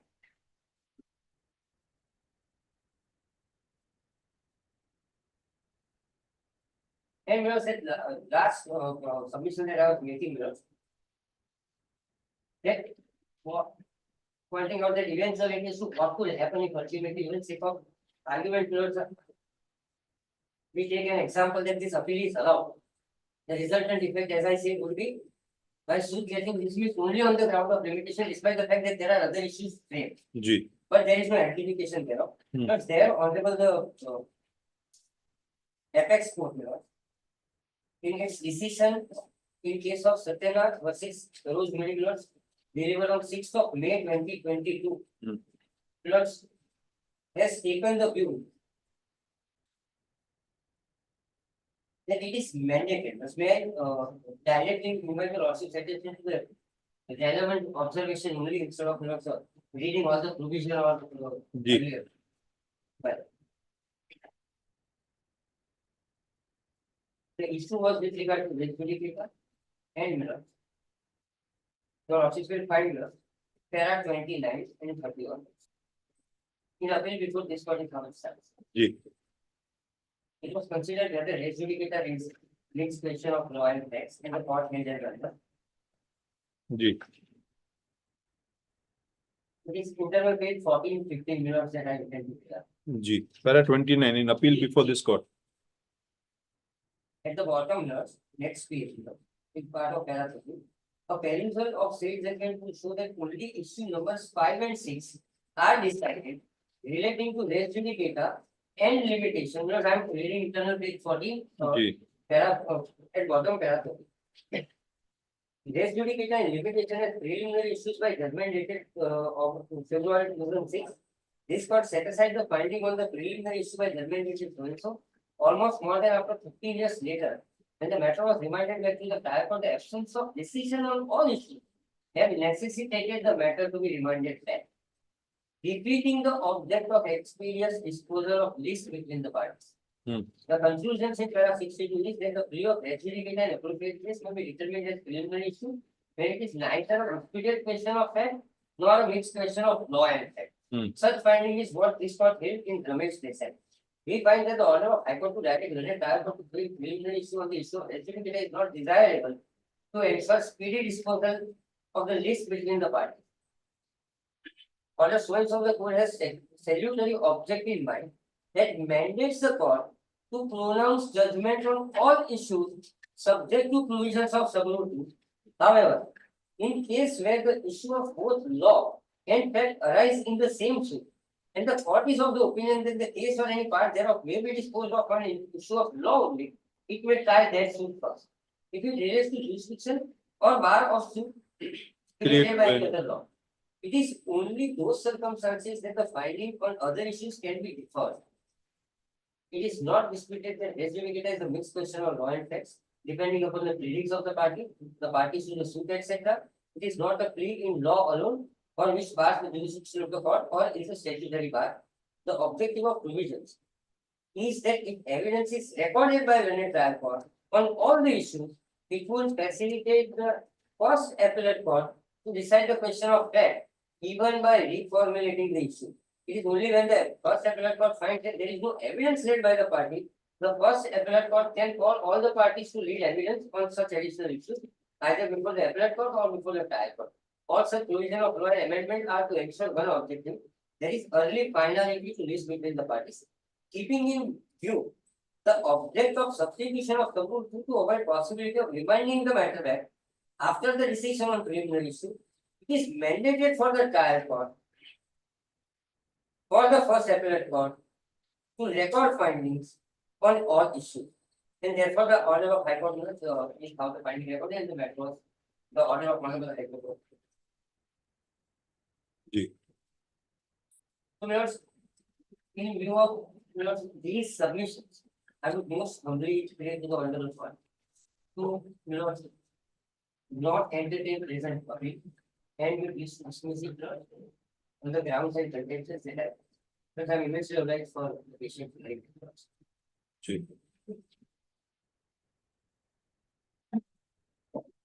I'll conclude my rejoinder in 20 minutes. जी जी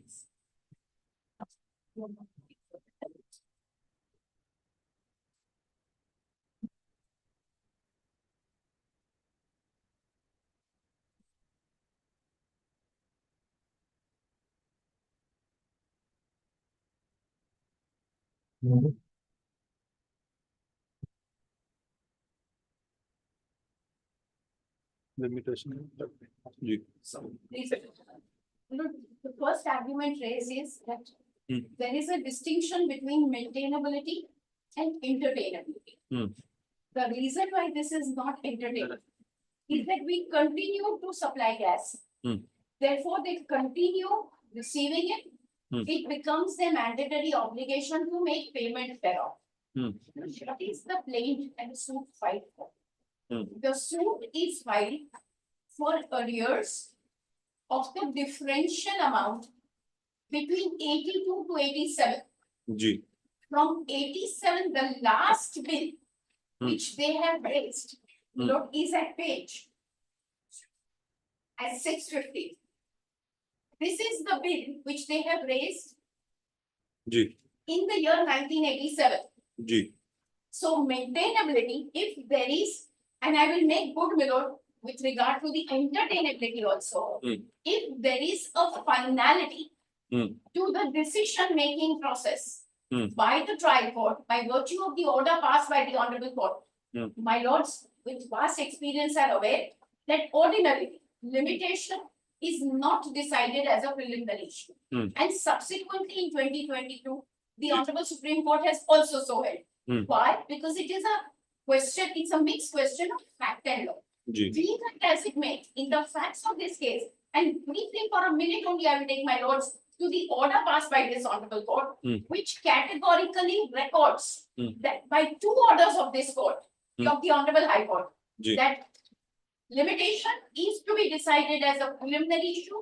When the trial court said that we will not permit you to adduce evidence, the honorable court, with the consent of both the parties, the present opponents having agreed to it, Hmm. having conceded, having acquiescence to it, having categorically recorded, we have no objection Hmm. if it is decided as a preliminary issue, both on facts and in law, Hmm. with necessary evidence to be read, documents to be produced, cross-examination, a full-fledged trial on the Ji. preliminary issue.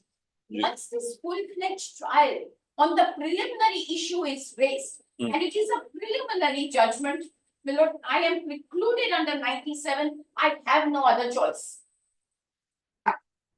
If section 97 be seen, appeal from a final decree, when no appeal from a preliminary decree, where any party aggrieved by a preliminary decree passed after the commencement of this code does not appeal from such decree, he shall be precluded from disputing its correctness in any appeal which may be preferred in the final decree. And why is it so? Here the preliminary decree may be referred. yes please ना ना वांचे आपे वांचे मैंने I not an issue And why do I say so? Section 3, which is the charging section. The question is, how is your damage Hmm. immediate? How is your injury imminent, direct? You know, section 3BC, yes subject to the provisions contained in a section, in section 4 to 24, every suit instituted, appeal preferred, and application made after the period of limitation shall be dismissed. Ji Therefore, I am entitled to a dismissal. This is my very vested right. And this right is absolutely immediate and it is direct. It need not be immediate and direct for the plaintiffs. It is against whom this order is decided. I am the person aggrieved. Ji It is immediate and direct. You lose your right to sue and am entitled to an order of dismissal. And it is pursuant to 3 litigations before this honorable court, 3 orders passed by this honorable court, whereunder it is decided on facts and in law as a preliminary issue. The clock cannot be turned back today. Today we have a judgment Ji. which categorically decides limitation against. Ji. Therefore, on maintainability, my submission is if there is finality, my rights are materially affected, injury is immediate and direct, this appeal may be entertained. Ji. The next submission is that the prices are decided by Government of India. And it is through the administrative price mechanism. Correct. So from 87 onwards, there is no dispute. And all payments have been made. Ji.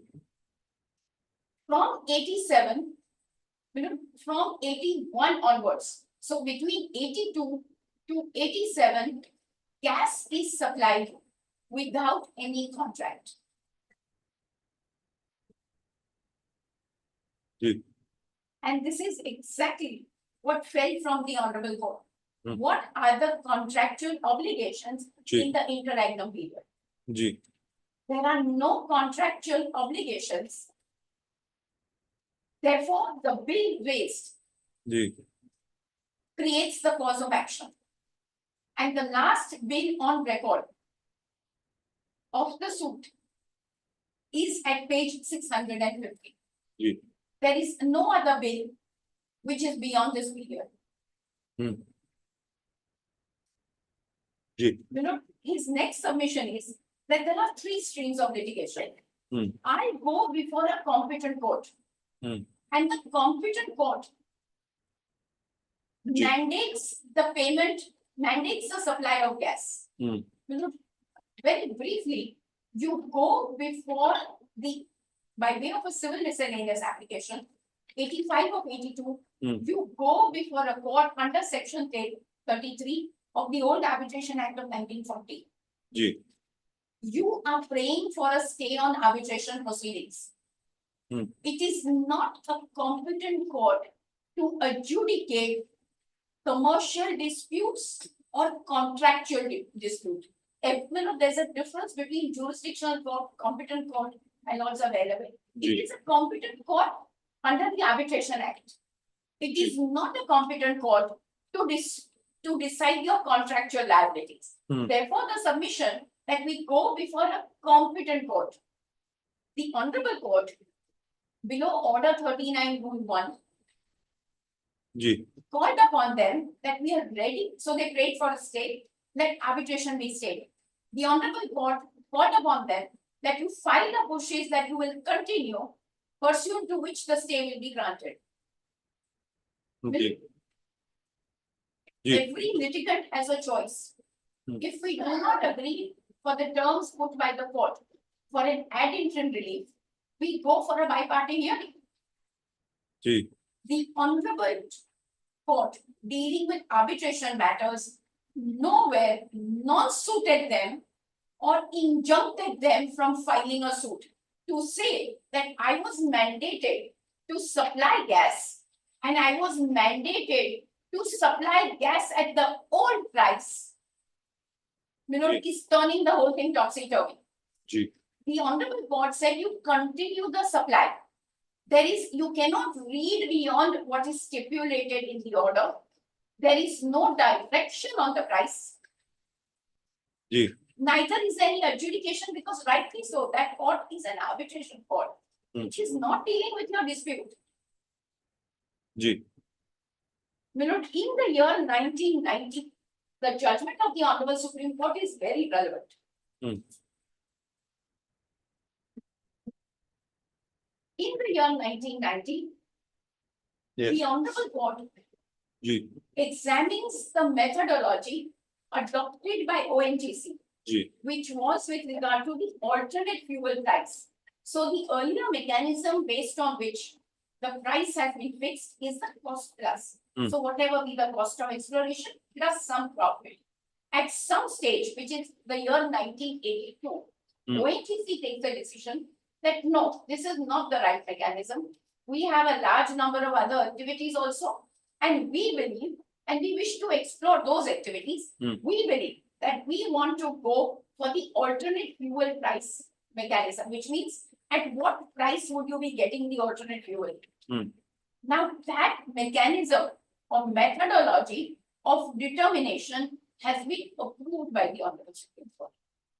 That one paragraph of 1990, I wish to read before the Honorable Court, because the Honorable Supreme Court is conscious that there were contracts which are concluded and ONGC still continue to supply. Be it under order of the court, or be it on its own, or be it under any other reason. If my lords, I'll read only one paragraph. Necessary page 440.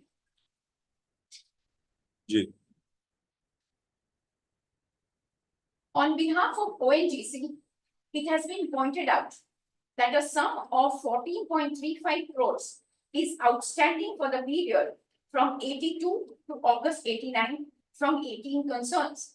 Even on the basis of interim price at which ONGC has been supplying to their gas under the orders of this court, primarily due to shortfalls in the guaranteed offtake, and the four concerns who have stopped taking supply of gas are in arrears to the tune of 12 lakhs.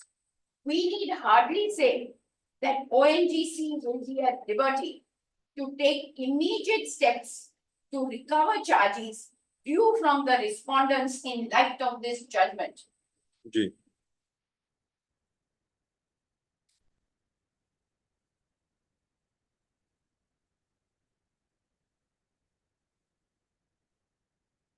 And while holding that ONGC is entitled, my lords, be pleased to see page 439 or page over.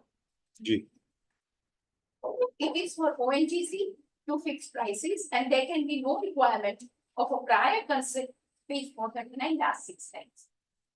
It is for ONGC to fix the prices, and there can be no requirement of a prior consultation with the present respondents or prospective customers. In such cases of price fixation, as in the case of price fixation by government, the only remedy of agreed for consumers can perhaps be of having some sort of post-decisional consideration by ONGC after hearing the viewpoint of those affected.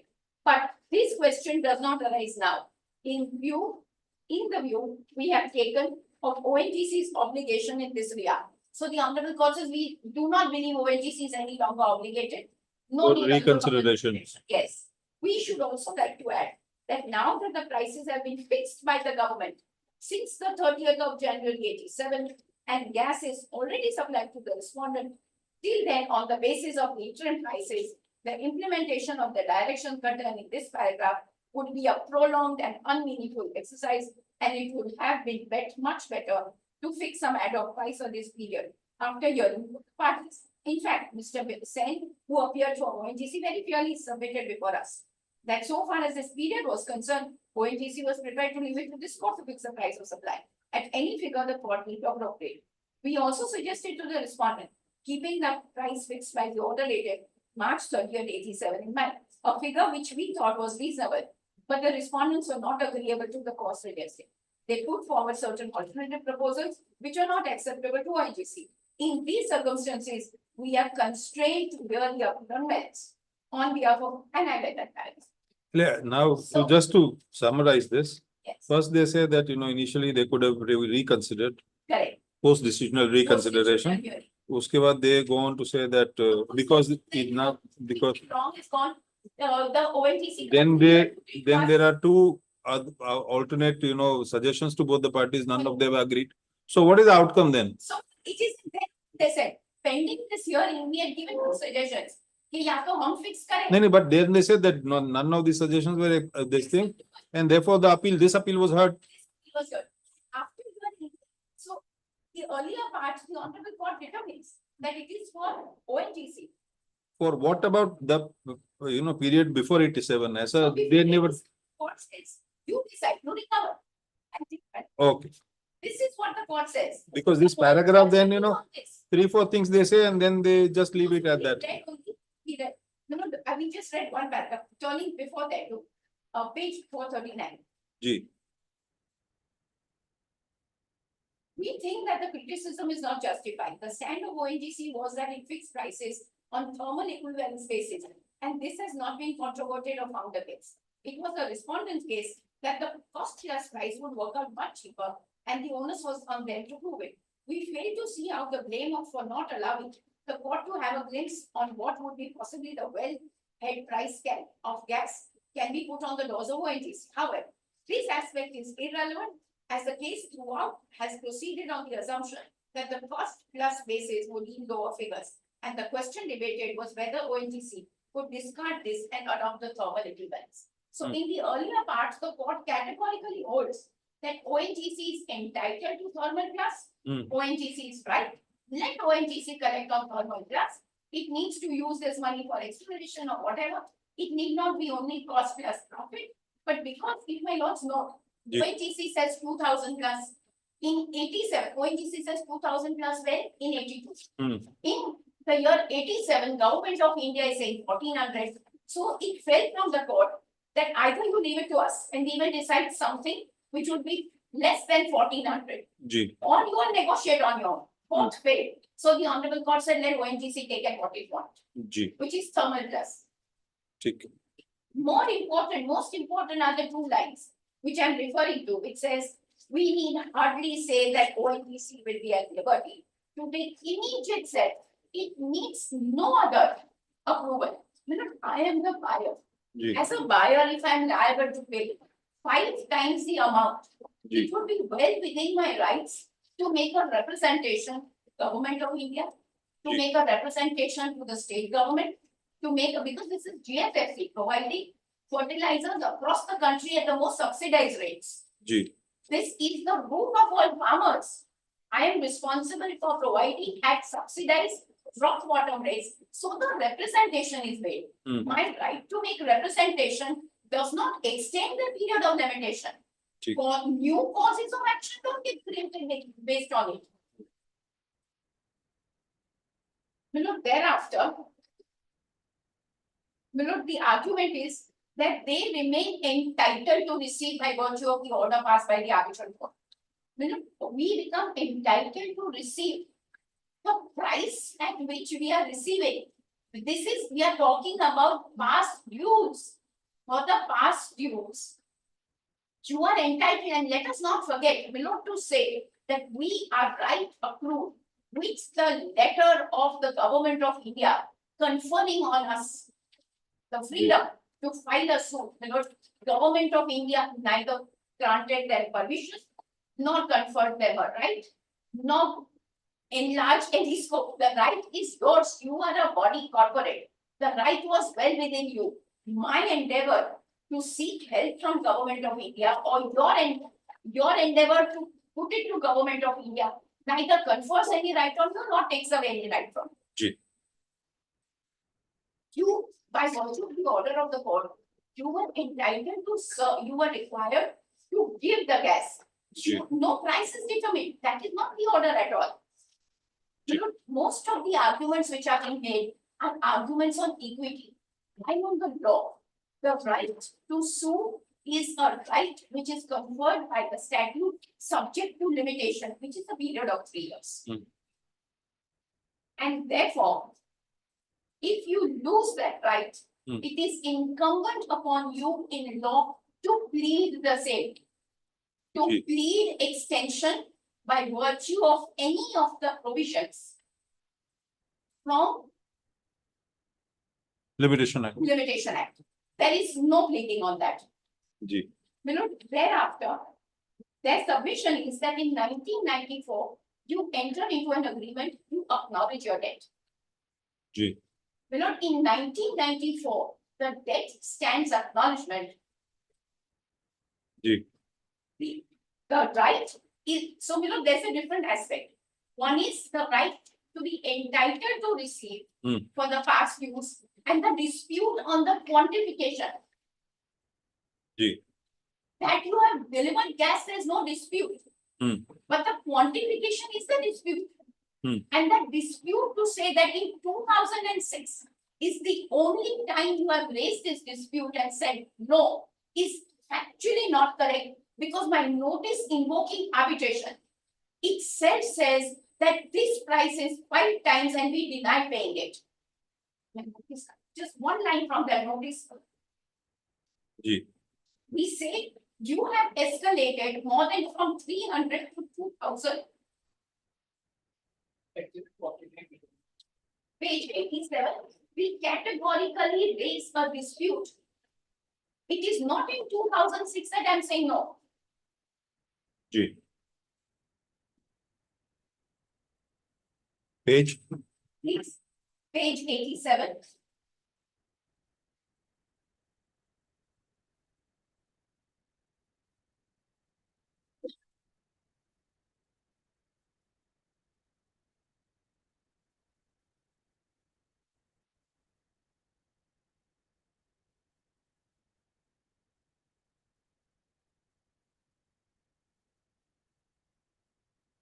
In light, page 88.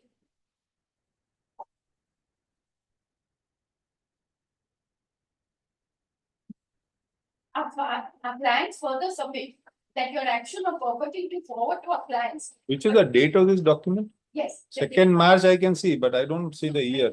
Exactly. It is 2nd March.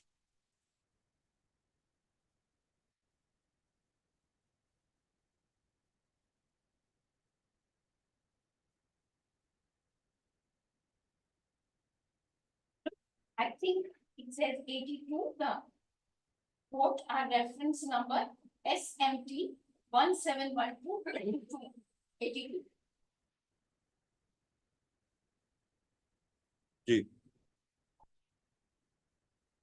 Clients further submit that your action of purporting to forward to our clients a draft containing the revised terms and conditions is contrary to the option contained in the agreement dated so and so. In light of the aforesaid dispute and differences arising out of the said agreement, we have instructed to go for arbitration. You know, even in the writ petition, limitation is not raised for the first time. We have been screening limitation right from 87 onwards. Even in the writ petition file, my second ground is that it is barred by limitation. So GAIL issues us a notice. We respond to the notice. I reply to the notice is on. Founded on which we file a writ petition. Limitation is my first ground. In 94.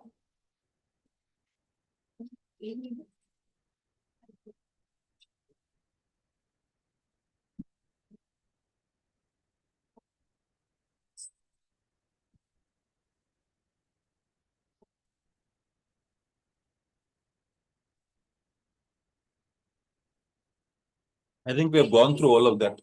Yes, yes. 365. So I will not take my notes through that. Milord, I want to go through the order of the Honorable Court. Where, Milord, my without prejudice argument is being read into. Appealability. Paragraph 4. The trial court order you mean to say? No, Milord, they want my High Court order.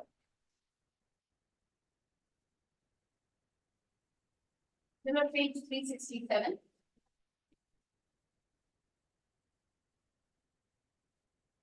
Page 367, that much has been said. Look, it is not a petition. Page 367.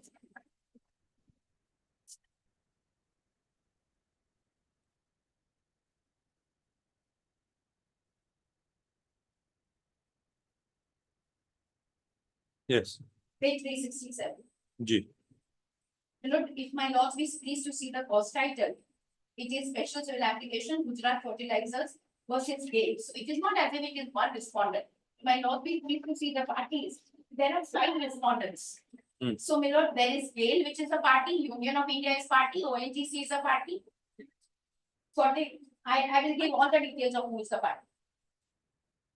So, my lord, respondent number 1 is GAIL. Respondent number 2 is ONGC. Respondent number 3 is Union of India through the Ministry of Fertilizers. Yes, respondent number 4 is Union of India through the Ministry of Petroleum. And respondent number 5 is the Zonal General Manager GAIL. So, everyone is a party. It is not as if in a petition against GAIL we are saying we will pay it. Every single one is a party. And GAIL has issued notice in the context of the past dues with ONGC. G. So therefore, a without prejudice argument, it is without prejudice to my rights and contentions, or Ji. without prejudice arguments, G. or without prejudice to my rights and contention. It is not that I continue to remain obligated, I continue to remain, I'm entitled to make payments, you have given me gap. You are reading into judgments. A without prejudice argument is only a simplicity without prejudice argument. G. And to show bona fides, when you offer to make a payment, it is not an acceptance of your liability, neither is it a part payment. G. My lord, my ground two was demand raised within the impugned letter dated 19/11/2004 is time barred and not enforceable in law.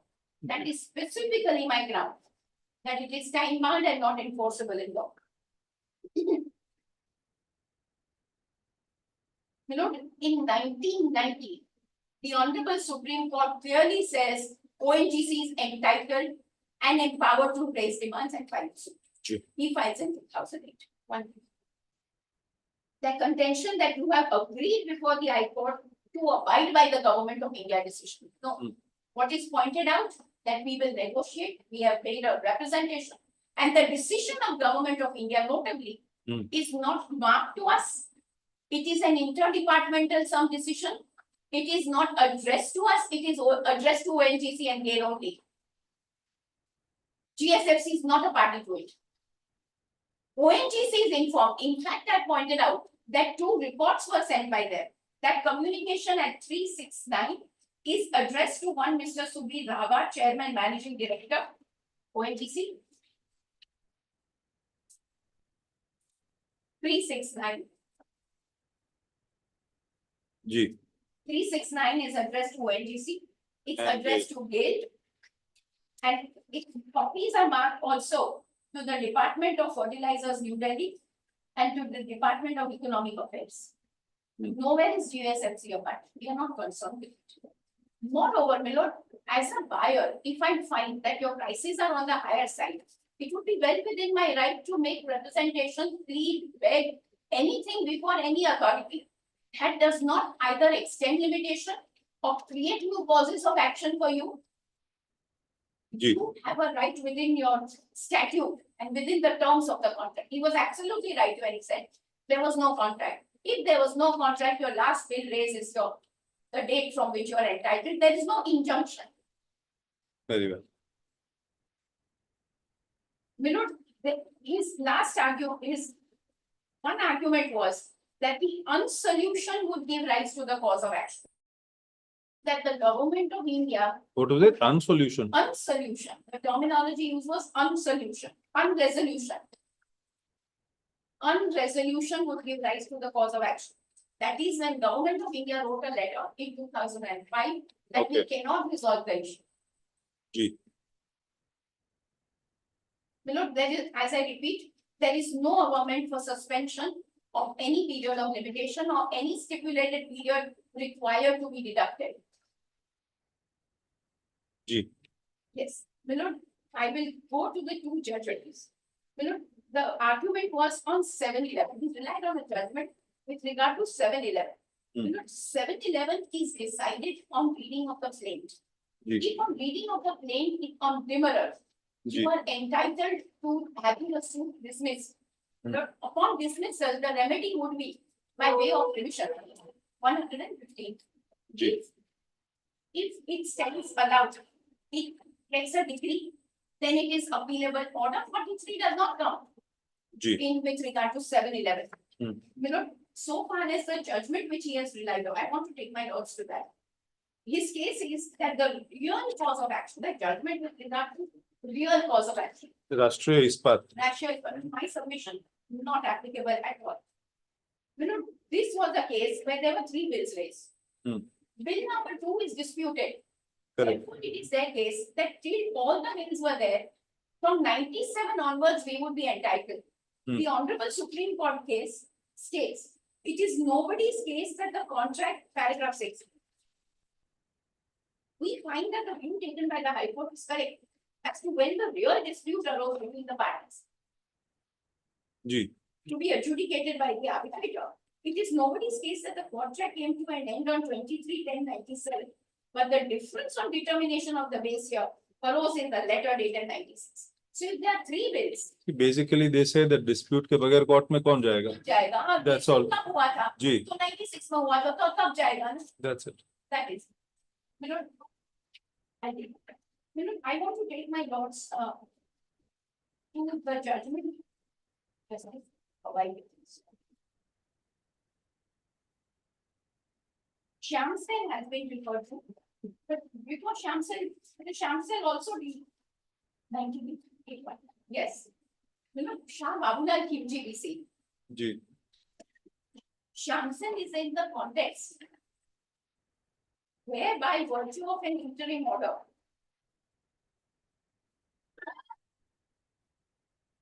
You're reading Kimji? I'm reading Khimji, I Yes. think Khimji, Yes. which is a larger bench judgment.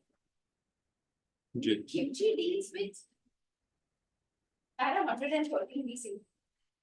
G. Thus, under the Code of Civil Procedure, a judgment, so under the Code of Civil Procedure, a judgment consists of reasons and grounds for a decree passed by the court.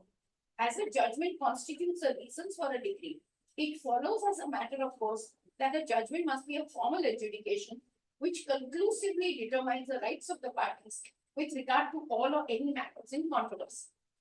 The concept of judgment is defined in the Code of Civil Procedure, seems to be rather narrow, and limitation engrafted by subsection 2 of section 2 cannot physically be imported into the definition of the word judgment used in clause 15 of the latest patent, because latest patent has advisedly not used the term order or decree anywhere.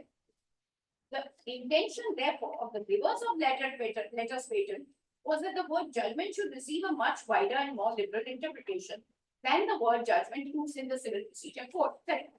As at the same time, now this is which may be marked, at the same time, it cannot be said that any order passed by the trial court would amount to a judgment. Otherwise, there will be no end to the number of orders. But this which is in would be context of applicable. all deciding like latest benefit appeal. How would it apply to? This, it seems that the word judgment, Yes. so whilst the Honorable Court says it's not limited to latest patent appeal alone. The Honorable Court says, what are the trappings of a judgment? What constitutes a judgment? And thereby looks at final judgment, preliminary judgment, and then intermediary, interlocutory judgment. And thereafter, my lord holds that order 41, order 43, rule 1 is not exhaustive. I am going by order 31. G. Which says it is a judgment. It is a preliminary judgment. And why do I say that? So therefore, the Honorable Court says under Civil Procedure Code, this is what it is. Order 43, Rule 1 in the context is not limited to this and includes all it as finality. I am going by judgment itself. This judgment does not restrict only to letters patent. Yes, letters patent is much wider. But in the context of Civil Procedure Code, the Honorable Court is not defining judgment for letters patent to be different. It says, in other words, it seems to us that the word judgment Somewhere they say that, finality. see the concept, they say see under CPC judgment as such are very narrow. But And for it holds these kinds of judgments. G. So it says a final judgment which decides all questions or issues in controversy as far as the trial judge is concerned, a preliminary judgment. This kind of judgment may take into two forms. One, A, where the trial court by an order dismisses the suit without going into the merits of the suit, but on a preliminary objection raised by the defendant or the party opposing on the ground that the suit is not maintainable.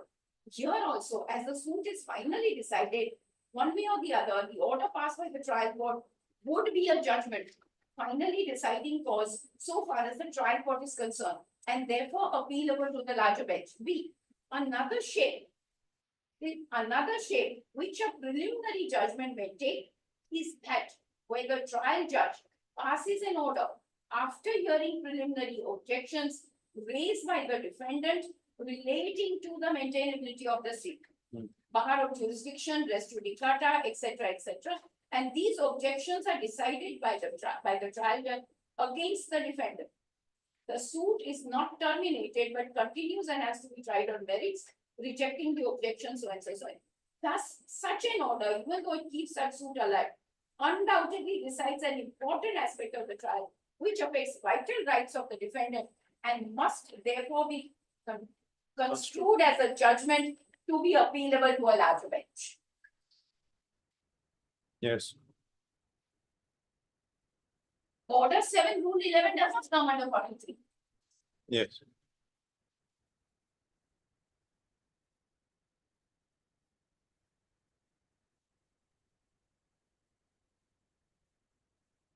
Repeatedly it is submitted that there is no objection to paying which has been raised by the present appellants. They have said there is no objection to paying. Hmm. The real dispute for which the suit is filed is for the revision which has been made by the plaintiffs and the present opponents, and it's this revised price difference for which the suit is valid. G. Therefore, two communications referred to, if I may say, the two communications categorically refer to say that if therefore negotiations were going on, therefore the approach to the higher forum, but the dispute is on the quantum. Yes. And this quantum dispute remains valid all throughout, right from the first communication we issued while initiating arbitration proceedings, all throughout all proceedings, and it continues to endure till the very suit is filed. G. And therefore to say that because they represented a new cause of action, because it was pending here, it was there. No, and categorically, there's no answer on the cross-examination. Hmm. There is a categorical deposition by their witness, which says the government of India has never precluded you. The Honorable Supreme Court mandates you, tells you, please go ahead. You refuse to do it. And then say, then why should they not pay? G. The question of why should they not pay my right, not a very valuable right, under section 3, read with section 40 of unpaid goods remains vitiated. G. And there one more judgment which they relied on, which was on negotiation. There is no answer. The argument was that it is in the context of arbitral proceedings. Hmm. Judgments are in the context of the fact. The ratio is that even for arbitration, Yes, distinguished because it was under arbitration proceeding is okay. they argue that it is under arbitration proceedings. Let us read the factual matrix. Paragraph 5. 6. Despite the aforesaid, the parties continue to engage themselves in bilateral. Cam cell, right? No. This is BNTAG. 2024, 5 Supreme Court cases, 300.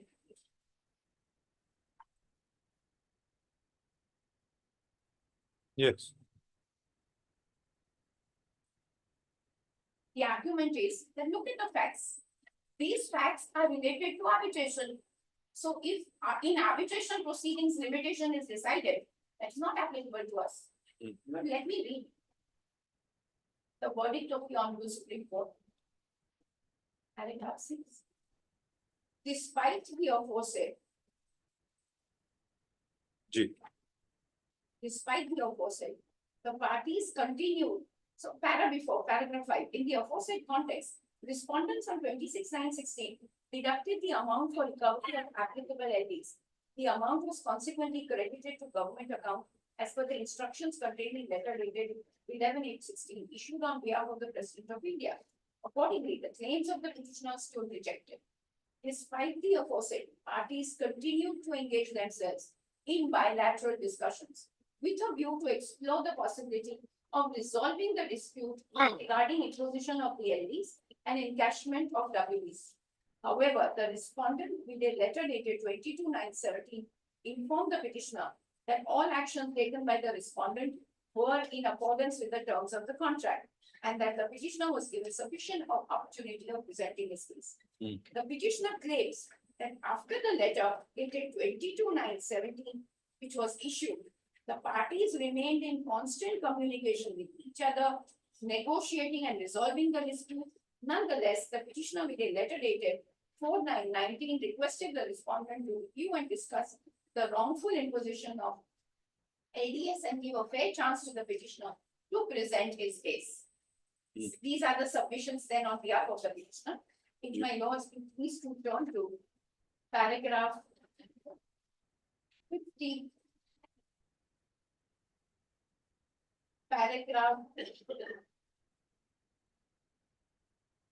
Paragraph 58. That's it. Yes. Sikandarabad. Yes.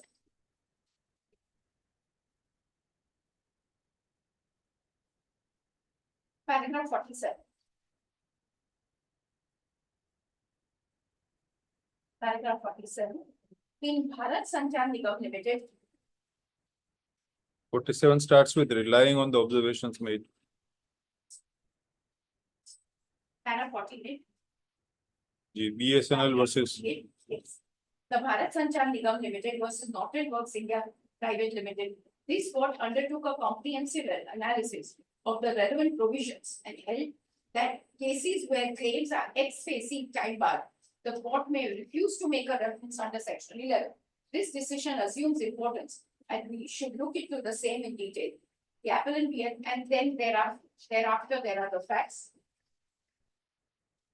Paragraph 59. G. Paragraph 50, 59, 58 to 9. It starts with this court allows. This court allows. It's here. This court allows. This court in so and so, therefore This consider allow the appeals. not that one. आपने क्या कहा paragraph से? Paragraph 50, 58.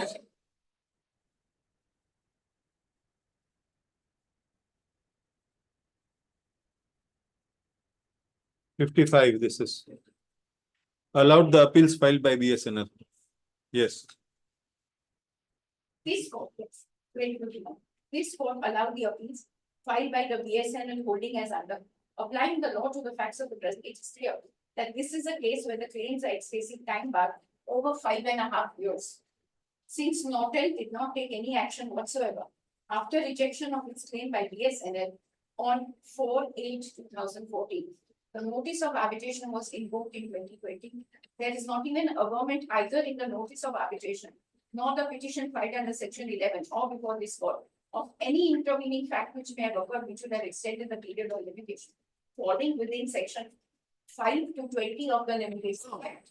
Unless there is a pleaded case specifically averting to the applicable sections and how it extends the limitation from the date on which the course of action originally arose, there can be no basis to save the time of limitation. Thereafter, paragraph 51. The period of limitation for issuing notice of arbitration would not get extended by mere exchange of letters or mere settlement discussions where a final bill is rejected by making deductions or otherwise. Sections 5 to 20 of the Limitation Act do not exclude the time taken on account of settlement discussions. Section 9 of the Limitation Act makes it clear that once the time has begun to run, no subsequent disability or inability to institute a suit make the application stop it. They must end thereafter. And the other paragraphs I have clearly read. Paragraph 77, negotiations may continue for 15, 20, 25 years, no difference. 73. G. So therefore, my lord, this judgment on all fours, it's directly applies. And a buyer who is faced with exponential high rates of pricing, which is unilateral, which would result in, my lord, huge burden when the product which is being supplied to the farmers is under subsidized rate, would be entitled to make represent. my representation, my request, my begging, my pleading before any authority would not confer an additional right on them to say a new cause of action is used. The law on the cause of action and therefore a very pertinent query in the first 5 minutes of my argument was these multiple causes of action, how do they relate or translate into extension of limitation? How has it been explained? E. Do they the question before the honorable court is, do they constitute a fresh cause of action? Or has anything been pleaded with regard to the exemptions thereunder? In my submission, none of them would constitute a fresh cause of action. Even hypothetically, accepting the argument, they could have filed a suit prior to 1990, there's no denying it. But in 1990, the honorable court in clear uncertain terms gives them a certificate. G. No pricing, we accept, go ahead and recover. G. Nothing stops them from 1990. G. Please, with this I conclude. Extremely grateful, very, very patient. But I have really taken a lot of my notes and No, that's disturbed the part court of it. and my apologies to My the job to litigants. ensure that I am in a position to write a good judgment. Otherwise, if I don't hear you out, then it is very difficult for me to pen a judgment. Anyway, thank you. Yes, because, my another request to look the issue, I will face the law. Ah. My lords, extend the state till the order is passed by the honorable court. We are not saying that. That is, I think it's a gone conclusion in any case, because I'll fix the matter, I'll fix it on, I think I'll fix it on 11th of the next month. હા તો 11 સુધી કરી દઉં છું અત્યારે 5 મી સુધીમાં મને એક એપ્લિકેશન આપો so that I can pass an order. Very embarrassed to say so, we will need a order because down below there. હા એટલે એ તો યાદી I think it is Also no value. that યાદી has already been sent. Yes, so some. એટલે this next order and તમે apply કરી દેજો so that that can be then produced before the court by next day. જી એક application મને આપો એટલે that can be G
Thank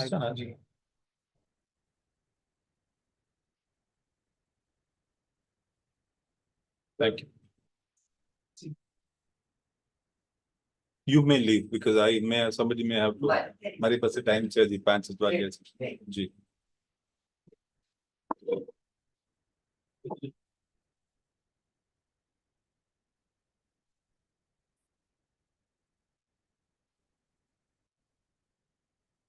બાંધી દેજો ને બધું. આ લોકો બીજા કોઈ નથી. અચ્છા આટલા બધા રાખીને चला सुनील भाई